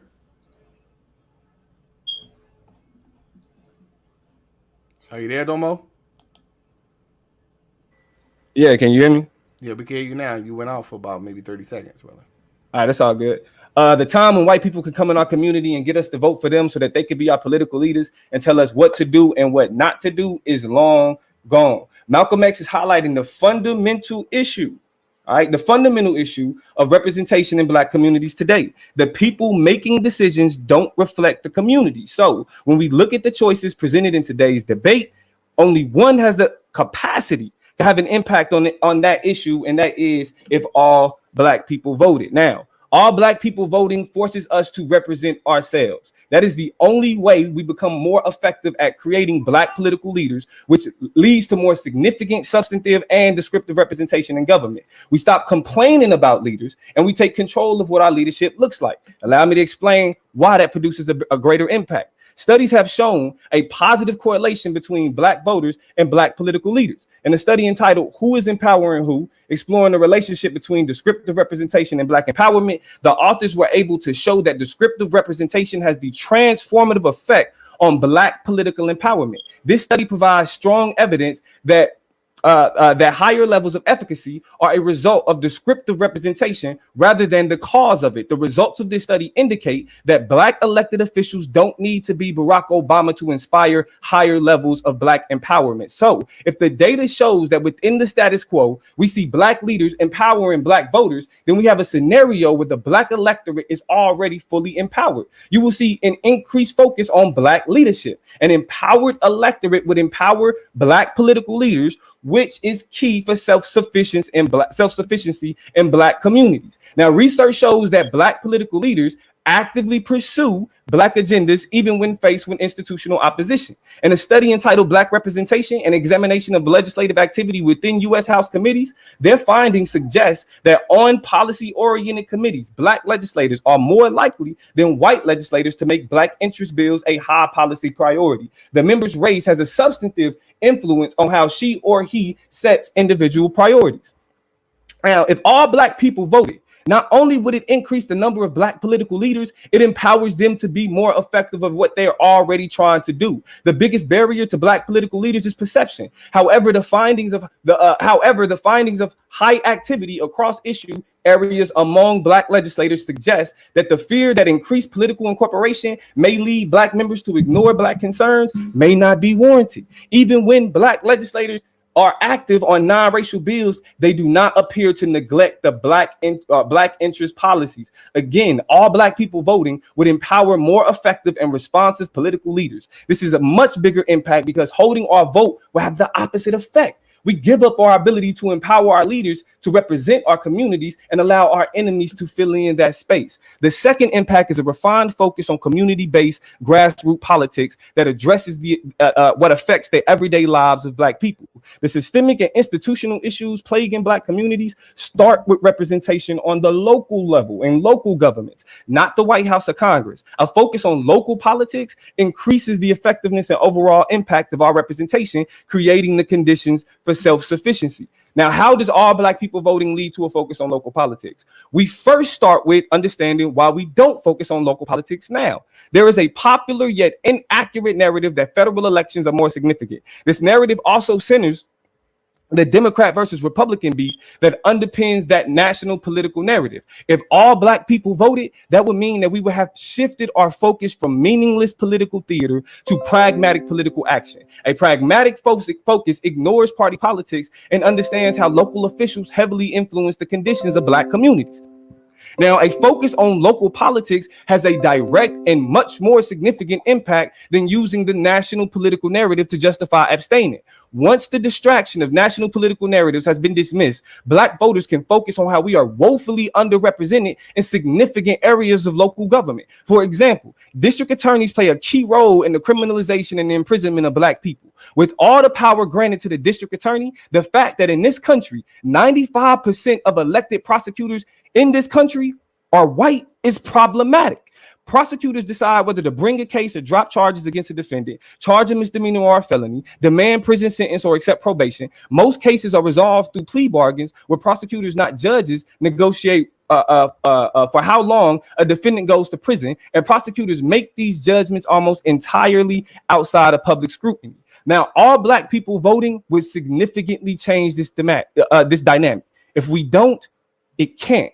Again, reflecting the positive correlation between black voters and black leaders, an empowered black electorate empowers things like black district attorneys that have a positive impact on the community.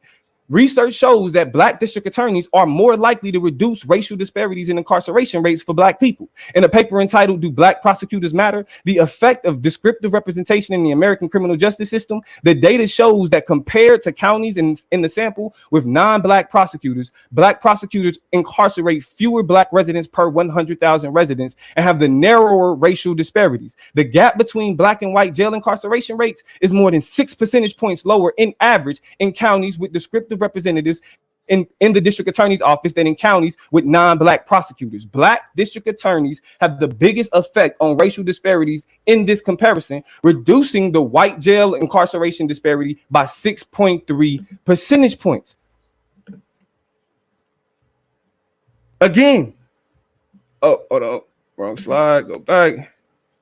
We see this same dynamic when we examine the representation in terms of city council seats. In a study entitled "The Problem of African American Underrepresentation in City Councils," of the 438 municipalities in which a descriptively representative council will have at least one African American member, 175 have councils that underrepresent their African American populations. That leaves more than 1.2 million African Americans underrepresented by their local councils nationwide. Almost a quarter of the municipalities with underrepresentative councils have populations that are majority African American. Approximately 77,000 African Americans live in communities in which they make up more than half the population, but hold only one or fewer seats in the local council. Now, The data shows again that black leadership has an impact on this as well. All black people voting empowers black local leaders to produce positive outcomes in black communities. In a working paper entitled Minority Representation in Local Government, they argue that we find that the election of a non-white council member is associated with a statistically significant reduction in the minority share of overall arrests. It appears that the election of non-white council members leads the composition of arrests to shift away from non-white residents. We find that relative to the election of a white candidate, election of non-white candidates serve to offset pre-existing gaps between minority and white neighborhoods. Black leaders are trying to do the work. If we all vote, we increase their ability to further challenge things like racial disparities. Abandoning the vote handicaps our ability to challenge those disparities, and it undermines our ability to make those decisions for ourselves. That gets us into the next impact: accountability. When Malcolm was elaborating on the political philosophy of black nationalism, he said, by the same token, the time when it's the same white man, knowing that your eyes are too far open, can send in another Negro in the community and get you and me to support him so that he can use him to lead us astray, those days are long gone too. Here, Malcolm is identifying the significance of accountability in the political maturation of black people. Again, when you examine the choices presented in this debate, all black people voting produces a larger impact. All black people voting means that political leaders that don't reflect black communities lose their job. It's simple. This is where we see the biggest gap in the impact of black people voting versus people holding their vote. Who else is responsible for challenging leaders when the people are dissatisfied with their representation? It is the primary reason why voting was denied to anyone who was not a white land-owning male during the inception of this government. Voting decides leadership, and the threat of the next election functionally creates a safeguard that allows the removal of leadership if they get out of pocket. That is why there are so many efforts today that undermine the black vote. Politicians recognize the impact black voters have on their job security. For example, if we look at what happened in North Carolina in 2016, an appeals court struck down key portions of North Carolina's strict 2013 voting laws. A 3-judge panel in Richmond, Virginia, unanimously concluded that the law was racially discriminatory, and what comes as close to a smoking gun as we are likely to see in modern times. The state's very justification for a challenge statute hinges explicitly on race. Specifically, it's concerned that African Americans who had overwhelmingly voted for Democrats had too much access to the franchise, wrote Judge Diana Gribben Montz. As of May 14, 2021, legislators have introduced 389 bills with restrictive provisions in 48 states. These new restrictive laws include provisions like black voter purges, reducing polling place availability in minority neighborhoods, limiting the number, location, or availability of mail ballot drop boxes in minority neighborhoods, and banning snacks and water to voters waiting in line. Data shows that these specific tactics were used by black people to make it easier to register and cast a ballot. Politicians are looking at these tactics that black community organizers utilize to increase voter turnout, and they are making those specific actions legal. If they are attempting to rob black people of their right to vote to escape being held accountable for racism. If all black people voted, it would undermine how they are attempting to completely disenfranchise black communities. If all black people chose not to vote, we would be doing their job for them. If all black people voted specifically in majority black areas, political leaders that lose the trust of the black people lose their job. The governments in black cities will be accountable to the interests of black communities above all else. This is literally the purpose of accountability. Politicians should not be able to maintain power if their constituents don't feel that they are reflected in their decision making. Ineffective politicians should be removed, and holding our vote literally cannot do that. Now, we see black people moving collectively against political leaders that have generally negative perceptions of perceptions amongst black communities because of a perception of a linked fate. This type of group cohesion all but guarantees unified votes to remove officials deemed detrimental. You see here, 73% of black people feel that they have a linked perception. And as you see here, even if you account for ideological differences, majority of black people vote based off of the candidate's perceived racial bias. The data shows that even amongst black conservatives, a candidate that openly courts racist support can't win their vote. Yes, Trump was too racist for most black conservatives, and the data proves that black voters ideological differences do not mirror the mainstream political dialogue. All black people voting would not be split over mainstream ideological differences, empowering black voters to hold officials accountable. If all black people don't vote, losing the trust of black people becomes inconsequential to elected officials. It will have no impact on their ability to keep their job because there are no repercussions. The purpose of voting is to elect candidates that represent us and remove the candidates that don't. We have already discussed how black people holding their vote undermines our ability to be represented in decision making. Now, even our dissatisfaction means nothing because there is no other mechanism to reflect it that can have an impact like voting them out of office. The ability to remove ineffective leadership is greater than just protesting against them. That gets us to the last point and the most important impact, and that is power.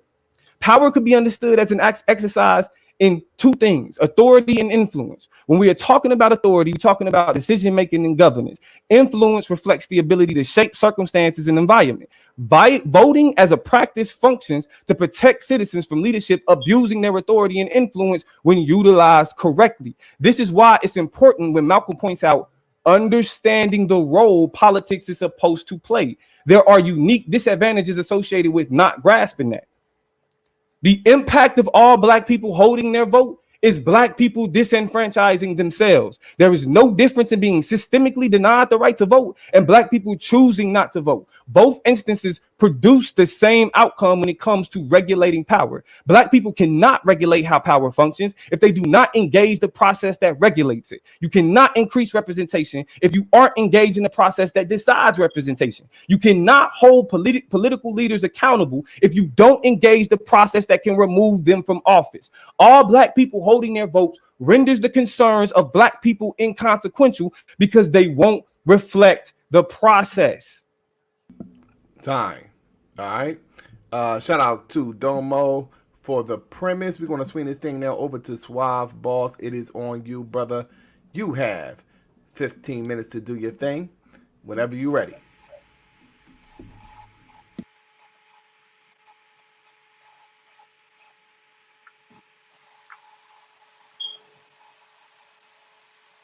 Your screen is sharing. Okay, bet.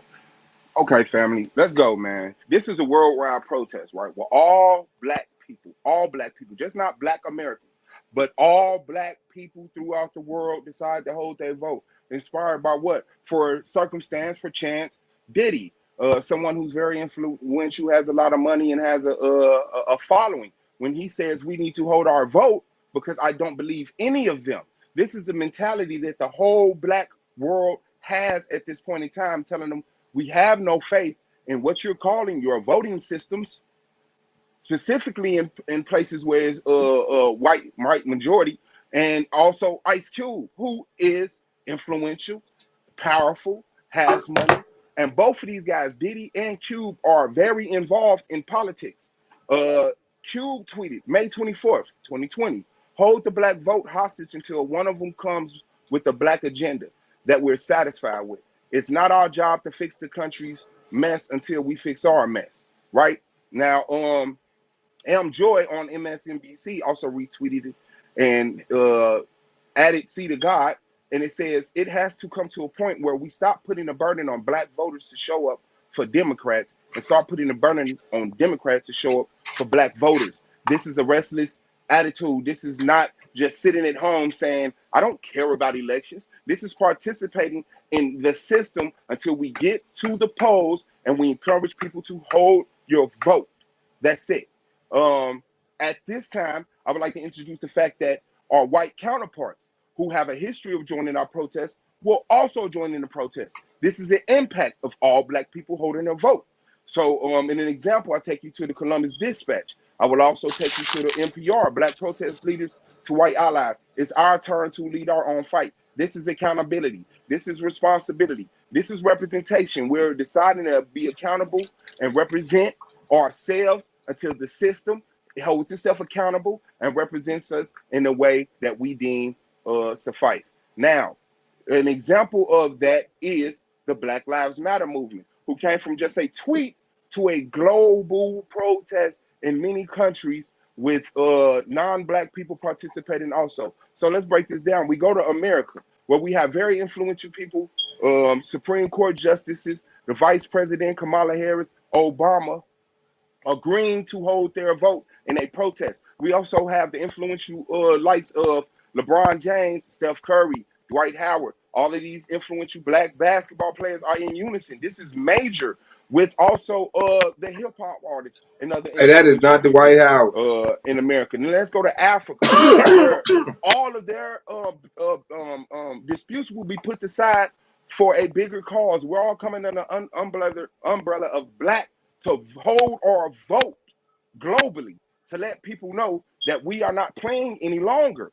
And so all of these African leaders that are black coming together, all these influential athletes. Let's go to Europe. We're in Russia. We have plenty of black people there, black officials there, all coming together in a global protest to hold our vote.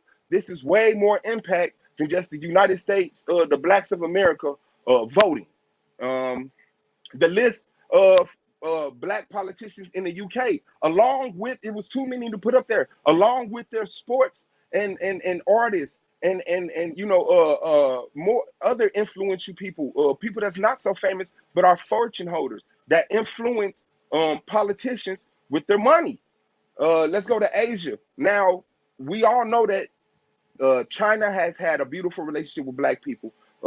Even the Black Panthers, where they gave us a asylum, so to speak, over there. They gave us an embassy, and they made it the Black Panther International Section. This is the Washington Post reminding you the forgotten alliance between black activists and China. So this is China also having our back. When we stand up, China helps us. That's what I'm showing you. W.E.B. Du Bois and Shirley Graham in China in 1959. I'm showing you that when we move and we take up something for ourselves, we do have people who are willing to aid us in ways. We're not by ourselves. And so this is also Vicky Garvin. I'm just showing you the history between the black movement and the Chinese and China. You know what I'm saying? So now let's go to South America, where we have now to this day the most black politicians ever down there, right? And this is just one example. But these are the people who are holding their vote in a global protest, along with the blacks of Africa, the blacks of the United States, the blacks of Asia. Now, let's go to also Australia, where the Black Power movement actually exists and has existed for a long time, with the example of Joyce Clay. And even today, the Black Lives Matter movement in Australia. I will take you to Lydia Thorpe. And I just read this caption. It says, "This image is striking. Draped in a possum skin cloak, Senator Lydia Thorpe entered her first day in the Australian Federal Parliament last September with her right fist raised in a Black Power salute." So these are the global people. This brother right here is also Gary Foley, one of the main leaders of the Black Power movement in Australia. These are all the black people that will be coming together, putting their differences aside. These are disconnected people who are knocking down barriers globally. This is more of an impact than just voting. You also have the street gangs, the Bloods and the Crips, the folks and the people, the folks and the Vice Lords. You also have the BDs and the GDs. Rest in peace, King Von and FBG Duck. Now, at this time, you have every black person plus our non-black counterparts in a global protest. Boom. That's impact enough. But let's keep going. What has protest brought us? Let's get the example of the SALT protest with Gandhi, which turned the tide of world sympathy toward Indians and got them from under British rule. Let's go to the protest of Martin Luther King and a rally at the Lincoln Memorial, which is credited with pressuring John F. Kennedy to draw up a firm civil rights legislation. Let's take you to the Berlin Wall demonstration, where the demonstrations were the final straw for the East German government, which finally opened the gates on November 9th. Not voting, unifying for a purpose and protesting.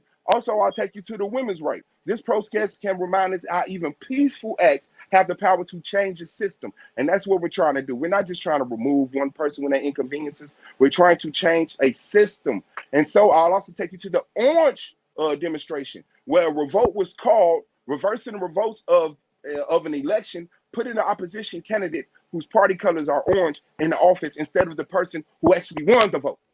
They voted, he won the vote. The people showed up in unison and they said they want him. The vote doesn't matter. Okay, so now let's talk about some of the negative things that can happen. From these protests, we already seen people come through with their cars and spill blood, even killing people. This is a negative impact, but this is the impact of this protest globally, not just here in America, but globally. People impeding on these protests and actually getting to the point when it causing bodily harm, even fatal harm.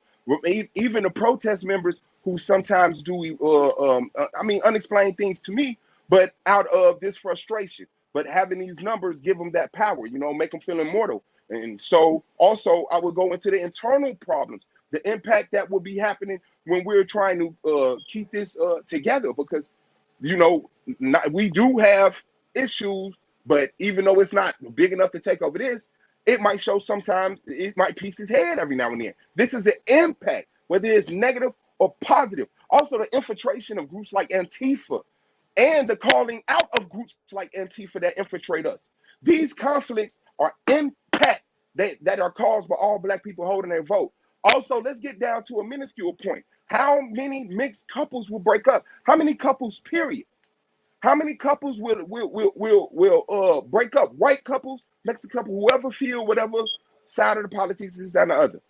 But also the interracial couples. So we see this, how this is a counselor saying shortly after election is when I became aware of it. She says people were thinking about splitting up their marriages. So this is an impact. Also, the raise in gun sales, which happens every time the Democrats win election, and sometimes when the Republicans. But every time the Democrats win election, gun sales go up. So this global protest of all black people coming together, all black people in America protesting, we already know people go buy guns. They want to protect things. And that also causes us to buy guns because we don't want to get caught slipping. This is impact. Now, I want to take you back to the point that the electoral system database shows that there are multiple ways of voting, right? So let me take you to a unique impact that will be caused in places like Mexico and, in Mexico and most of South America and Australia. Compulsory voting. Compulsory voting, also called mandatory voting, is a requirement in some countries that eligible citizens register and vote in elections. Them actually holding a vote is another impact, a great impact in places where you have to vote. So we have to look at all of these impacts when we're talking about this protest. We have all of the black people breaking down these barriers, Africans Africans communicating with blacks in America and South America, all of it, Australia, the political leaders who are still political leaders. They're not quitting their jobs. They're not quitting their jobs. They're political leaders. Let me shut this down right quick, because I don't even need this no more. Hold on.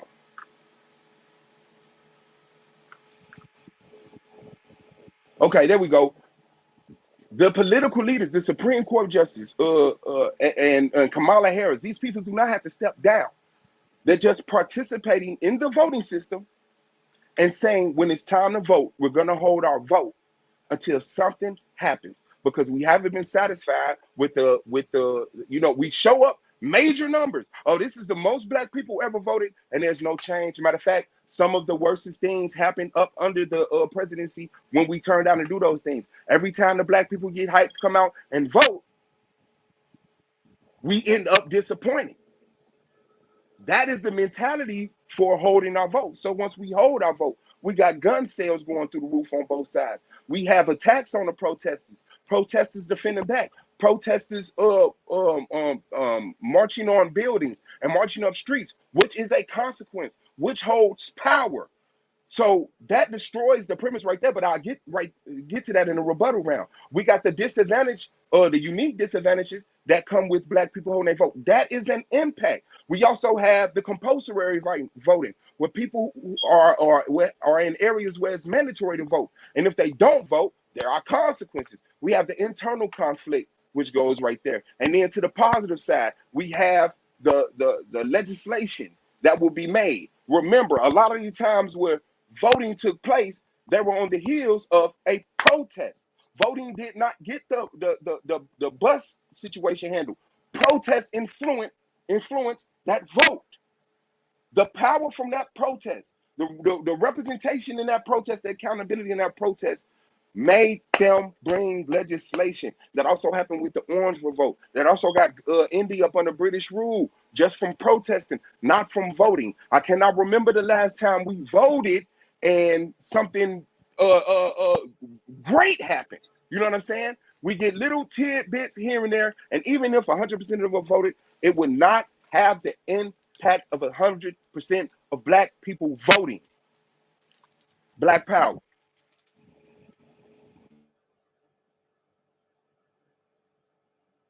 All right. Shout out to Suave. We will be right back, family, after this brief intermission for the. Now there we go. Both arguments are laid down. One of us is saying that if all black people in America held their vote, the representation that we gain, the ability to affect, not take over, but affect, increases. That's a great impact.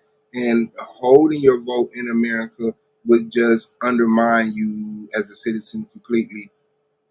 Now, my argument was that black people are not just in America, they're global. Remember, the title of the debate is which will have a greater impact, if all black people voted or if all black people didn't vote.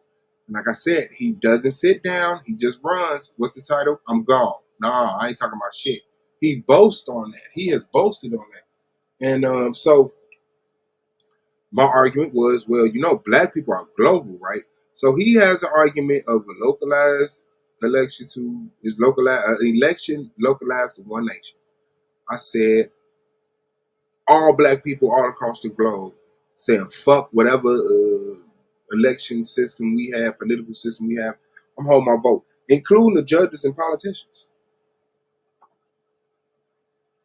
Those of you that consider Kamala Harris black, the Vice President of the United States held her vote in unison with all black people globally so that we could be represented equally. So let's go to, oh yeah, I think it cut off on that part. I got to get the second half. Hold on. I already downloaded it. I just got to share it. Vote. There's a huge gap in that turnout and impact. And this is rebuttal round. Start the timer now. All right, so even with all the distractions, I want to get back to what's important in this debate, and that is what has a bigger impact, because there have been moments in this debate where my opponent has mentioned this is an impact, and this is an impact, and this is good, and this is bad. But what we're arguing is what would be the most significant impact? What would be the more significant impact? My argument is that all... Did y'all hear him do that? The topic of the debate was which would have a greater impact? Which would have a greater impact? Greater.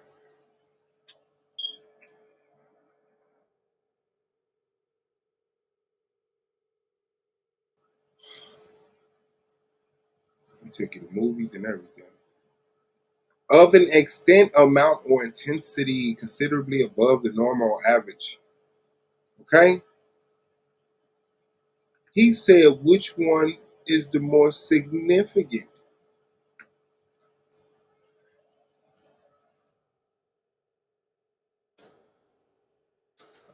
Come on, folks, be so educated they bad with words.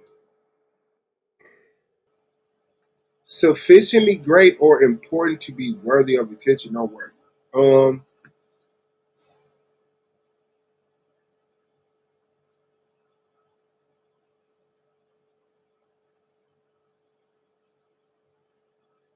I'm cool with that. I think I'm cool with that. All right, let's go. Black people voting and empowering all black people voting and empowering the self-sufficiency of... Now remember, I had a premise. Black communities has a bigger impact than not voting and hoping liberal allies join you in some sort of woke revolution. Those are the options presented in this debate. Suave has not and cannot show any connection between black people abandoning the vote and the world joining in protest. There is a huge gap in that logic, especially when we consider how the world responds to black people when they don't vote now. There is no positive correlation between. He's saying I can't correlate to black people when they in America when they vote. So people globally jumping in. First of all, he gave me all black people. So I don't have to show the connection between America and other places. They're black already. And I did show the significance, the correlation of when black people protest, white people join in, non-black people join in. Non-black people join in. Low voter turnout and increased positive perception of black people from non-black people. The opposite is actually true. His argument relies on non-black people looking at us and voting, looking at us not voting and being inspired to revolt. But these same people, after the 2016 election, told black people that that they couldn't complain about Trump because they didn't turn out the vote. These same people would say now we really can't complain because these same people would see us giving up.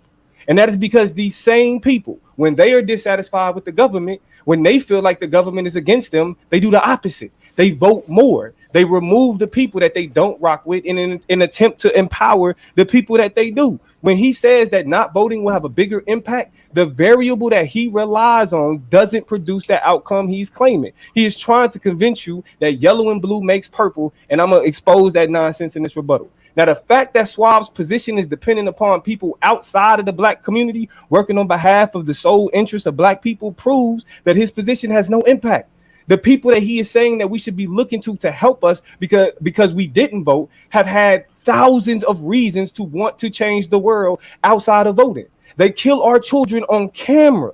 If that has not been enough to create some multicultural coalition against world leaders, not voting damn sure ain't gonna do it. And his position is the opposite of self-sufficient. He's looking to other people to empower black movements, and that historically has consistently failed. Suave wants you to believe the wildest liberal pipe dream, and history shows that liberal allies only undermine our effectiveness. When he says things like, we're not alone, when he says things like, look at how they responded to Black Lives Matter. Yes, those same people undermine real efforts in change. So you won't be producing some great protest that would change the world because people already look at when black people don't vote and use that as a way to criticize the situation that black people are in. He hasn't shown any variable that would change that. Now, I think it's interesting that in this debate, he's talking about all black people and he's attempting to include Africans holding their vote. But what that does is it ignores the fact that not all governments underrepresent and oppress their people. There are African governments that are actually functioning in a way that the people benefit from. And those people are represented and reflected in their government. So to just say, well, all black people, it's fallacious. It's a cheap argument. And it relies on an ignorance of other governments to make sense. You have to believe in this essentialized understanding that every government in Africa is messing over their people. And so because every government is African is messing over their people, all the Africans shouldn't vote and it would mean something.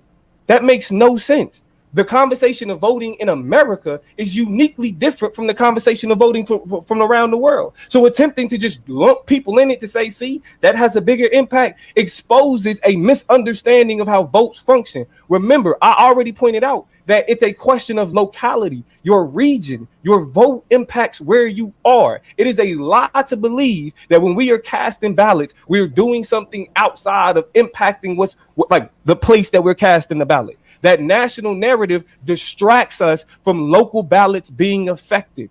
That is why the perspective that he's bringing to this conversation proves that the impact that he's trying to claim is not real. He also said things about holding our vote until we get representation. This is a persistent gap in the logic in his argument. If voting is how you get representation, you can't hold your vote to get it. You're going to hold your vote just to vote later?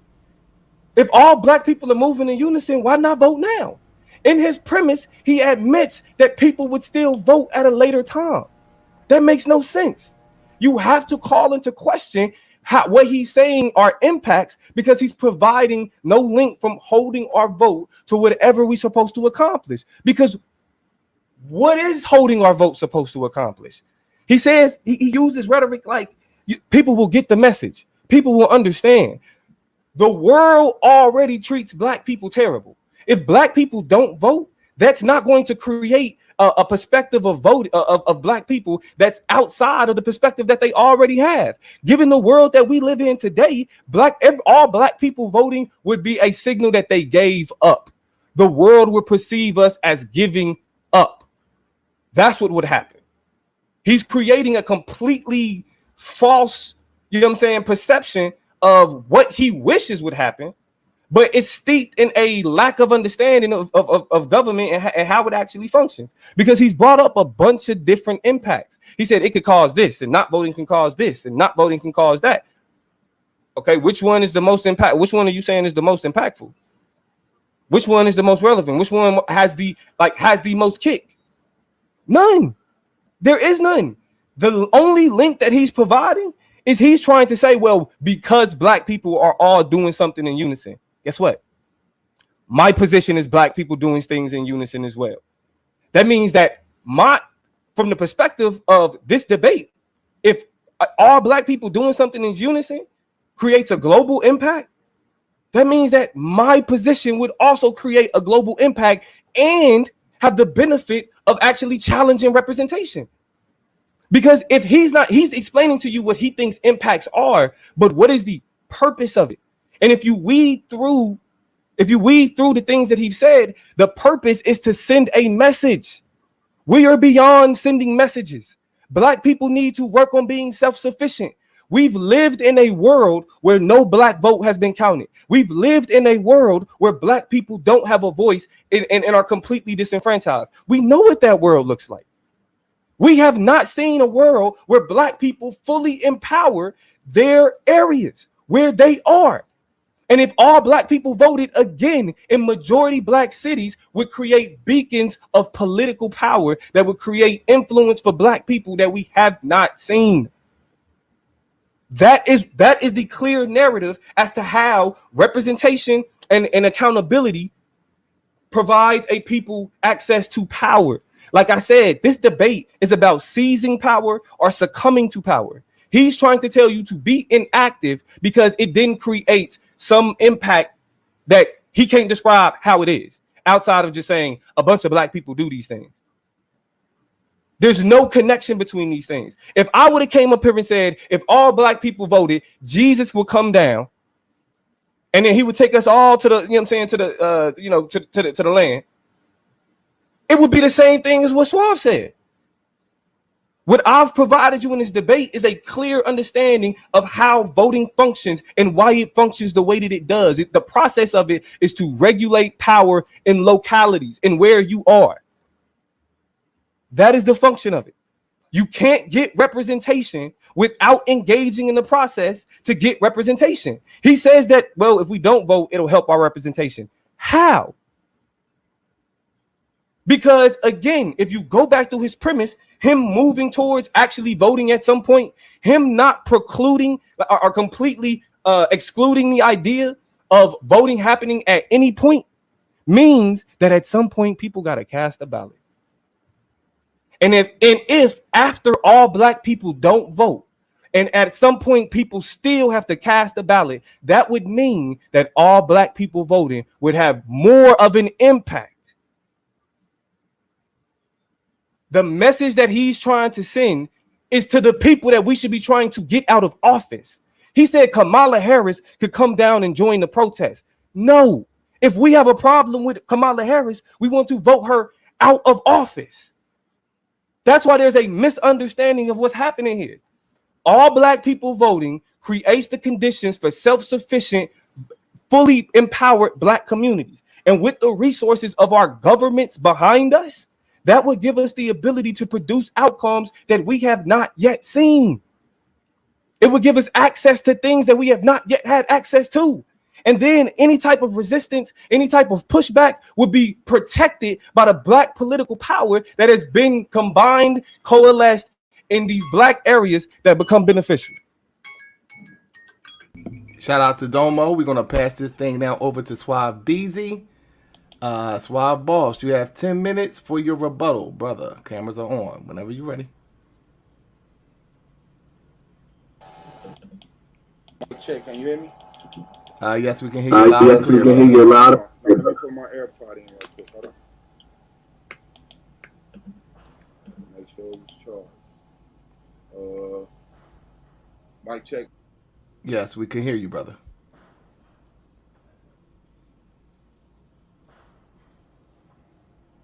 Now we cannot hear you.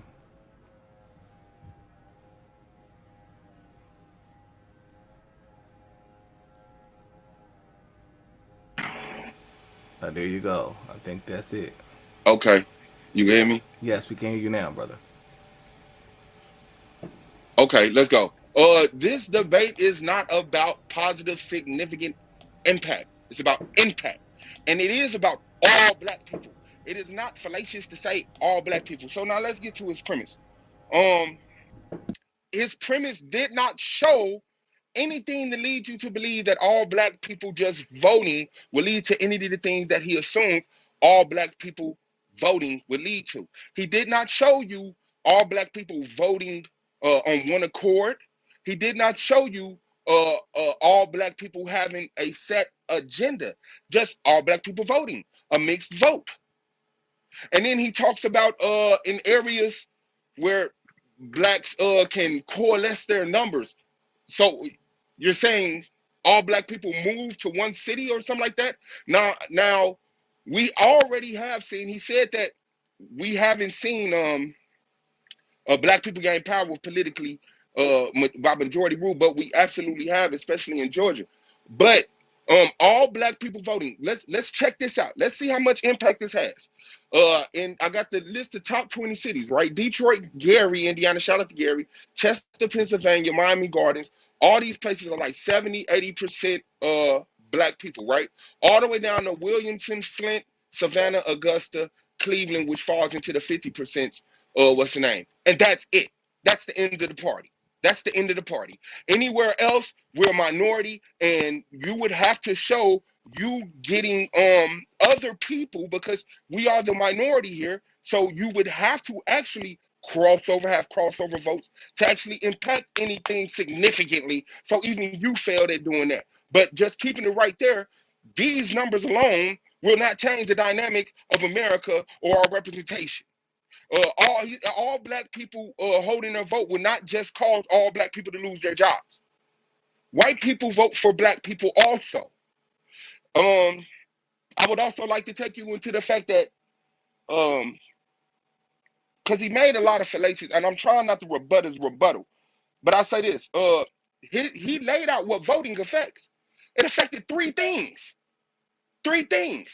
representation, accountability, and power. I showed you through protest. We've gotten the same things. It was not voting that changed the things for the Selma bus boycott or the march on Lincoln Memorial or the SALT protest, any of these things, or the orange protest. The orange protest, actually, the person won the vote. The orange protest made the government take that person out of that seat and put the person that they wanted in. So his premise is flawed. He's not showing you the correlation. I'm showing you this is what leads you to conceiving that things will happen. Also, I have to say a couple things about his rebuttal. The dude said, I need non-black people to come in. No, that is an impact of us holding our vote and protesting together. Us protesting together, anytime we protest, other people join us. That's an impact. So you're not understanding the discussion. Now, he tried to contain it to just black people in America, but the title says all black people. And then he says, well, you're trying to just simply say all black people. Well, that's what I get when I think of all black people. He debated some black people, making an impact on three aspects of voting within America. I showed you a global protest. Also, let me go directly to his premise because he had a lot of slides reading, right? He says all black people voting means that political leaders don't reflect black communities lose their job. Already killed that. That's not true. That is not true. That, like, show me some type of data that shows that black people will lose their job. You just want that to be true. The impact of all black people voting on accountability, right? And what comes specifically is concerned that African Americans who had overwhelmingly voted for Democrats and had too much access to franchise. Now, his point in here is what comes as close to a smoking gun as we are likely to see in the modern times. The state's very justification for a challenge statute hinges explicitly on race. So I'm telling you, what I'm doing surpasses race. It's not just black people. He said our enemies. Who's our enemies? White people? Why? When they are sitting voting next to us. He says that voting removes people from positions where we not. He said voting removes people when we're not satisfied with their representation. We're not talking about removing a person. If anything, the impact that we have changes the system that person is working within. We already know black people vote, and different people get in, but we never get the representation or the impact that we want. So that kills that part of his premise. Here's another one. He says, as of May 14, 2021, legislators have introduced 389 bills which restricted provisions in 48 states. These new restrictive laws include provisions like black voter purges, reduced polling, limiting numbers of drop boxes, and ban snacks and water. What does that got to do with black people voting and then creating an impact? That was the senseless side. Then he goes into the slide that's titled B. It says, all black people voting dictates job security for political leaders. Problem with this. It's just numbers. There's no source here. I can't even cross-check this. He just put up some numbers and put it in a fancy way, and it's trying to convince you that it's true. So that was a useless slide. If all black people don't vote, the dissatisfaction of black communities become inconsequential. This is what people who vote would like for you to believe. But the thing is, we're upset and unsatisfied with the voting system. So us holding our vote in protest shows that we're not taking that road anymore. We're taking this road, which when you look in the past, taking that road has given us more power, accountability, and representation in America through these protests. He didn't name not one time that black people voted and it impacted us. Not one, to even exaggerate and say, okay, that's cool. I can see if 100 people voted that would be magnified. Not one. He just wants you to believe that. Another slide says, authority, decision making in governments. Well, if black people are taking it upon themselves to hold their vote and protesting this mean, this is showing our inclusion in the governments, and not just that, but our ability to govern ourselves within the system that we're fighting for representation in. Also, influence, shape, circumstances, and environment.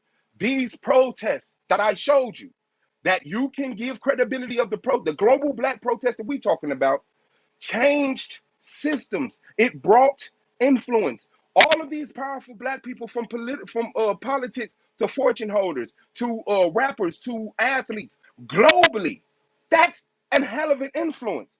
And remember, he's simply talking about black people in America for some reason. It says the impact of black people holding their vote is black people disenfranchising themselves. That's an impact. It doesn't matter if it's positive or negative.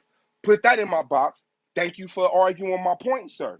The impact of all black people voting is the self-sufficiency and empowerment of black communities. How? You didn't show that. All black people just went out and voted? Well, who did they vote for? Did you give a scenario? Or they voted for this one person? They voted for this one mayor? How did it how did it fully empower those communities? You never showed that. You just want us to trust that. Now, also in his premise, he says all black people voting cannot directly impact any of these key factors. Remember, representation, accountability, and power. I showed you through these protests, a global protest, that it already has affected them three things. more than what you would assume the voting did. He also says it shifts our perspective on power, allowing us to concentrate our political influence. Well, if us taking accountability and responsibility and standing up in unison globally and holding our vote isn't showing a shift in perspective on power, you got to understand the power is in the people. The vote is an honorable thing. Okay, so he also said it prioritizes accountability. We are prioritizing accountability. We're saying that when we show up, even in record numbers, we do not get the representation that those numbers reflect when other people do it. So now what I'm telling you is that how do you show accountability being presented when you're trying to vote to a people and say, I need you to do this for us because we showed up in record numbers? That's never happened. And it also holds our political leaders responsible, right? Because they're joining in. Increasing descriptive and substantive representation. That still happens under white votes. Remember, white people went, we control white legislation through our protests. The fact that we protest, white people went and changed the system. Well, it didn't even take a vote. It didn't have to be put on the table. They came up with it, and that's what he was. That's what we was doing. Also, he says creates a focus on black leaders that pushes our efforts more towards local politics. Well, my scenario pushes our focus not just toward local politics, because the local politicians are standing in unison with us, but it also takes us to a global extent of this, right? Now, time. Here's it. All right. Black power. Shout out to Suave BZ. We're gonna get into the rapid fire round, family, right after this intermission. This is the Solar Vision Debate League.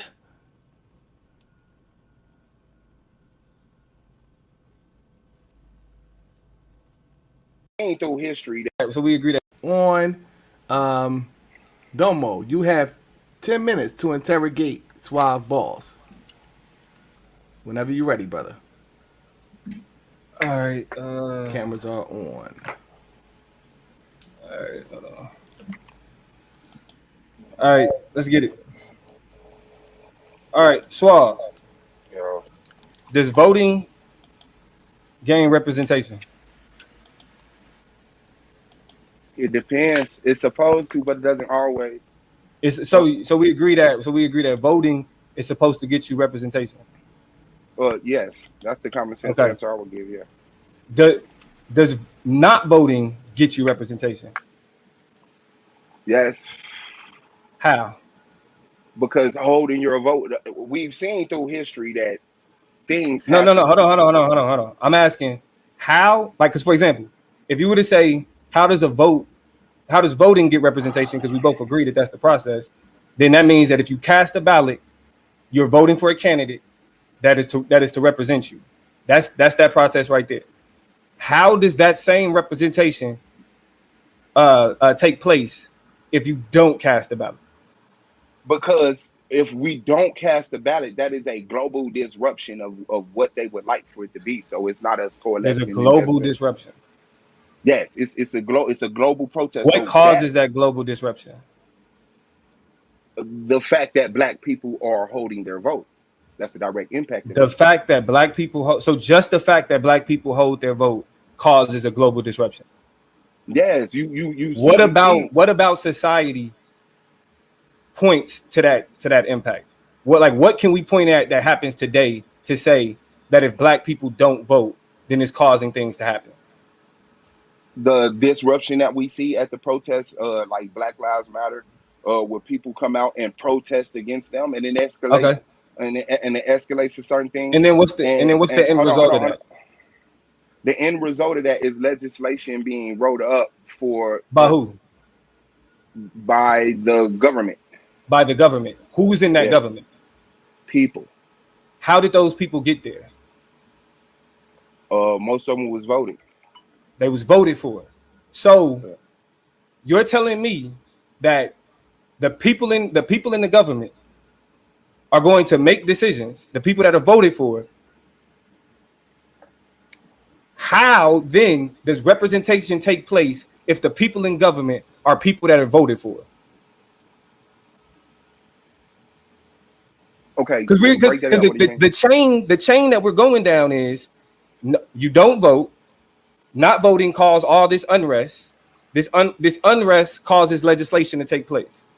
Mm-hmm. Okay, how does that then equal representation for people who didn't The same vote? way that the bus boycott show representation, and now we can see it anywhere on the bus. But we talking about government. You talking about a bus. We talking about government. You okay, admit that in order to push legislation, you have to be voted for. And okay, and okay, right. In order to push legislation, somebody has to vote for you. So if you're not voting, how are you putting people in power to push legislation to represent you? The people that's in power, whether you voted them in there or not, like we saw in the past, write legislation for us because of the disruption. But you're not voting because you don't like them, right? No, it's not them personally. It's the system. It's the system. What is the system made of?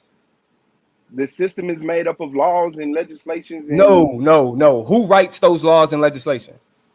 People. The system is made up of people. How do people get into the system? Mostly voted is the answer you're looking for. Voting puts people in the system. So if it's people in the system that we don't like, nobody said we don't like them. Why are you saying we don't like them? Because we don't like what they're doing. We don't like what they're doing, right? That don't mean we don't like them. We just would like. But hold on, how are you saying you don't? But you don't like what they're doing. So let's go with you don't like what they're doing. If you don't like what they're doing, do you want them to keep their job? I mean that's not. I mean it depends. It depends. So hold on. So if somebody was doing a bad job to the point where you wanted to cause unrest, and you could take that person out of their position, right? Would you not move to take that person out of their position, right? I mean, we've tried that. We've taken people out of position at this point in time. Hold on. I'm not asking you what we've tried, bro. Hold on. Time out, but I'm not asking you what we've tried, right? Because we're trying to draw a line between how do you get to being represented when you aren't voting. You have conceded that every instance. Then when we talk about people in power that's making decisions, they got there from voting. So, but that don't mean. But all the legislation that was made was not voted into legislation. It was brought into legislation because of the disruption. Okay, why is the disruption being caused? Because the system is unfair. Because the system is unfair. Who makes up the system? People. People make the system unfair. How do you remove when people are making things unfair? Should they keep their job or should they be removed from their job? It's the system. So system. Hold on. Let me answer. But we said that we already admitted that people make up the system. That means that the system is a reflection of the people in it. If the system is a reflection of the people in it, should we not remove those people? It is a case by case. Well, you just can't say that because it's a case by case. You talking about causing a riot because you don't like the government. You're not getting any clarification. But listen, no. You're not getting because you're not answering my question, bro. Hold on. Did I say I'm trying to cause a riot? A riot would be an impact made. No, I said you said disruption, whatever, like a disruption, yes, whatever. Impact. That doesn't mean no. So what? The disruption. And what you just used them two different things, bro. Okay. So like I said, you trying to delineate something that I ain't really. I don't need that. I don't need that. Let me ask you something else. Is there a benefit in black people concentrating their numbers? As far as what? As far as being self-sufficient and being politically empowered. No, concentrating their numbers is what? Like geologically, concentrating their numbers. Yeah. I don't know, bro. I mean, okay, you don't know. All right, you don't know. No, that's cool. Man, bro, can I answer the question, bro? You not. No, I mean, no. You said you don't know. You said you don't know. Okay, so let me expound on my answer. You can't just cut me where you want. Bro, but that's what I'm saying. If you don't know, then I don't. Then anything else you're saying, I'm not. The reason you it's cool. don't know. It's cool. We're moving on. The reason you don't know. It's cool. We're moving on. Can you show one instance? Hold on, bro. Can you show one instance where people got where people coalesced around black people not voting? Can you show You one cannot, instance where you that happened? cannot assume. You cannot assume because people concentrate their numbers that things will be hunky dory. People still have drug problems. Okay, Some but can you people are still in answer my poverty. question? Some people are uneducated, and that don't But can mean you just still because they answer my question concentrate then? their numbers, things get better. I just did. What's your next No, I've already asked another question. one? Okay, what is it? I just asked I just answered the last one. So All right, what's your question let now? me ask you this: if at any point do people vote? At any point Huh? after your unrest, after the disruption Uh-huh. that you caused, at Uh-huh. any point after that, do people still vote? That depends on if legislation is made. If a change in the system doesn't happen, there's no reason for us to Hold on. go back and So you vote. don't see? Okay, so you're saying that there's a system that's currently making bad legislation. That system that's currently making bad legislation, you're saying that the people that are making the bad legislation are going to join the protest and protest with the people against voting? The people that's making the legislation? The black people, sure, some of the white people will, but not all of them. Bro, how does that make sense? Who is being held accountable? So is the system just some robot that does things and nobody has to? No, everybody's being held accountable. We're holding ourselves accountable. We're holding their accountable. We're Who? holding them accountable. The system, Who? You the just saying? political leaders. Okay, The but you just said that it's. But when I asked you about holding the political leaders accountable, you said, "Well, it's not them; it's the system." No, you said if we're taking them out of their job. Yes, if Why they're would you doing do it that? because you're saying they're doing a bad job. There's more than one way to hold them accountable than just. But why wouldn't we just remove them and put somebody better in the position? If the problem is the system, that means if you're gonna keep them in the job, why are you can I causing answer the unrest? question, bro? If you're going to keep them in that job, why even cause the unrest? Because we want to change the system. How do you change the system? By having people change the system. By having people change. All right, bro. Let me ask you one more thing. Are all people in Africa under one government? No. Are all people in Africa under the same political circumstances? No.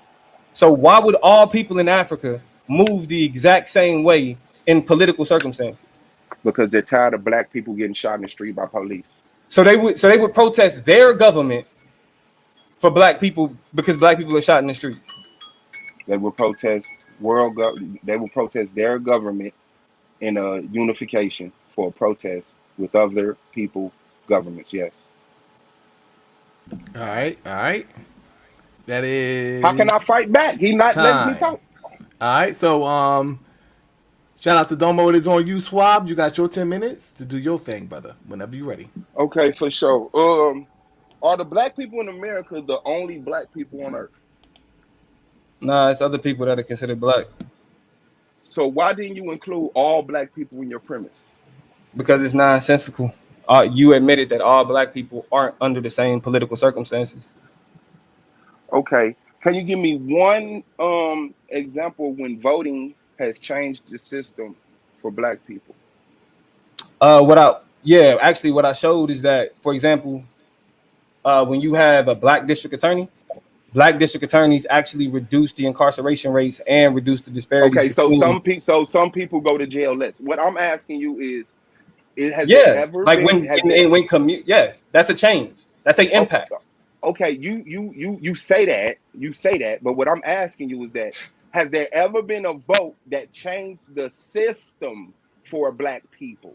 Yeah, the difference between me and you is the system is people. The system isn't something that's outside people. So when you remove people, you remove that aspect of the quote unquote system. Black people holding positions in local government actually change the circumstances of that community. I showed the evidence. No, you didn't. When you remove someone from a position in a racist system, does that change the racist system? It changed the impact of that system.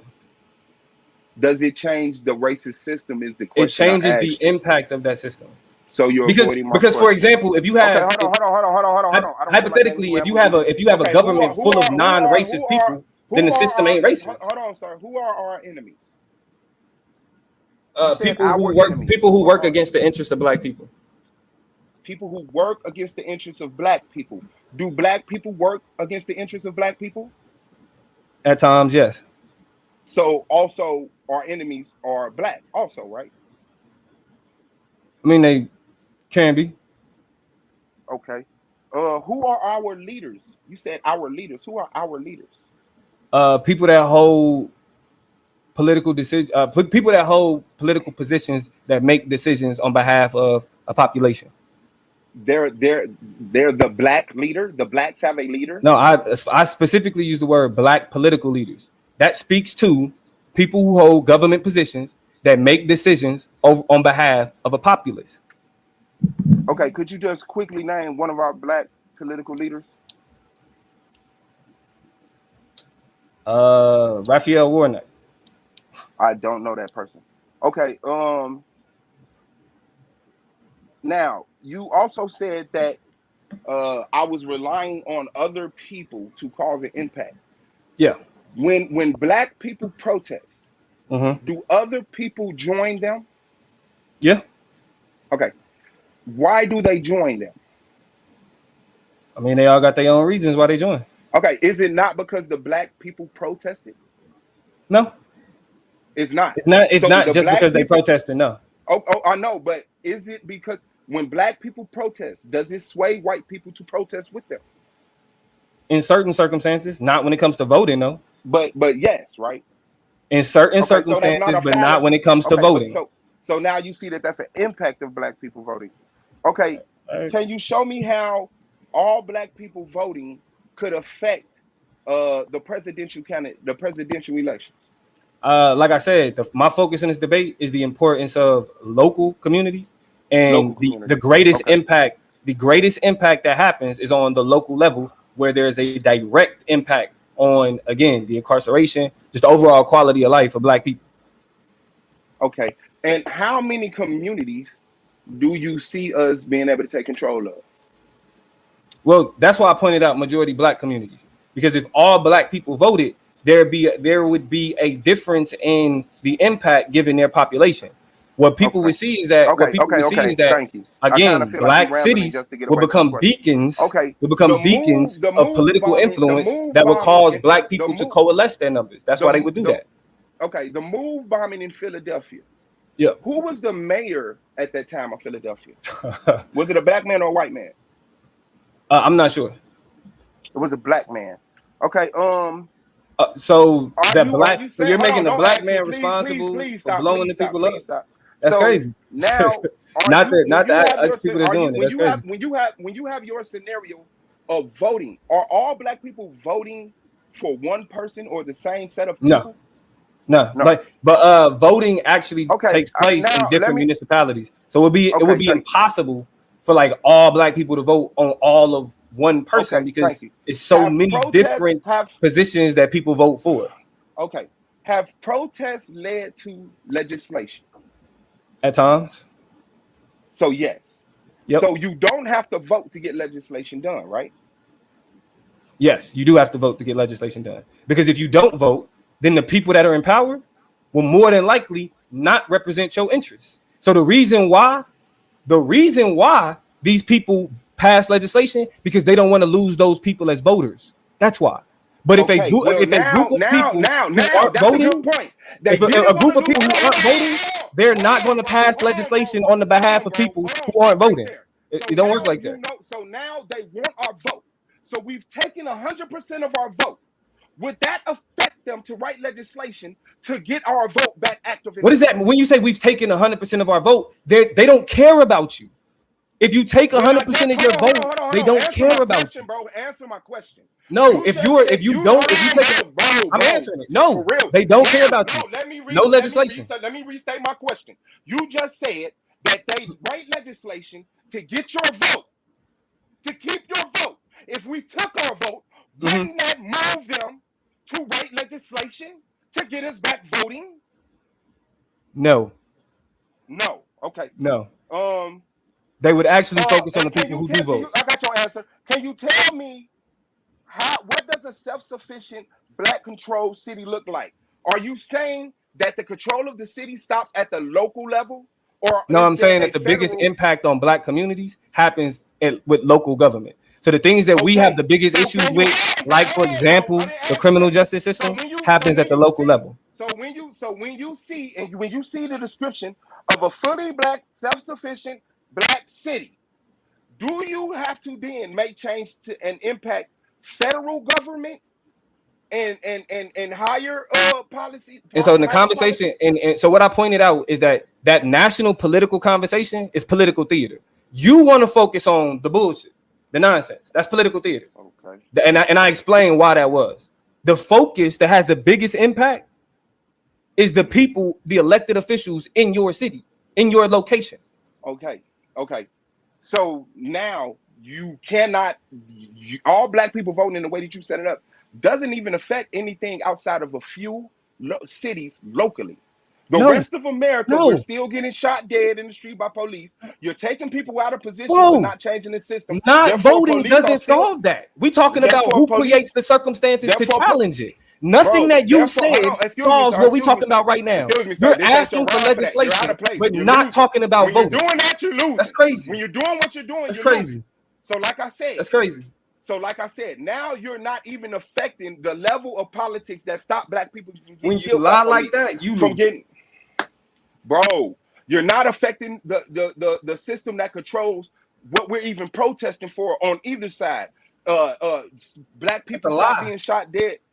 It's a lie. Okay, brother. How can all black people voting change the system that kills black people in the street at the hands of law enforcement? Because if you put people in the positions that are able to hold officers accountable, then it would de-incentivize officers shooting people. So if black people started locking up police officers that Okay, kill people, so that means now, that would happen less. so when I just said that the movement bombing happened under a black mayor, how do you make that make sense? Because I showed that, okay, you have that example, right? But like I said, I've showed how, one, black legislators focus on black agendas. They focus on what impact black people. Two, I showed how people like the district attorney directly impact law enforcement, and how just the election of a black district attorney reduces incarceration rates. So But what does we're it seeing is stop a black real people? impact. But does it stop black people from being killed in the street, sir?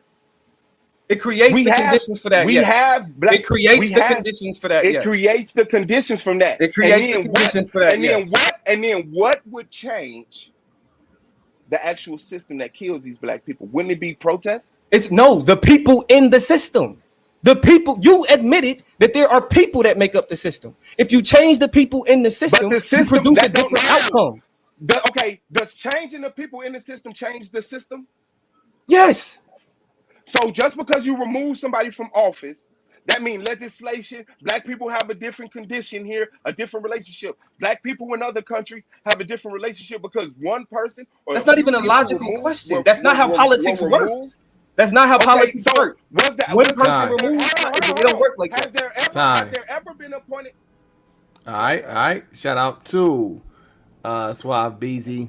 We're gonna go ahead and close this thing out, family, right after this brief intermission. Like nationalism is that black people control. What holding strong vote. Don't more ask the question: how does he also went into black prosecutors showing the disparities in incarcerations among blacks, how that's decreased when we have more black prosecutors.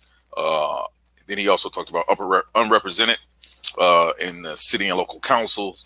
He did give actual quotes and data in regards to about 1.2 million underrepresented blacks in this country that are underrepresented by their local city councils because of lack of voting for constituents who offer positive legislation to impact on behalf of blacks. And then he went into on slide E. He noted that non-whites elected in certain cases, actually in most cases, we see that there's a disparity in the gaps of how black people are treated fairly. So then he went into accountability. He talked about job loss and voting effects. He talked about May 20. He also made a quote from May 20, 2021 about 389 bills that were attempting to rob blacks of their basic rights, and black voting and voting as a whole would offset that. He also talked about blacks voting to dictate job security. I thought that also was a great point that he made. He talked about power as an exercise and influence and power. When we do vote, he talked about not voting blacks disenfranchise themselves, and I thought that was very powerful. Key point that he brought out in his rebuttal. I think that the strongest point, one of the strongest points of his rebuttal, when he mentioned the 2016 election, in which voter turnout actually was lack of voter turnout was responsible. Black lack of voter turnout was responsible of Donald Trump getting elected. And then after he was elected, they complained, but they had the lowest voter turnout among different voter demographics. So I thought that was a very key point. I think and then I just go to the rapid fire round. Don't more ask the question: how does not voting get you representation? And I think he caught Suave Boss on that question. I thought that was a very strong question. Domo sort of Suave sort of floundered on that question a little bit. But then he went to how do you change the system? And Suave basically said by having political leaders removed. So I think that sort of acquiesced to Domo's point in a rapid fire. And I think that in Domo's closing, I think that he was very strong in reiterating representation, accountability, and the power of black voting and why blacks should vote and how much of an impact that would have on the outcome of blacks as a whole. Suave, in his opening, he defined impact. He also defined black and racialized construct in a global aspect. He also showed that the black family was scattered. I did get your point on that, so I wanted to let you know that right off the bat. He also talked about the impact of holding a collective black vote, and I thought that was powerful. That also, I think that made his the global aspect of holding the black vote globally also was very important. What else I want to go to in his premise? He talked about all of the influential people who talked about holding their vote, even more political, to entertainers, to sports figures. He talked about that. He brought out the article in the Columbus Dispatch about the coalition of races coming together to hold their votes. He talked about Black Lives Matter and their global protest, which I thought was a very powerful example. Again, he went to individuals holding their votes, global protests, national support and international support of holding the black vote. He talked about Lydia Thornton. He brought out examples of what holding your vote could do. He used examples of Gandhi's protests, MLK's protests, the protest of the Berlin Wall, the 1913 women's suffrage movement, the Orange protests in Kiev. I thought those was very powerful examples that he used to support his argument and bringing positive impacts for holding your vote. Then he also talked about the negative impacts for holding your vote. He talked about marriages because of their political differences. Divorce rates, we see high divorce rates. Gun sales going up. He talked about that as well. I also thought he brought a very key point in talking about compulsory voting and mandatory voting. and how holding that vote in those aspects in those specific countries also has a greater holds a greater impact. So I think that was a very key point. He talked about blacks voting hasn't caused enough change. He talked about protests bringing change. Shows impact of shows impact for power. It shows the impact of power by holding your vote. He also talked about holding your vote influence legislation to change protests, and then he used the example of the Montgomery bus boycotts. So I thought that was a powerful example. And in Suave's rebuttal, I think that Suave had probably one of the best rebuttals I've heard. He talked about blacks being dissatisfied with the system of voting. He talked about protests that have changed the system of voting, the power, and that the power is in the people. So I thought that was a good, strong statement. He also talked about how the he talked about showing up in voters showing up in record numbers does not guarantee results of action or change. And then in his rapid fire round, I thought that he asked some pertinent questions. I think Domo acquiesced to some of his points on that. And then in his closing, I thought his closing was very strong. He sort of went throughout his entire debate, lined everything up. So in looking at both debaters and their arguments for this debate, I have to give my vote to Suave Boss.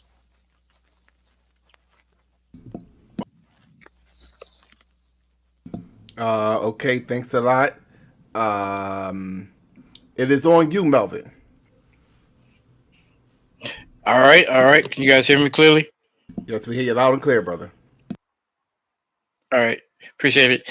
Yeah, I do agree with Judge Daniel that judges as we get closer to the finals, a little bit of extra time to delineate and put our thoughts together would be appreciated. But I was able to do that during the previous two judges' moments. So this is a very, very tough debate to judge. It's very close. It's not perfect. Both debaters have moments where they shine really well, and then they have moments where I'm not sure if it's like their personal views or whatever that gets in the way, and it kind of causes them to not really focus in on performing well. I'll keep mine short. A lot of what I was going to say was already kind of spoken, so I keep mine short. Both of them have great solid openings. I just think that Domo, again, he makes his openings pretty clean. I think his openings are solid and consistent. So I've had a good opening, but it's just that when we talk about the strength of the argument there, it's just that one point that puts him over the notch. And so as far as the openings, like again, both of them, great job. Both solid, straight up openings. For premises for both parties, premises again for both of them, it's very, very close. It really comes down just to a few points on each side that I had to take away. For Domo, his premise, is exactly what he stated in his opening. He was going to cover the 3 points of how voting has an impact, representation, accountability, and power. And he also talks about it on a local scale on how communities can actually employ these methods within voting to be represented, to have accountability with their leaders, and of course affect change with power. The one thing that I did see with Domo, he stated that he was using a study, but the majority of his slides did have quotes on them. And when you use quotations, especially in your PowerPoint slides, I would appreciate to at least have a citation at the bottom, at least, to showcase where you're quoting from, where you're getting a study from, the majority of his slides did have quotes, which lets me know that either this is from the study or this is someone else's opinion. You do have to be careful with that because I'm here to hear you and your opinion. And when you show quotations in the presentation, it just kind of raises an eyebrow on that. So make sure you guys watch that in the future.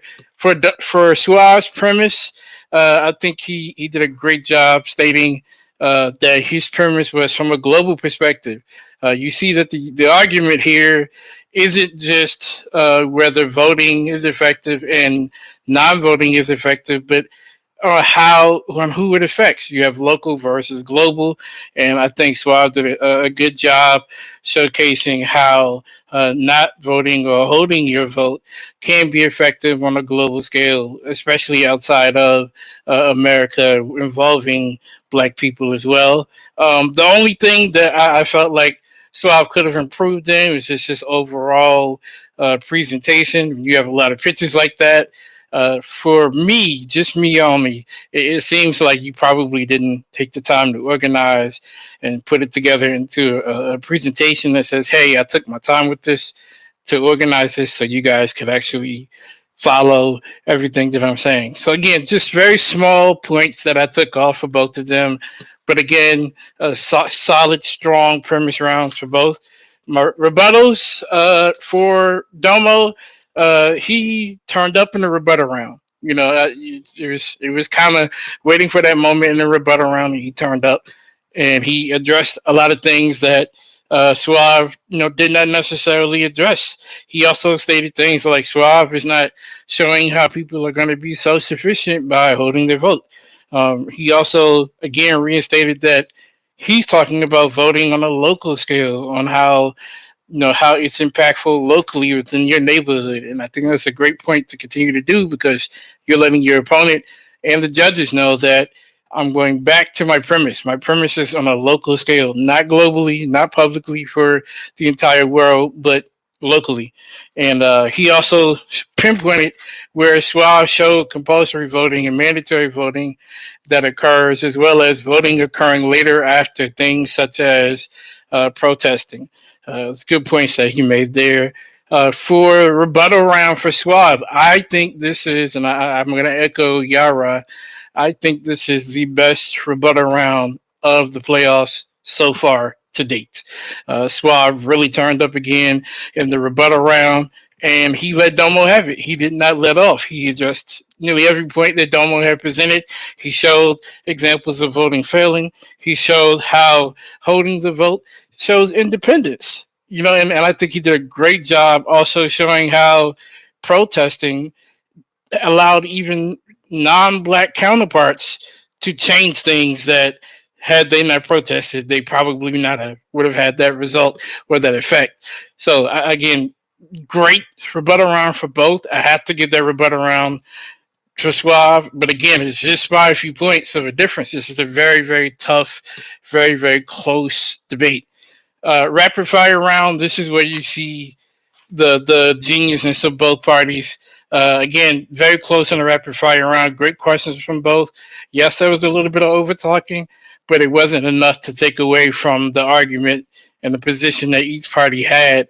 It was no clear winner in that rapid fire round.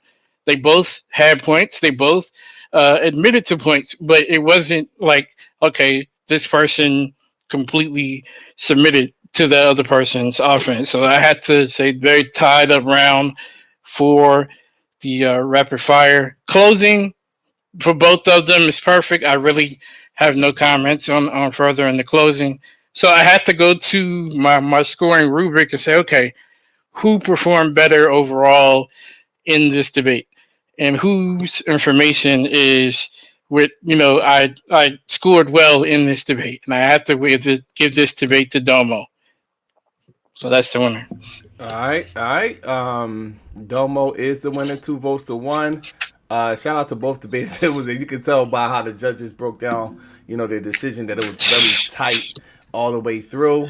And my apologies to the judges. I will give you guys a little more time to go over your information and your notes so you can have a more flow, so it can flow a little more better with your decisions. So that's that. I definitely will correct that. With that being said, the Argument League, y'all already know, is going to be going crazy over there, family. So if you haven't done so, make sure you subscribe to the Argument League, family. Congratulations to Domo and Suave Boss, but unfortunately for Suave Boss, you got to go home.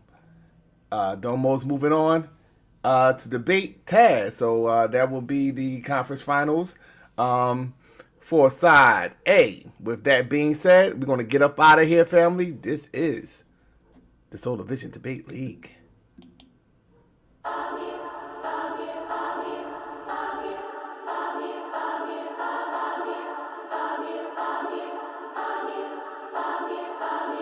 Biz on the track. It's B on the beat. How you supposed to have light if you got solar missing? Everything seem bright with solar vision. Whole court and a witness, nobody know this missing. I'm my own judge, jury, and the co-defendant. It ain't an idol if it's solar image. Get to the core, my nigga, no pretending. Hotter than Jamie Foxx on the solar mission. Melchizedek, no beginning nor an ending. Ain't no need to study long if you gon' study wrong. Got me chasing the ghosts with no lully bones. Blew a hustle anywhere but never hustle home. Mama pray for his soul cause he ain't coming home. Watch you doctrine get demolished. Bluetooth pilots for YouTube scholars. I do for knowledge, not no stupid dollars. My new provider make them hoop and holler. In the lead for the light bringers, Illuminati. You ain't doing nada and blue ain't bother. Can't be rolling with you with no stupid mocking. No Candace Owens, I don't do Kamala. Free flowing out this new Kabbalah. Lumen in the garden, hit a human olive. And you can get this stick with no soup and salad. Blue seek asylum on a Cuban island. My newest challenge is live a long life. Can't nobody live it for you, you gon' live your own life. Right place, wrong time, I'm in the valley where the bones dry. I prophesy to the bones ride. How you supposed to have light if you got solar missing? Everything seem bright with solar vision. Whole court and a witness, nobody know this missing. I'm my own judge, jury, and the co-defendant. It ain't an idol if it's solar image. Get to the core, my nigga, no pretending. Hotter than Jamie Foxx on a solar mission. Melchizedek, no beginning nor an ending. Wake up, Jacob, tell him it's urgent. Identify me by the blessings, never the curses. Walk on water, but I never submerging. You a goon on Zoom, but never in person. My verses merge with the ancient letters. My rating's good, but my rank is better. You soft as Wayne and baby's leather. If I bring my best, you can't do better. Local natives surrounded by the foreigners. The throne of David, the crown is Moorish. I can anoint the babies and crown the poorest. I'm rolling out, I found the forest. Lex told me keep a head and a leg up. Y'all rob with a tank at your head, bruh. Consul told Blue keep your bread up. Seen solar at the door like lead, yeah, I'm shooting for the top like Rick Berry. Sneaking baseline, tryna rip Parrish. This is where your talking points get perished. Just to be a champion like Chris Harris. How you supposed to have light if you got solar missing? Everything seem bright with solar vision. Whole court and a witness, nobody know this missing. I'm my own judge, jury, and the co-defendant. It ain't an idol if it's solar image. Get to the core, my nigga, no pretending. Hotter than Jamie Foxx on a solar mission. Melchizedek, no beginning nor an ending. Shout out to the league. We'll see you guys on the other side. This is the Solar Vision Debate League, the best debate league on social media.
You know, we had to spin the block again.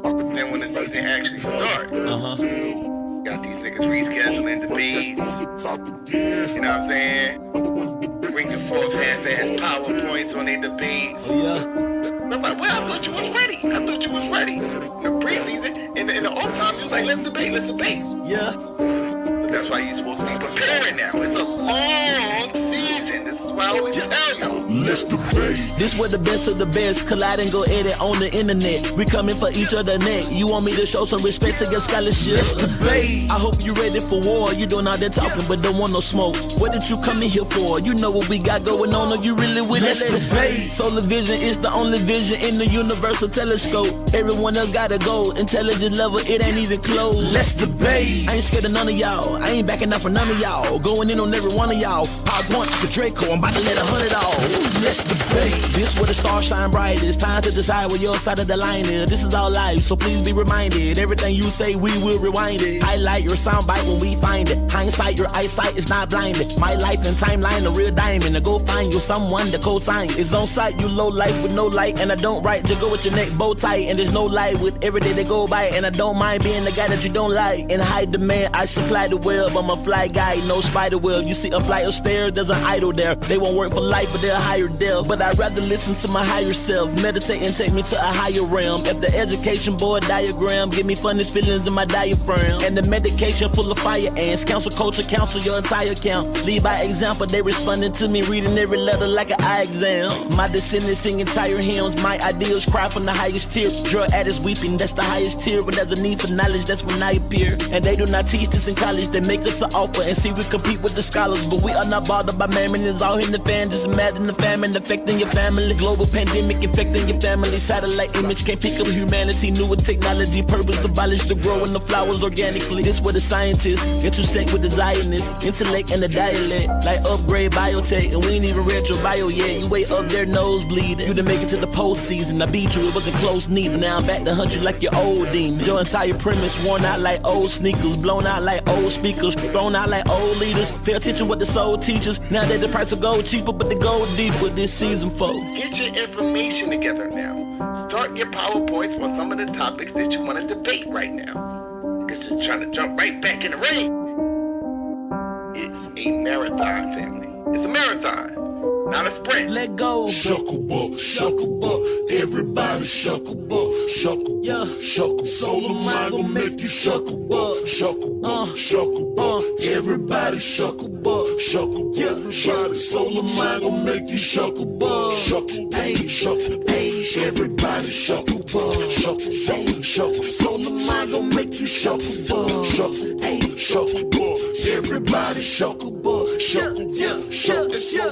So with that being said, let's debate. This where the best of the best collide and go edit on the internet. We coming for each other neck. You want me to show some respect to your scholarship? Let's debate. I hope you ready for war. You doing all that talking, but don't want no smoke. What did you come in here for? You know what we got going on, or you really with it? Let's debate. Solar vision is the only vision in the universal telescope. Everyone else gotta go. Intelligence level, it ain't even close. Let's debate. I ain't scared of none of y'all. I ain't backing up for none of y'all. Going in on every one of y'all. PowerPoint like a Draco. I'm about to let 100 off. Let's debate. Cigar is lit in the ashtray. I'm outside with the savages. Affiliation of intelligence. Whole team gold medalists. Perfect combination of the elements. The champion remain anonymous. Post-apocalyptic catastrophic population. They become the scavengers. We got a Bible crew. That's a tribal group. But with the old and new. And if they only knew that the new is old and the old is new. But the youngest knows what the old is new. Doesn't matter how much love you show them from your heart. They cannot never stand aside of you. Yeah. Don't you wanna tell the truth for one singing like that would be very polite of you. Yeah. This alternate current too powerful for them. Listen, I am here to enlighten you. Military-minded tanks on the ground. Make sure that your argument fireproof. Political plug, government rebel. They blaming it on Tasmanian devil. Embedded inside the minds of the country's community elders. Feathers of Maya get heavier every year. Yeah. We just keep getting better every year. Yeah. I just wanna make that very clear. Yeah. Make you disappear like you would never hear. Yeah. And it's still good versus evil. And I OD when a G move. The U2 scream dangerous. They'll take advantage and mislead you. Got your third eye open, me too. Parallel universe, see through. Spirit molecule, take a deep dive in that gene pool. I'm the vessel the Almighty speak through. Speak to anyone that seek to. Knock me on my feet, I defeat too. I need peace too. I gotta eat too when I see food. And I still kick it with my day ones. Black melanated got his A1, A9, Trayon, State Farm. We in solar system making space for 'em. Stay calm when they calm. They arm and they palm. Napalm, explode on them. Cut them up like a lawnmower. Unload on them like a gun owner. But not the one with the baton on them. Not the one who only feeling important when they rockin' Louis Vuitton on them. Not the one who turn it back and gun and forgot what he done for 'em. Season 4, rare form. Let go. Rio. SVD, yeah, we back on the block again. Poppin' in real life, you can have them fairy tales. Season 4, we right back on the top again.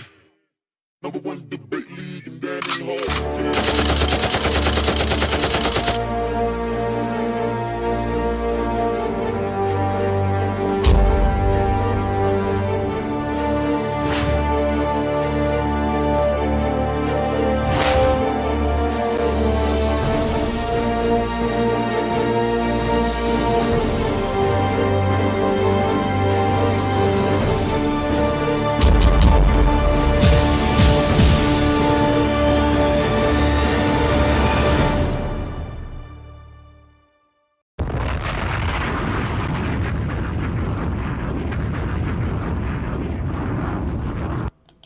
Peace, peace, peace. What's good, family? This is your boy Solar Mind. I am here live. So when you come in the building, hit the like button. Hit the like button when you come in the building, family. This is the Solar Vision Debate League. We got Domo in the motherfucking building.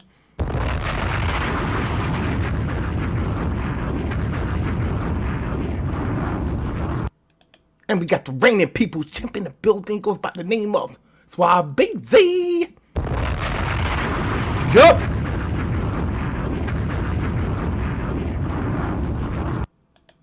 So, they're going to be getting it in tonight on a very powerful debate topic. So get your pens and pads ready, because this should be a classic. It's the Black Lives Matter movement, anti-straight black men. So we got the MVP, Domo, in the motherfucking building.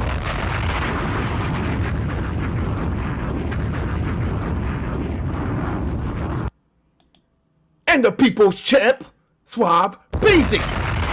Man, y'all already know what it is, man. Black power, man. Let me give honor to my mother and father who created me and their parents who created them so that they could create me, man. Shout out to Solar Mind, my opponent. Shout out to the peoples, man, the judges, the boy Suave Boss, man. AOI up, Black Power. Let's get it. All right. And we got a lineup for the family. So this is going to be a very powerful weekend of debating. So make sure you be in the building. KOT. They're getting it in on Sunday. He's going up against Nyame. Are we ready at this day and time to overthrow the system? God damn, that's some deep stuff right there. So make sure you be in the building for that. In the meantime, in between time, we got MVP Domo in the goddamn building. He's wearing the dark shades again. I don't know. We're gonna get another sound clip from this debate. I don't know what's gonna go. We're gonna get another clip today. So what's going on, MVP Domo? Man, y'all know when I bring the sunglasses out, it's a wrap. Sunglass assassin, top rated, most hated, never out debated Damo. And I'm here to put Suave in yet another body bag. And this is a rematch. This is a rematch put from his the playoff. body bag in another body bag, wrap that body bag up, and put that in another body bag. God damn.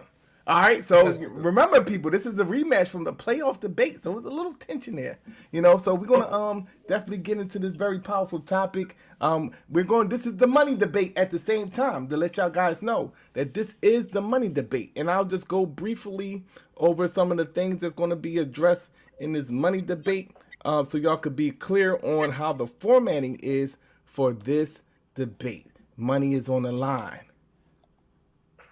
All right, so. A little bit about the outline. They're going to have their opening statement to be 3 minutes.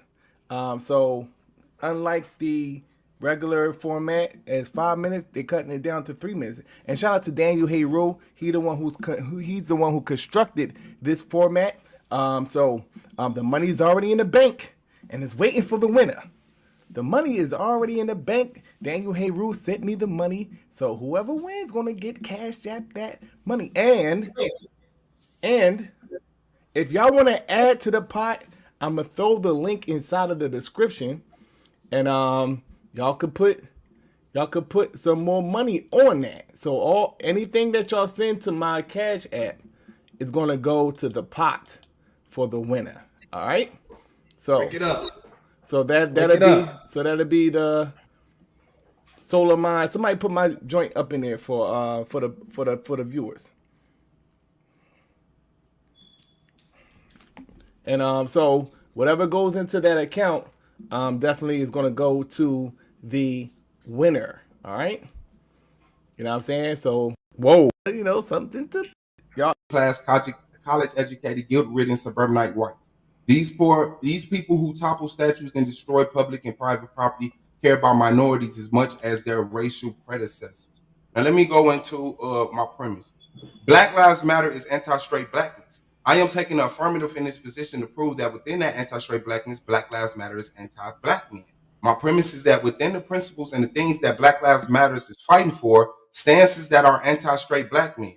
I will be using the Oxford Dictionary definition of anti, meaning to oppose to. Well, let's go to that. Anti, opposed to, against, opposed, a person opposed to a particular policy or activity. Now, I would like to go into the word opposed for clarity.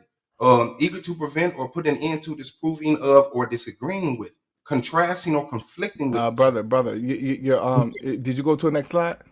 Yeah, It did. didn't show. It didn't show, brother. Oh wow. There you go. Can you see it? Yeah. I can see it now. Okay, did it just change? Yeah. Okay, let's go into my opponent premise. He says no, Black Lives Matter is not opposed or against straight black men. Remember the definition of opposed, right? So now he says he has three arguments that prove Black Lives Matter is not anti-straight black men. One, the origins of the movement begins with the death of a black male child and acquittal of the murderer. Two, the hashtag Say Her Name was created as criticism because women felt that the movement was not responding to the black women's death. Hashtag All Black Lives Matter was created as a criticism of Black Lives Matter because the queer community felt like they was ignoring the deaths of queer people. Okay. Now the information I'm going to be showing you has been moved from the Black Lives Matter site. I want to make that known, but it has been noticed and documented by other sources. Right. This is an actual screenshot of the page that was removed from Black Lives Matter site that falls under what we believe. Now, within this, what we believe, there's a passage that says, we disrupt the Western prescribed nuclear family. Script structure requirement by supporting each other as extended families and villages that collectively care for one another, especially our children. But did you change slides again? Yeah, bro. It's not changing, bro. It's still on the third slide. Now it's changing. I don't know what you're doing. Yeah. I'm leaving out of presentation mode, bro, but I go back in the presentation mode, it gets stuck. Yeah, it gets stuck, bro. Man, come on, man. Can I get a what's the name? What they call that shit? Stuff from golf? I'm just gonna do it like this, man. Yeah, you. Or I'll cut on my second monitor, bro. Let me just cut on my second monitor, man. Maybe, man.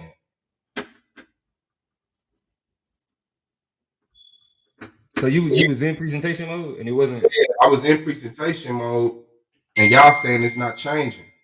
Because you was probably sharing the wrong screen. So like when you was in presentation mode, it was still showing your PowerPoint. Okay, hold on. So when you share your screen, just share your whole screen. And then and then like the screen that you sharing, that's the screen you want the full screen on. Yeah, I only got one screen. I'm finna cut on that second one right now. All right, while I get the situation together, we do have a couple of debates lined up for this weekend. I went over the KOT in Yame debate that is set for this Sunday, the 19th. So make sure you'll be in the building for that. The 18th, we got Sister Nandy. She will be squaring off against Minister Howe in the highly anticipated debate on integration. So make sure you be in the building for that. I seen the post-debate show is an Asiatic alliance. Contrasting and conflicting with each other. Now, about minorities. College Black Lives Matter, anti-straight black man, Suave versus Domo. I'd like to start off with a quote from Walter E. Williams. White liberals are useful idiots. BLM, Antifa, and other progressive groups use the plight of poor blacks to organize left-leaning, middle-class, college-educated, guilt-ridden suburbanite whites. These people who topple statues and destroy public and private property care about minorities as much as their racial predecessors. My premise reads is Black Lives Matter is anti-straight blackness. I am taking the affirmative in this position to prove that within the anti-straight blackness, Black Lives Matter is anti-straight black men. My premise is that within the principles and the things that Black Lives Matter is fighting for are stances that are anti-black men. I will be using an Oxford Dictionary definition of anti, and I'll go to that right now, meaning opposed to, against, opposed, or person opposed to a particular policy, activity, or idea. And for clarity, let's go into the definition of opposed, eager to prevent or put an end to, disapproving or disagreeing with, contrasting or conflicting with each other. Now, remember the definition of opposed. Let's go into my opponent's premise. He says, no, Black Lives Matter is not opposed or against straight black men. And he has 3 points to prove that they're not. One, the origins of the movement begin with the death of a black male child and the acquittal of his murderer. Two, the hashtag Say Her Name was created by criticism from black women who felt that the movement was ignoring the death of black women. And three, the hashtag All Black Lives Matter was made out of criticism because they felt they was ignoring the deaths of queer and trans black people.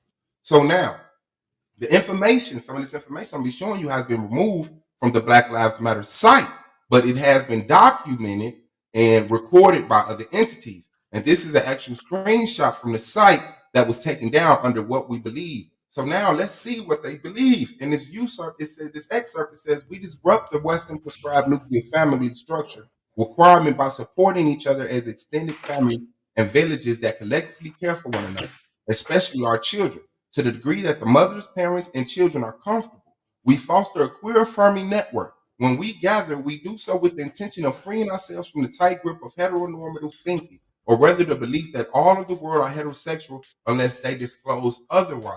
Let's go on to the definition of the nuclear family. Simply a couple and their dependent children regarded as a basic social unit.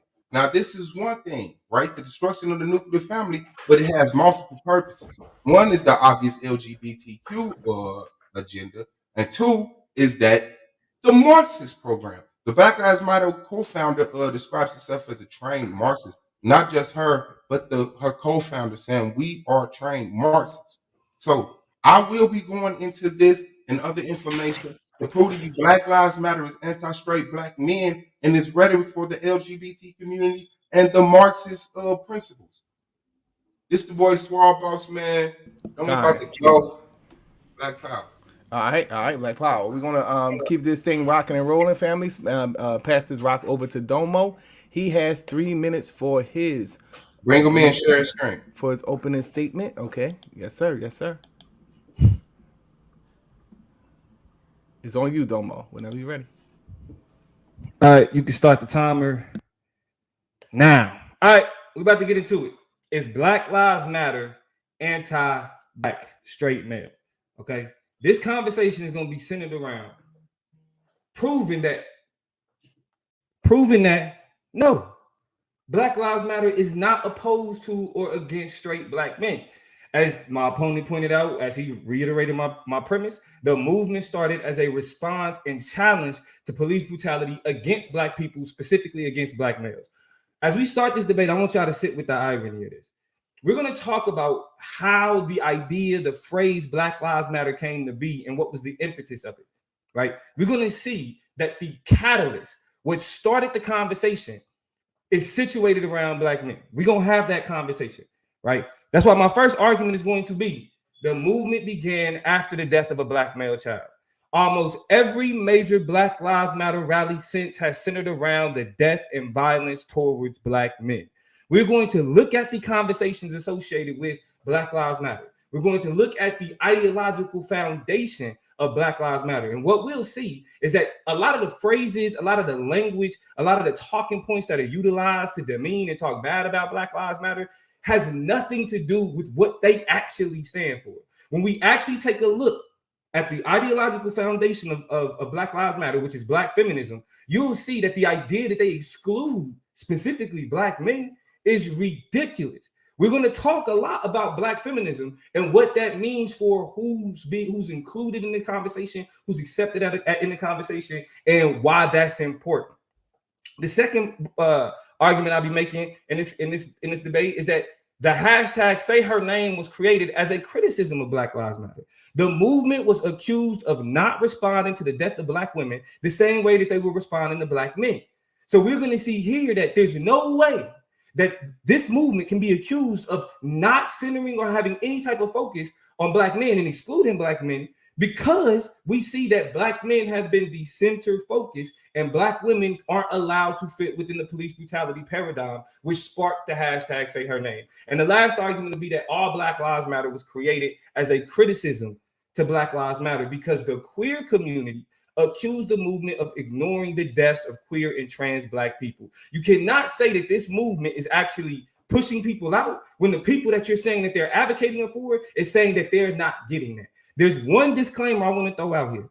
This debate is not about your opinion or anybody's opinion on Black Lives Matter, but whether or not when you look at what they say, what they stand for, what they represent, can you see Black men being excluded? This is not about how y'all feel about gay people. This is not about how y'all feel about heteronormativity. The question of this debate is, does Black Lives Matter exclude Black men? And I'll show that the answer is no. Time. Let's get it. All right. So shout out to both debaters. We will be right back for that premise round, family. This is the Solar Vision Debate League. What's good, family? This is the Solar Vision Debate League Season 4, and yes, this is another anonymous Hebrew promo. Because he's the reigning champion on Solar Vision Debate. Based off of certain information that's presented.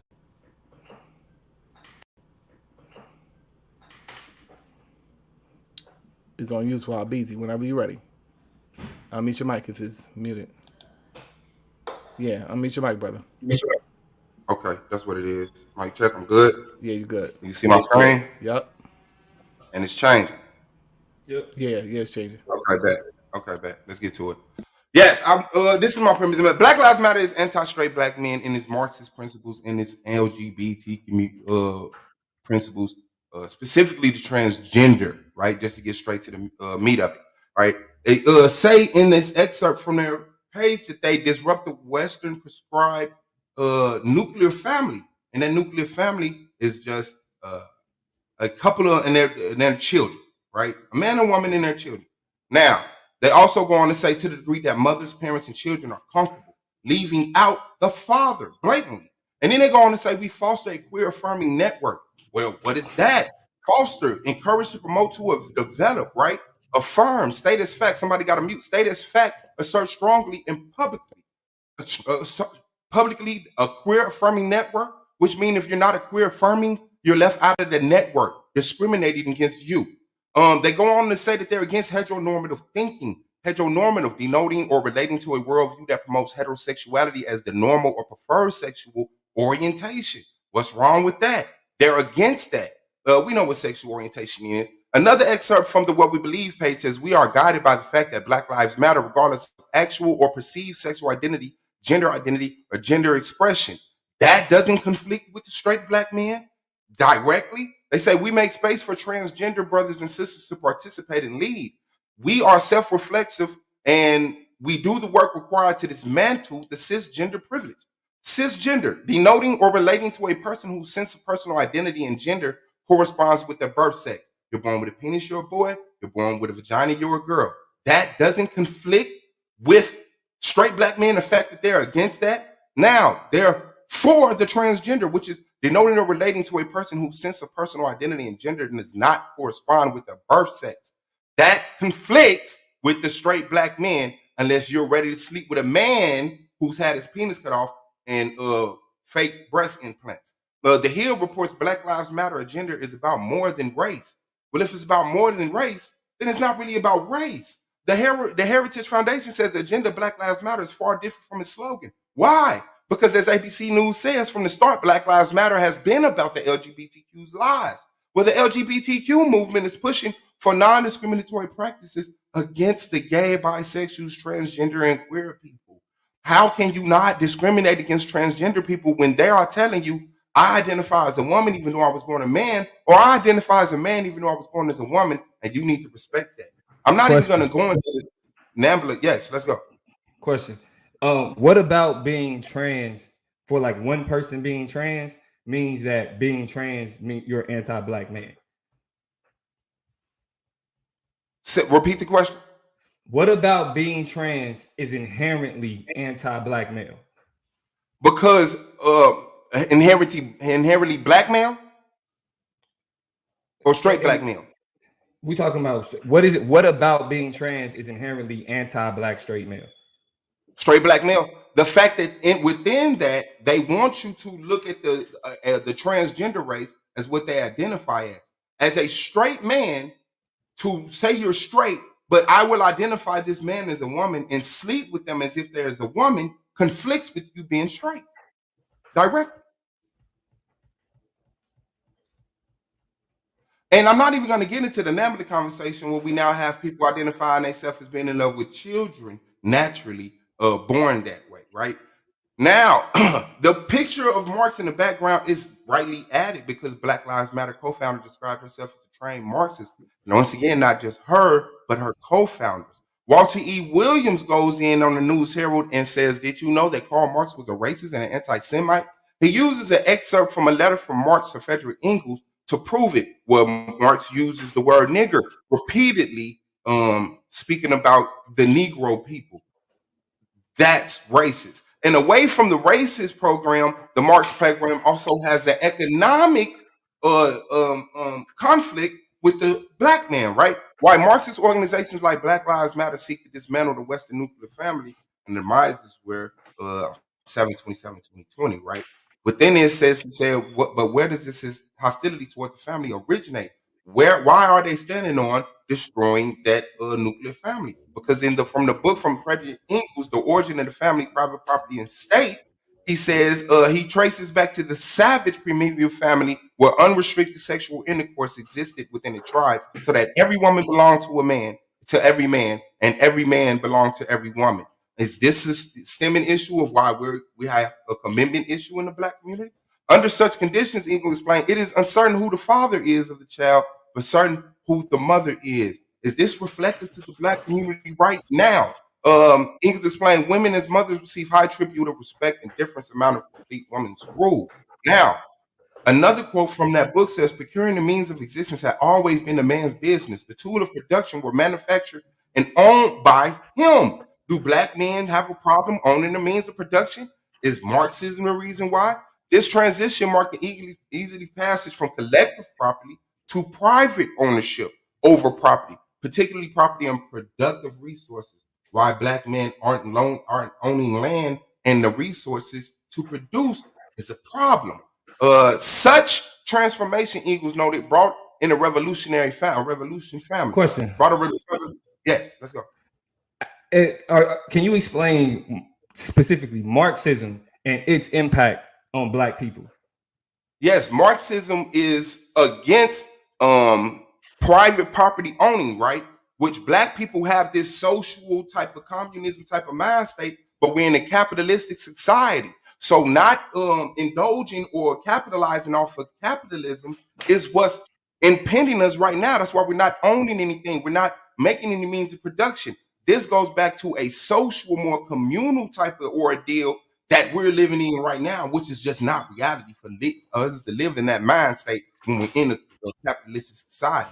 But with this being pushed to our people, this leads to every man and every woman feeling like every man belongs to every woman, and this, that, and the other, the commitment issues, the issues as far as owning the means of production, the issue as far as owning land. All of these things are properties of Marxism.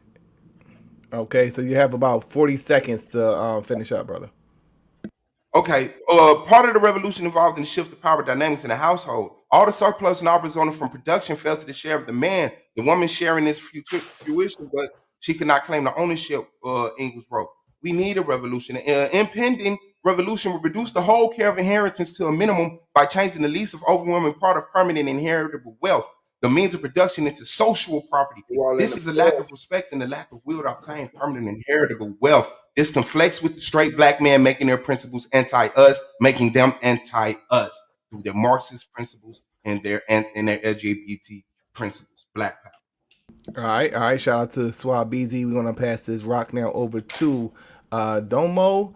The screen is sharing. We're going to reset the timer for 7 minutes, and let me know when you're ready. All right, can you hear me? Yes, we hear you loud and clear. All right, go ahead and start the timer. Now, let's get into the premise. Is Black Lives Matter anti-Black straight male? As I said in my opening, my position is that no, Black Lives Matter is not opposed to or against straight Black men. The movement started as a response and challenge to police brutality against Black people, specifically against Black males. I listed the 3 arguments I'll be reading in my opening. So let's go ahead and get into the first one. And that's the movement began after the death of a Black male child. Almost every major Black Lives Matter rally since has centered around the death and violence directed towards Black men. Let's get into the origins of Black Lives Matter. In 2012, George Zimmerman murdered 17-year-old Trayvon Martin and claimed it was self-defense. In 2013, George Zimmerman was acquitted on all charges related to the murder of Trayvon. While Black people expressed a collective sense of frustration, Alicia Garza posted a message to Black people that stated, "Stop saying we are not surprised. That's a damn shame in itself. I continue to be surprised at how little Black lives matter, and I will continue that. Stop giving up on Black life. Black people, I love you. I love us. Our lives matter." Note here that her language is not gendered. Her statement is to Black people. Alicia's friend and colleague Patrice Cullors replied to her post declaring that Black bodies will no longer be sacrificed for the rest of the world's enlightenment. Trayvon, you are loved infinitely. Hashtag Black Lives Matter. Based on its origins alone, the claim that Black Lives Matter is against straight Black males is immediately proven false when the death of a straight Black male was the catalyst for the movement. In its first usage, the Black Lives Matter hashtag was deployed to express, and I quote, infinite love for this Black male, Trayvon, that was killed. What's up? Okay, this you just made a statement. Now this want to be relevant, right? So I'm asking you, hasn't other groups, for clarity, is there other groups that stepped up, or the entities or organizations that stepped up in the face of standing up for Black men, but underline had another agenda? My focus is not any other particular type of group. So like, if you want to bring up other groups, then that's cool. But my focus is on Black Lives Matter at the moment. But wouldn't that point only be relevant if they were the only, like if that was able to prove it? You said because a Black man got killed proves that they're not anti-Black men, but other groups have been started on the rights of Black men. The point that I'm making, so I can continue, is that the fact that this movement started because of the death of a Black boy and the acquittal of his murderer means that these women, in the way that they understand life, in the way that they value Black men, they're not excluding Black men from their thought process. Because if they were to exclude Black men, then Black men would not be the catalyst for Black Lives Matter to be started in the first place. Now, these are the founders of Black Lives Matter: Alicia Garza, Ayo Tameti, Patrice Cullors, who are community organizers with a history of community outreach geared towards improving conditions for Black people. Alicia Garza has her background in addressing the economic and labor situation of the Black community. That's not excluding straight Black men. That looks at her work with the People Organized to Win Employment Rights, the National Domestic Workers Alliance, and People United for a Better Life in Oakland. Again, people. Not just Black women, not just gay people, Black people. Patrice Cullors has her background in the arts and prison abolition. Most notably, she worked to challenge the jail system in LA County when she served with the Coalition to End Sheriff Violence in LA jails. And Ayo Tameti has her background in immigration reform. Her efforts before Black Lives Matter were situated around protecting Black and brown migrants and challenging anti-Blackness in the immigration system. Now, when we talk about Black Lives Matter and how they're set up, their leadership, Alicia Garza says herself, we want to make sure that this is the broadest participation possible in this new iteration of Black freedom. We can't afford to just follow one voice. We have so many different experiences that are rich and complex. We need to bring all those experiences to the table in order to achieve the solutions we desire. Black Lives Matter at its basis is not a hierarchical movement. Garza, Cullors, and Tameti advocate for a broad-based leadership model. Broad-based leadership is the opposite of being against straight Black males. It means that everyone, including straight Black males, have perspectives that help create solutions. These are her words. Now, the ideological basis that Garza uses to establish her broad-based leadership model is Black feminism. In an article entitled Black Lives Matter, Why Black Feminism, the author explains that the BLM movement embodies a thread of vindication similar to that which Black feminist anthropologists have invoked in response to Black people's displacement and marginalization in the field of anthropology. Certainly, the movement is marked by its openness to people of all genders and those who are gender non-conforming. Again, it's highlighting the openness, not the exclusion. This echoes the Okay, I got a question. What's up? Okay, I'm asking, how is they set up the time? We say, go back to the last slide. I'm sorry, because my question was based on. You only get a minute. You only get a minute. Okay, I got 20 seconds. Certainly, the movement is marked by openness to people of all genders. What does gender have to do with fighting for the Black race? Because Black people are gendered. You have Black men and you have Black women. That means that it's open to all genders, Black men and Black women. Isn't that entailed in all Black people? What? No, the purpose of their politics. Isn't Black men and women entailed? No, that's come on, that's 20 seconds. Only one question, Suave. Only one question. Yeah, that's I was just clarifying my. All right, so this echoes the sentiment found in the Combahee River Collective Statement, a document that serves as the introduction of Black feminist thought in the academia, the progenitors of Black feminism. They express that we feel solidarity with progressive Black men and do not advocate for the fractionalization that white women who are separatists demand. Our situation as Black people necessitates that we have solidarity around the fact of race. We struggle together with Black men against racism, while also struggle with Black men about sexism. Black feminism is against excluding any group specifically because of their gender, their sexual orientation. The ideological foundation of Black Lives Matter is uniquely opposed to what is being accused of. And we see in the second argument, they say her name was created as a criticism of Black Lives Matter. The movement was accused of not responding to the death of Black women in the same way that they were responding to Black men. Kimberly Crenshaw report in 2014 highlighting the lack of response to the death of Black women in the contrast to how the community responded to Black men killed by police. She said the failure to highlight and demand accountability for the countless Black women killed by police over the past 2 decades leave Black women unnamed and thus underprotected in face of their continued vulnerability to racialized police violence. Mainstream discourse is invested in a narrative of police brutality being a Black man problem, which results in erasing the experiences of Black women. Say her name challenges the narrative to make sure that Black women's experiences aren't undermined and erased. All right. Minutes, right? Shout out to Suave. Shout out to Domo. We're gonna keep.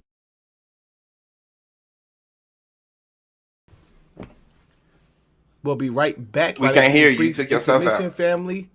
This is the Solar Vision Debate League. Check it. I don't know. Check it. Rebuttal should be addressed. Now, what we just dealt with in my opponent's premise was essentially what you call a false dilemma fallacy. What he said was that because this thing exists, that means this exists. It's against this. Because trans people exist, that means that they're against straight Black men. That is a false dichotomy. That's not true. Straight Black men exist, period. Trans people exist, period. The existence of trans people alone is not infringing upon the existence of Black men. This is a false dichotomy that's created in a political conversation, because it's a few things I want to point out. When my opponent is using things like the Heritage Institute, which is a conservative-based, anti-Black think tank, when he's using the Mises Wire, which is a libertarian-based anti-Black think tank, these are the same people that advocate for the promotion or for legal discrimination against Black people. But these are the folks that he's using to condemn Black Lives Matter. The issue that he runs into is that the things that he's literally saying that these things are against Black men, actually, when you pay attention to the details, are actually being against those things are good for Black men. Let's start with Marxism. Marxism is a question of capitalism. It's not just a question of owning private property. The sources that he used frame it that way because that's the conservative talking point when it comes to understanding Marxism. But Marxism is more of a question of owning the means of production and having the means of production in the hands of the worker, as opposed to the means of production being owned by and controlled by the aristocracy. So my opponent's failure in his understanding of Marxism shows that when he makes claims like Marxism is the reason why Black people have problems with property, it's the opposite. It is the way that capitalism uses racism to deny black people the means of property. So when he says that those black women are trained Marxists, so they're against black men because Marx used the word nigger, that is again a false dichotomy fallacy, because what we're dealing with is you can disregard Marx as an individual and say that his class-based analysis is still functional and good for black people, even if the way that he understood black people inevitably was messed up. That's where he loses this debate. The question of Marxism is not just a question of black people having property, but who controls access to property. And we know that in this country, capitalism uses race to deny that. So the fact that he attempted to say that Marxism was the problem for black people, when it's actually capitalism and trained Marxists, they train themselves to push back and develop strategies outside of the capitalist structures as they exist today, that's where he loses this debate. When he talks about this, the question of sexuality, again, the disclaimer that I put forth at the very beginning, let it be known, this is not a question about how your sensibilities, how you feel about homosexual people, trans people, etc. The question is, does Black Lives Matter exclude black men? So when you say, well, because they stand with trans people, because they're queer affirming, that means they're against black men, that's a false dichotomy. You can be queer affirming and still respect the right for a black man to be straight if he wants to be. This is the confusion in these conversations. The framework, the ideology of black feminism is inclusive. Who can make sure that people are included? The thing that he gets wrong about the Black Lives Matter conversation is that their focus are the voices that are traditionally excluded. Trans people, homosexual people, queer people, all those people are traditionally excluded from basic humanity. Right? So when he says things like, well, Black Lives Matter is against the nuclear family, it should be, because the Western nuclear family is what denied black people the ability to say that you are an actual family. He even said, we know that there is a African proverb that says it takes a village to raise a child. That means that as black people, we understand that our families are bigger than just mother, father, our families are extended. That's what Black Lives Matter is saying. We should challenge the way white people tell us the way that families should be, and understand that we as black people have many different types of families, and it doesn't have to look like one particular way. Black Lives Matter is pushing against the normative pedagogy of whiteness. When it says Western thought, it's talking about white people. It's not talking about any family. Because we know that as black people, we operate in less than traditional homes. When he's making statements about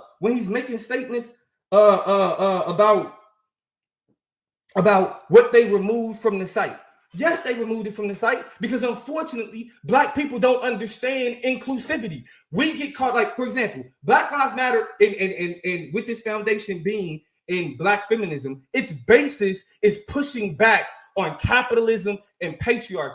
When we look at the Combahee collective statement, which is the basis for black feminism, which black feminism being the basis for Black Lives Matter, it says that we realize that the liberation of all oppressed people necessitates the destruction of the political economic system of capitalism and imperialism, as well as patriarchy.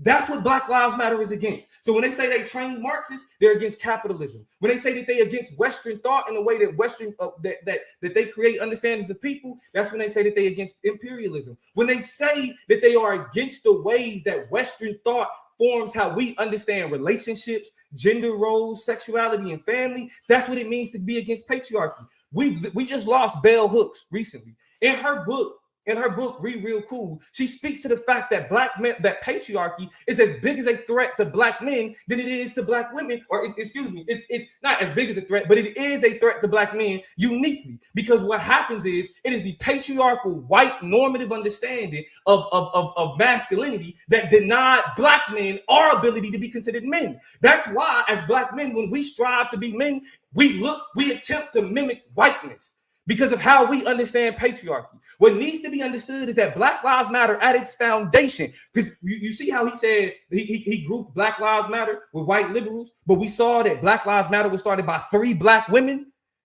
There's a complete, this is how the erasure of black women work. It's because it is the effort of black women that this get denied by these conservative sources. What needs to be understood is that these 3 black women that started Black Lives Matter started it with the basis of understanding that nobody should be included from value of life.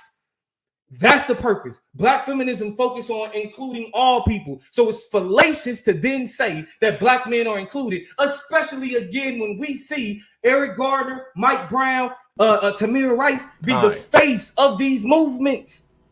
But we don't see, for Sandra Bland, it was say her name. For Breonna Taylor, it was say her name. That's what needs to be understood. All right. Shout out to Domo. We're going to swing this thing over to Suave. You have 7 minutes. Cameras are on whenever you're ready.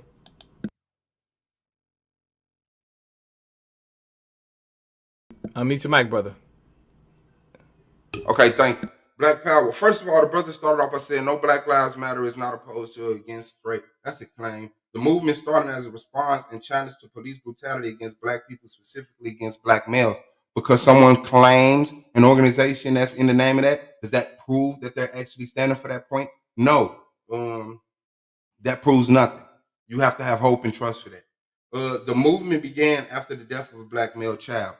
That still doesn't prove that they are for the principles that they say they are for when they are stating that they are for disrupting cis family, the heterosexual mind state, and the nuclear family. These things directly conflict with straight blackness. And notice he said a lot of these things are not anti-blackness, anti-straight black. Yeah, trans are not conflicting with black people. They are black transgenders. But transgenders conflict with straight black men. One of them have to be compromised. So transgenders hope to be looked at as the sex that they claim, and they shouldn't have to tell you, well, I was born this. You should just respect what they is. Well, a straight black man is going to want to know if you had a sex change up front so that I can tell you I'm not into that. That conflicts. One of them have to compromise. So if they're standing on those principles, fighting for transgenders to be identified as what they is without any given information about their sex change or what they was born being your business, is their personal business, that conflicts with straight black men. He says almost every major Black Lives Matter rally since has centered around the death and violence directed towards black men with no sources. That's a claim. That's a claim. The origins of Black Lives Matters.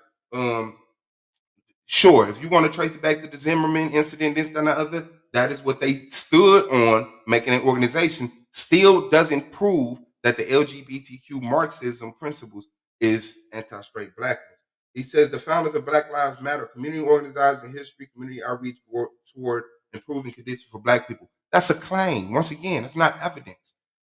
He put up Elisa Garza, and he has certain groups, bullet pointing groups, People United for Better Life, People Organization, National Domestic. No proof that she was ever in these groups, just claiming that she was. The same with Ayo Tometi. He put some groups next to her, never sourced it, just got to believe him that she was in these groups. And still, do these people individually being in these groups take away that the fact that they openly admit that they are fighting for transgender rights, which conflict with straight blackness because transgenders do not want you in their business. A man that's born a man and feels like he's a woman to get his sex changed, he want to be respected as a woman. That's conflicting with straight black men. Because if you don't got a problem with it, then you're not straight. If you're willing to just sleep with men who has sex change, that's not straight. He said, we want to make sure that there's the broadest participation possible in this new iteration of a black freedom movement. Well, what do you mean by broadest? If you're fighting for black people, you're fighting for black people. You don't have to be specific. I'm fighting for black women. I'm fighting for black men. I'm fighting for black gays. I'm fighting for black people are incorporated in that. Still doesn't take away from the point that the principles that they're fighting and standing on conflicts with straight black men. We have so many different experiences that are rich and complex. We need to bring all of those experiences to the table in order to achieve the solutions of desires. This is excluding the straight black men, because remember, they're against the heterosexual mind state. So they feel like heterosexuals and cis privilege has left these people not spoken for, the gays and other people. So he goes on to a slide say ideological foundation, black feminism. Thus, the Black Lives Movement embodies a thread of vindication, similar to that which black feminist anthropologists have evoked in response to black people displacement or marginalization. Once again, cool information. doesn't even support his argument and doesn't conflict with mine. Let's move on. And remember, in that slide, it says certainly the movement is marked by its openness to people of all genders. Why are we talking about genders if this is a battle about a race? The black people is a race. Blackness is not a gender. Once again, if you're fighting for black people, you're fighting for everybody under the umbrella of black. Once you make it specific, then you have to know if we're fighting for the queer blacks, we're specifically fighting for the queer blacks. If you're not a queer black, we're not fighting for you. That conflicts with the straight black man. We feel solidarity with progressive black men and do not advocate the fractionalization that white women who are separatist demand. Our situation as black people necessitates that we have solidarity. Solidarity as black people or as a gender. If we're setting in solidarity as black people, why are we specifically highlighting gender? Gender falls under. If we're fighting for black people, we're fighting for black men and women, black gays, rich and poor, in town, out of town, whatever you want to say. Just straight black people. You got to be specific, not so broad. It says that Say Her Name was created as a criticism of Black Lives Matter. Sure, some people felt like they wasn't fighting for women good enough. What does that mean? That does not prove a point or conflict with what I'm saying. And his third point, that all Black Lives Matter was made by people who criticize them for ignoring the deaths of gay people. Okay, they wasn't showing up when gay people who are black and when women who are black are dying. So what does that tell you? Does Black Lives Matter to them really? Or are they just riding a wave because black men are being murdered and it's getting some lane? That's another discussion. But this still doesn't conflict with our debate. The principles of LGBTQ is conflicting with straight black men, opposing to it, meaning anti it. Teaching against capitalism in a capitalist state is against straight black men. We don't need that. And then he said, within Marxist racism, we can still find good in them. Within the racism and capitalism, we can still find good in it. You still make money. Are you utilizing another system to get money? No. Everything you have, you're supporting off of capitalism despite the racism. So if you feel like Marx can be removed and you can still use things within Marx's ideas, even though he was a blatant racist, then you can still use things within capitalists and his racist ideas to benefit you. So how can you stand on both of those at the same time? And if they're talking about white, they should say white instead of Western because black people were in the West. What is wrong with you? The event in which they publicly claim does not conflict with straight black men. I said that. He claims on women to them groups with no sources. Being about gender takes away from the fight for race. If I come in here and I say I'm for black people, and then I come in here and I say I'm also for gay people, one of them has to be a higher priority than the other. And if you have more white people willing to fight for gay rights than black rights, which one do you think will take privilege over the other? Black power. It's boy Suave boss, man. Yes, sir. Yes, sir. Yes, sir. All right. We're gonna get into this rapid fire round right after this brief intermission. This is the Solar Vision Debate League.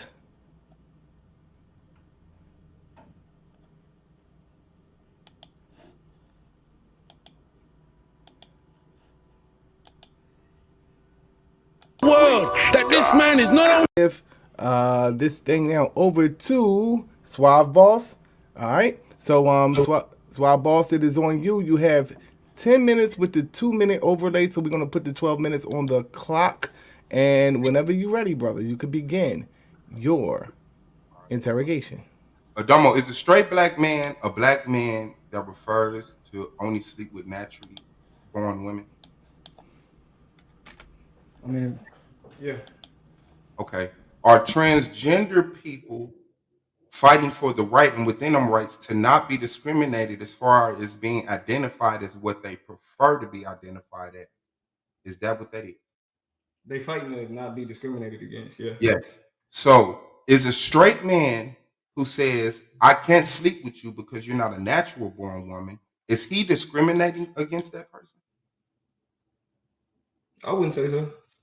Okay, but if the transgender wants to be acknowledged as a woman, they want to be acknowledged as a woman, right? Yeah. Okay, so if they're now a woman and this straight man does not want to sleep with that woman because that woman was born a man, Is that discriminating against transgender? No. That's not. No. Okay. I want to bring attention to that. It is. I mean, black men, like black, it's black women that black men, it's natural women that men don't sleep with for whatever reason. Okay. So if a straight black man, so if a straight black man doesn't sleep with fat girls because they're fat, or is he discriminating against fat people? Fat women? No, he just don't He's want to not. sleep with fat. No, He's not. Okay. That's a discrimination. That's discrimination. I mean, if you're asking me, if you believe that, that's fine. Okay. You're asking me though.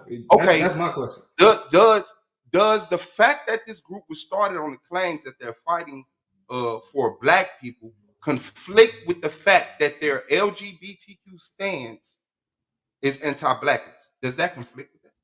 Their LGBTQ stance isn't anti-blackness. No, I'm saying that's the false dichotomy You're not that answering you my keep question. creating. You're not answering my question. That's my response. Is the fact? You Is keep the creating fact? Okay, I want dichotomy. a chance to ask you again. Is the fact that Black Lives Matter claim that they was founded off of police abuse against black people, does that conflict with the fact that their LGBTQ stances are anti-black? Their LGBTQ stance is not anti-black. You're assuming that. I'm not going to. That's an assumption embedded in your question that I'm saying. I'm not. That's a bad faith question because you're making an assumption that I'm saying isn't true. Okay. Does the fact that they were founded off of the fighting against police brutality for black, does that conflict with them fighting for the rights of LGBTQ? No, it doesn't. Okay. No. Okay. So those are two different conversations, right? No, they not. No, they not two different conversations. They're gay black people. They're gay. They're black trans people. Okay. Okay. Nobody's not denying that. But how? So why would those be separate? How? Because if I'm asking you, the fact that they're fighting for LGBTQ rights, within that you have people who straight black men would naturally every day have to discriminate against. You don't have to naturally discriminate against nobody. Okay, so can a straight black man sleep with a trans woman and still? That's not discrimination, bro. You're trying to pigeonhole that. No. That's not my question. That's not my question. My question is, can a straight black man sleep with a trans woman and still be straight? That's up for debate. That's up for debate. That's up for debate. That is a conversation that is out there. Okay. That's not relevant to what we're talking about right now. That's directly relevant. Okay. Because you're not asking me about Black Lives Matter. You asking me about black men sleeping with trans women. That ain't got nothing to do with Black Lives Matter. Like who people choose to sleep with, Black Lives Matter stands on.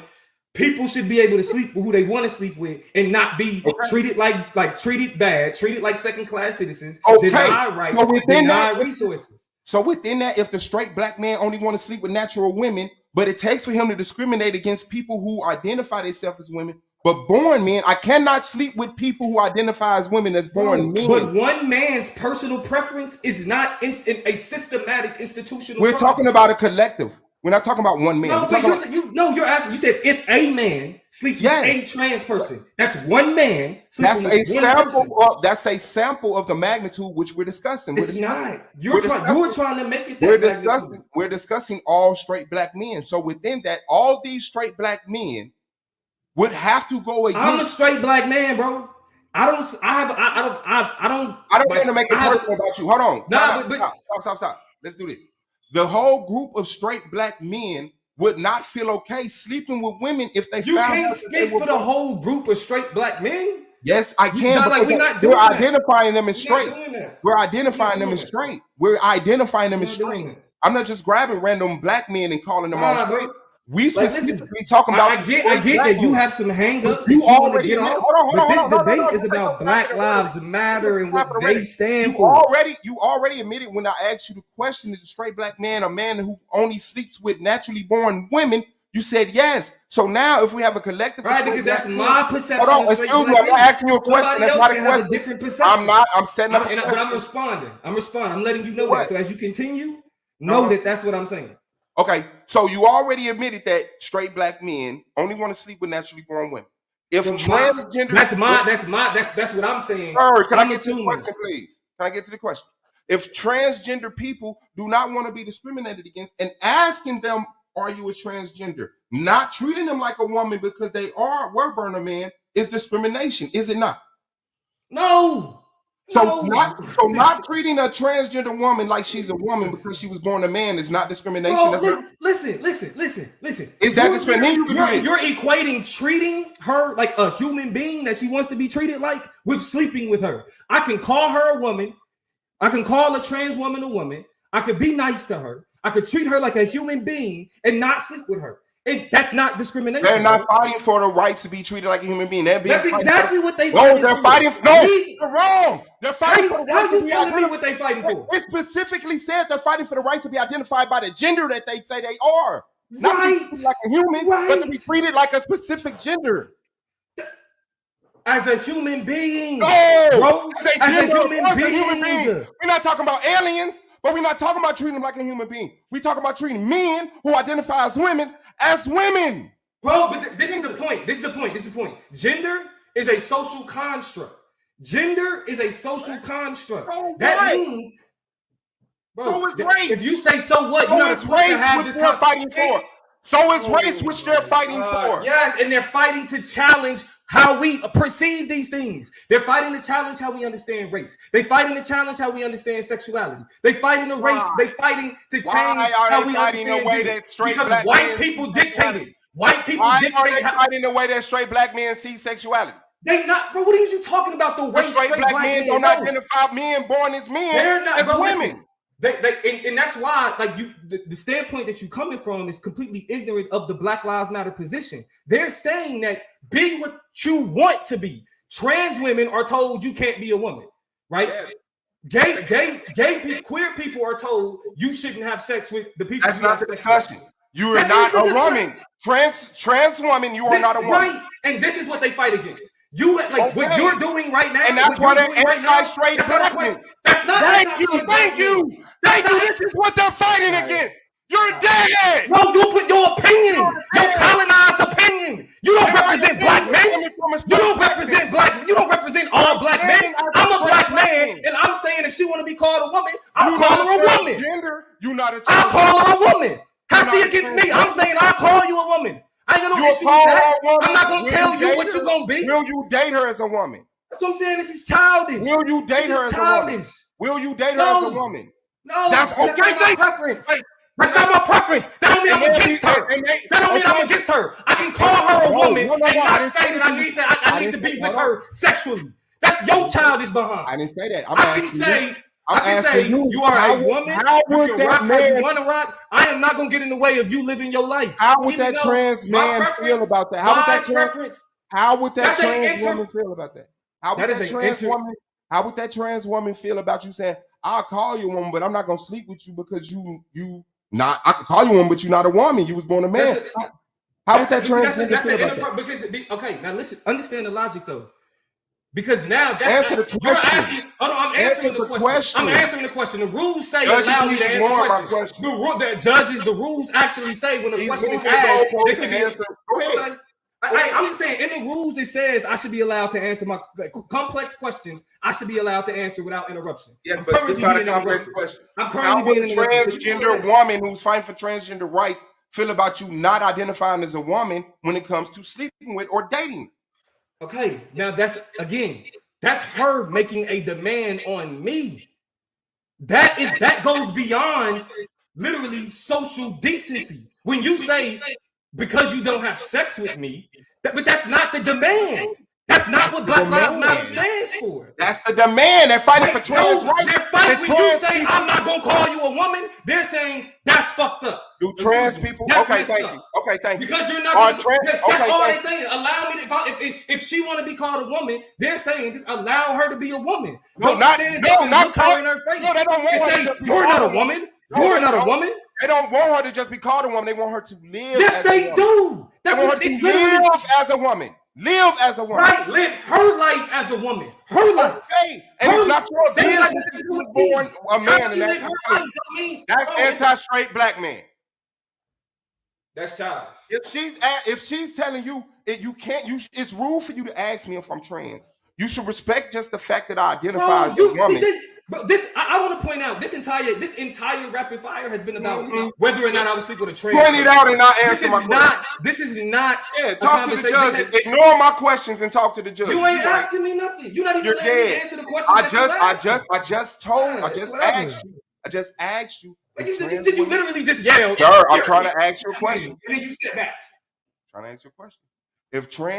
If trans women look at it as discriminative, if you don't let them live as a woman, if you say you're not a woman at any point, isn't that anti-straight blackness? Why are you telling her she's not a woman? You're ignoring my question because she's not.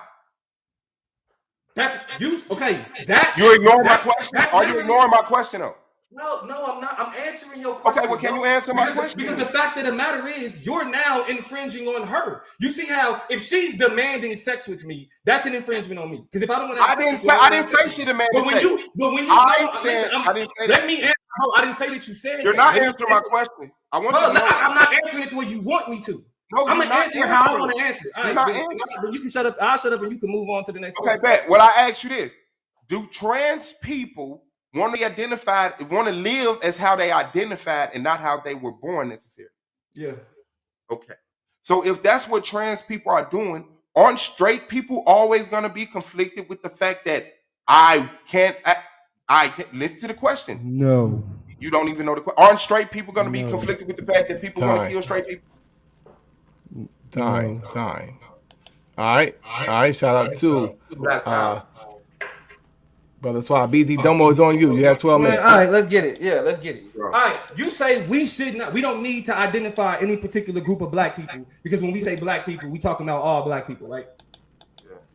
Okay, so are gay black people black people? Yes. So when we say we for black people, we saying we for all black people, right? Yes. Including gay black people, right? Yes. But you're saying that because they're gay and because they push back against heteronormativity, that means that they're against you. So how are you saying that if we just say all black people is for all black people, but then say, well, when you gay, you against me? Make that make sense. Okay. Complex question, complex answer. You asked, are we fighting for gay black people, fighting for black people? Yes, but it's not fighting for gays. There are black people that are gay. There are black people that are short, fat, stupid, smart. Within fighting for black people, you're fighting for all of those people, not to be stupid, tall, short, fat, or gay, but to be black. Okay, so if you're fighting for black people, you're fighting for gay black people, right? Yes. If you're fighting for black people, you're fighting for trans black people, right? Because they're black, yes, not because they're trans. Because they're black. They're black. We're not fighting for them to be trans. Hold on, but you are identifying that black people are both gay and trans, correct? Yes, but I'm not identifying men as okay. women. So you ain't want me to hold on. If we are all connected by that blackness, explain to me how the phrase Black Lives Matter is against black men, because you yourself say we don't need to identify. When we say black, we talking about all black people. So how are you then saying if Black Lives Matter is talking about all black people, how is it then now? Oh, that means they're not talking about black men. Okay. I'm not arguing about the phrase Black Lives Matter. I'm arguing about the entity and their. That's the basis. And the entity is built off of their principles.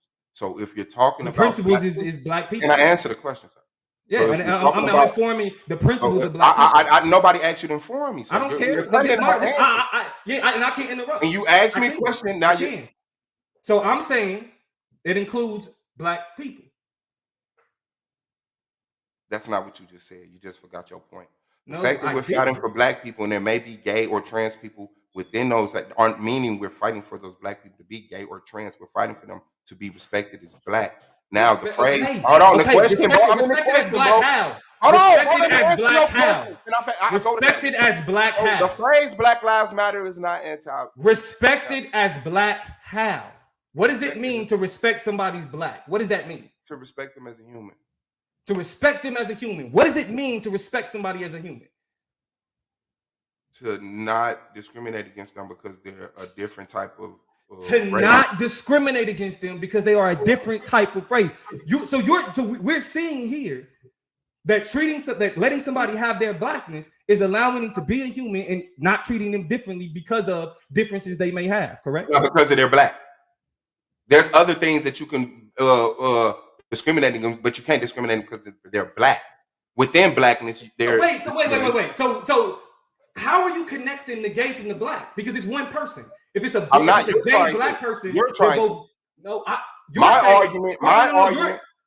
You're saying that you're not advocating for their gayness, you're advocating for their blackness. Yes. If it's a gay black person, and you're saying you're advocating them to be the black person they want to be, if the black person they want to be is a gay black person, how is that then against you?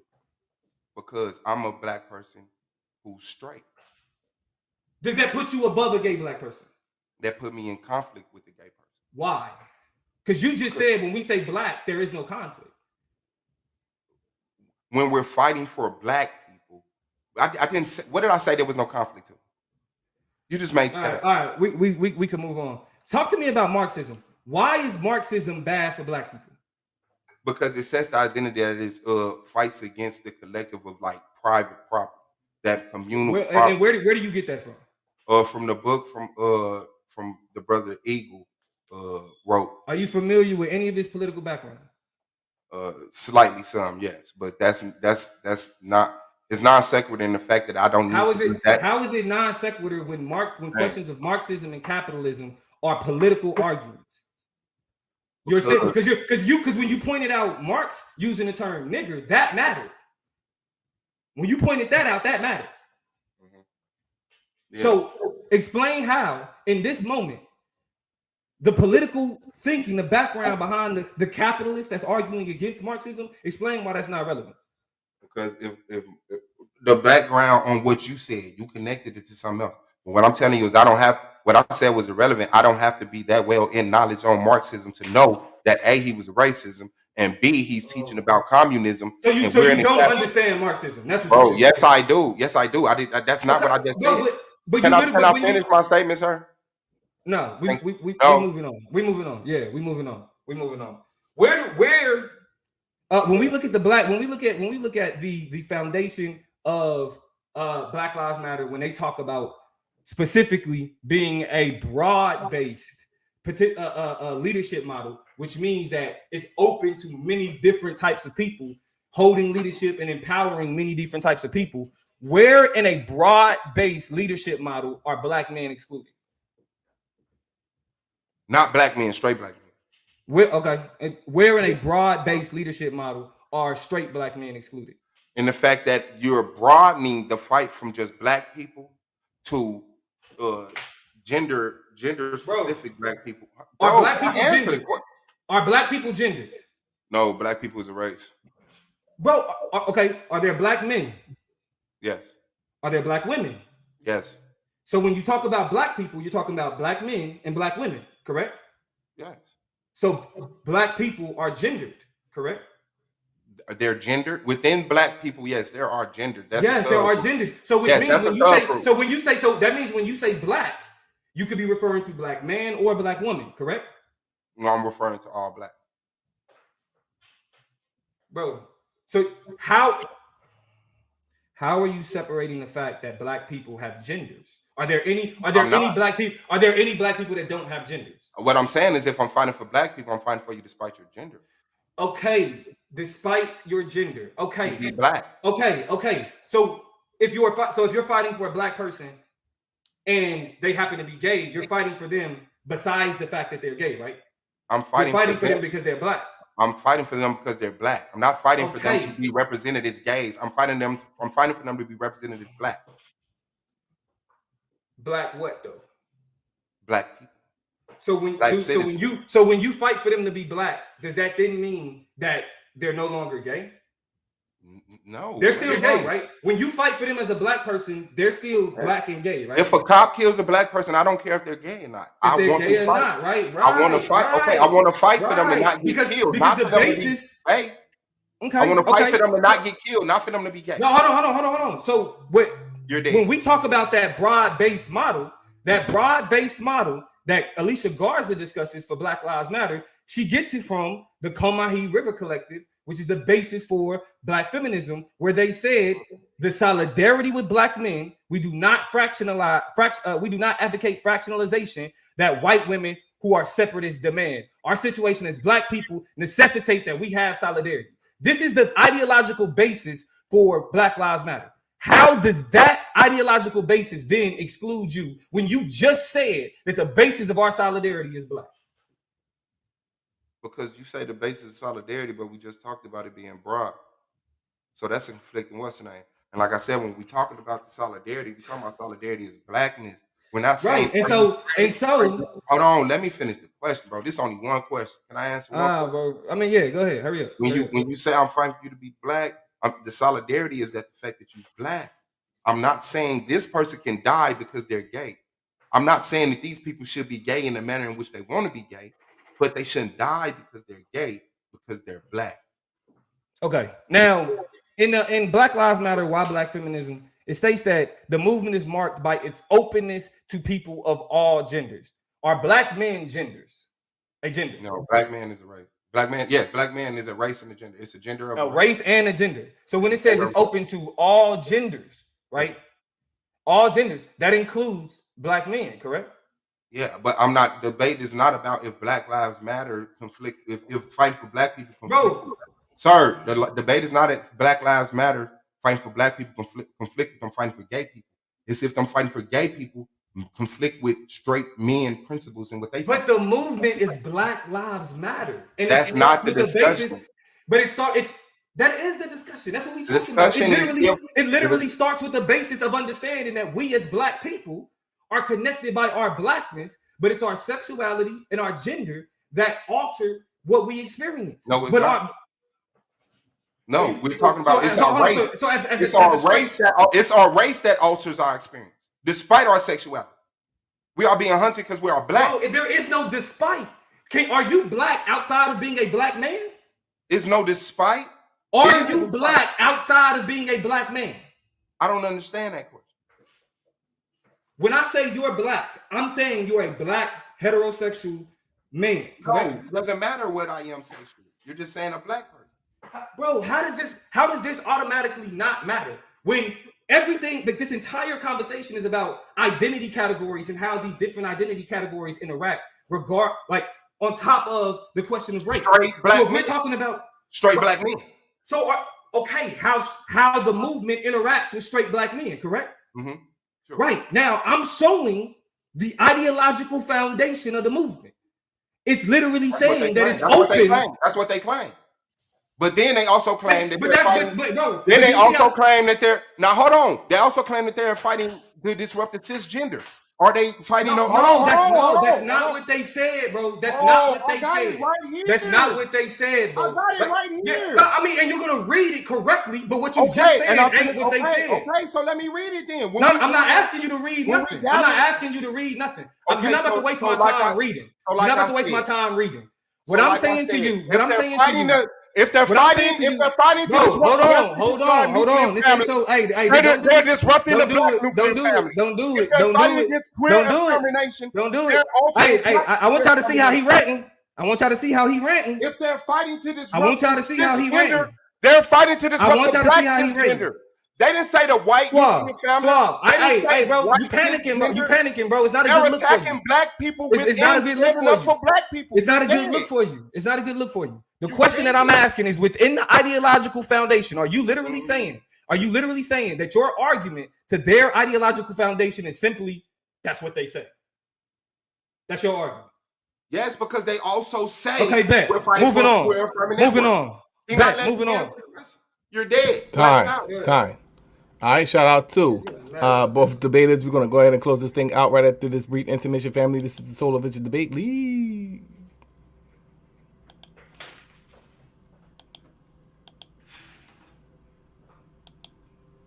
And glorious Vanguard. Knowledge war. Yeah.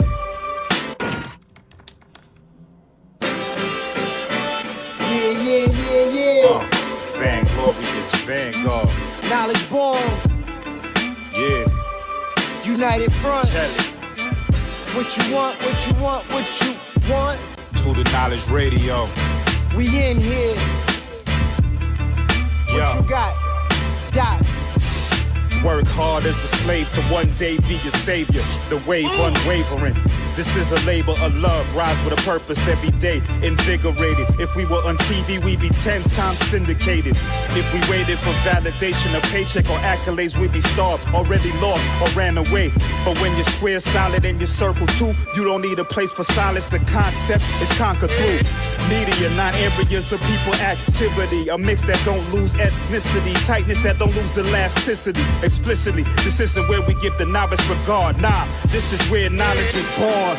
Last time that I checked, I'm undefeated. Deliver edicts, can't resist when the gods build and manifest freedom. When lines get crossed, they may push a loss, cause they get handed a check. We kick the can and cancel your cancerous gestures. A prophet vision, precision, the prescription for the sickness is to inoculate your fate with the winning. Arrogant beginnings turn to humble endings. And US with KBA is a win-win. 1K, 1K.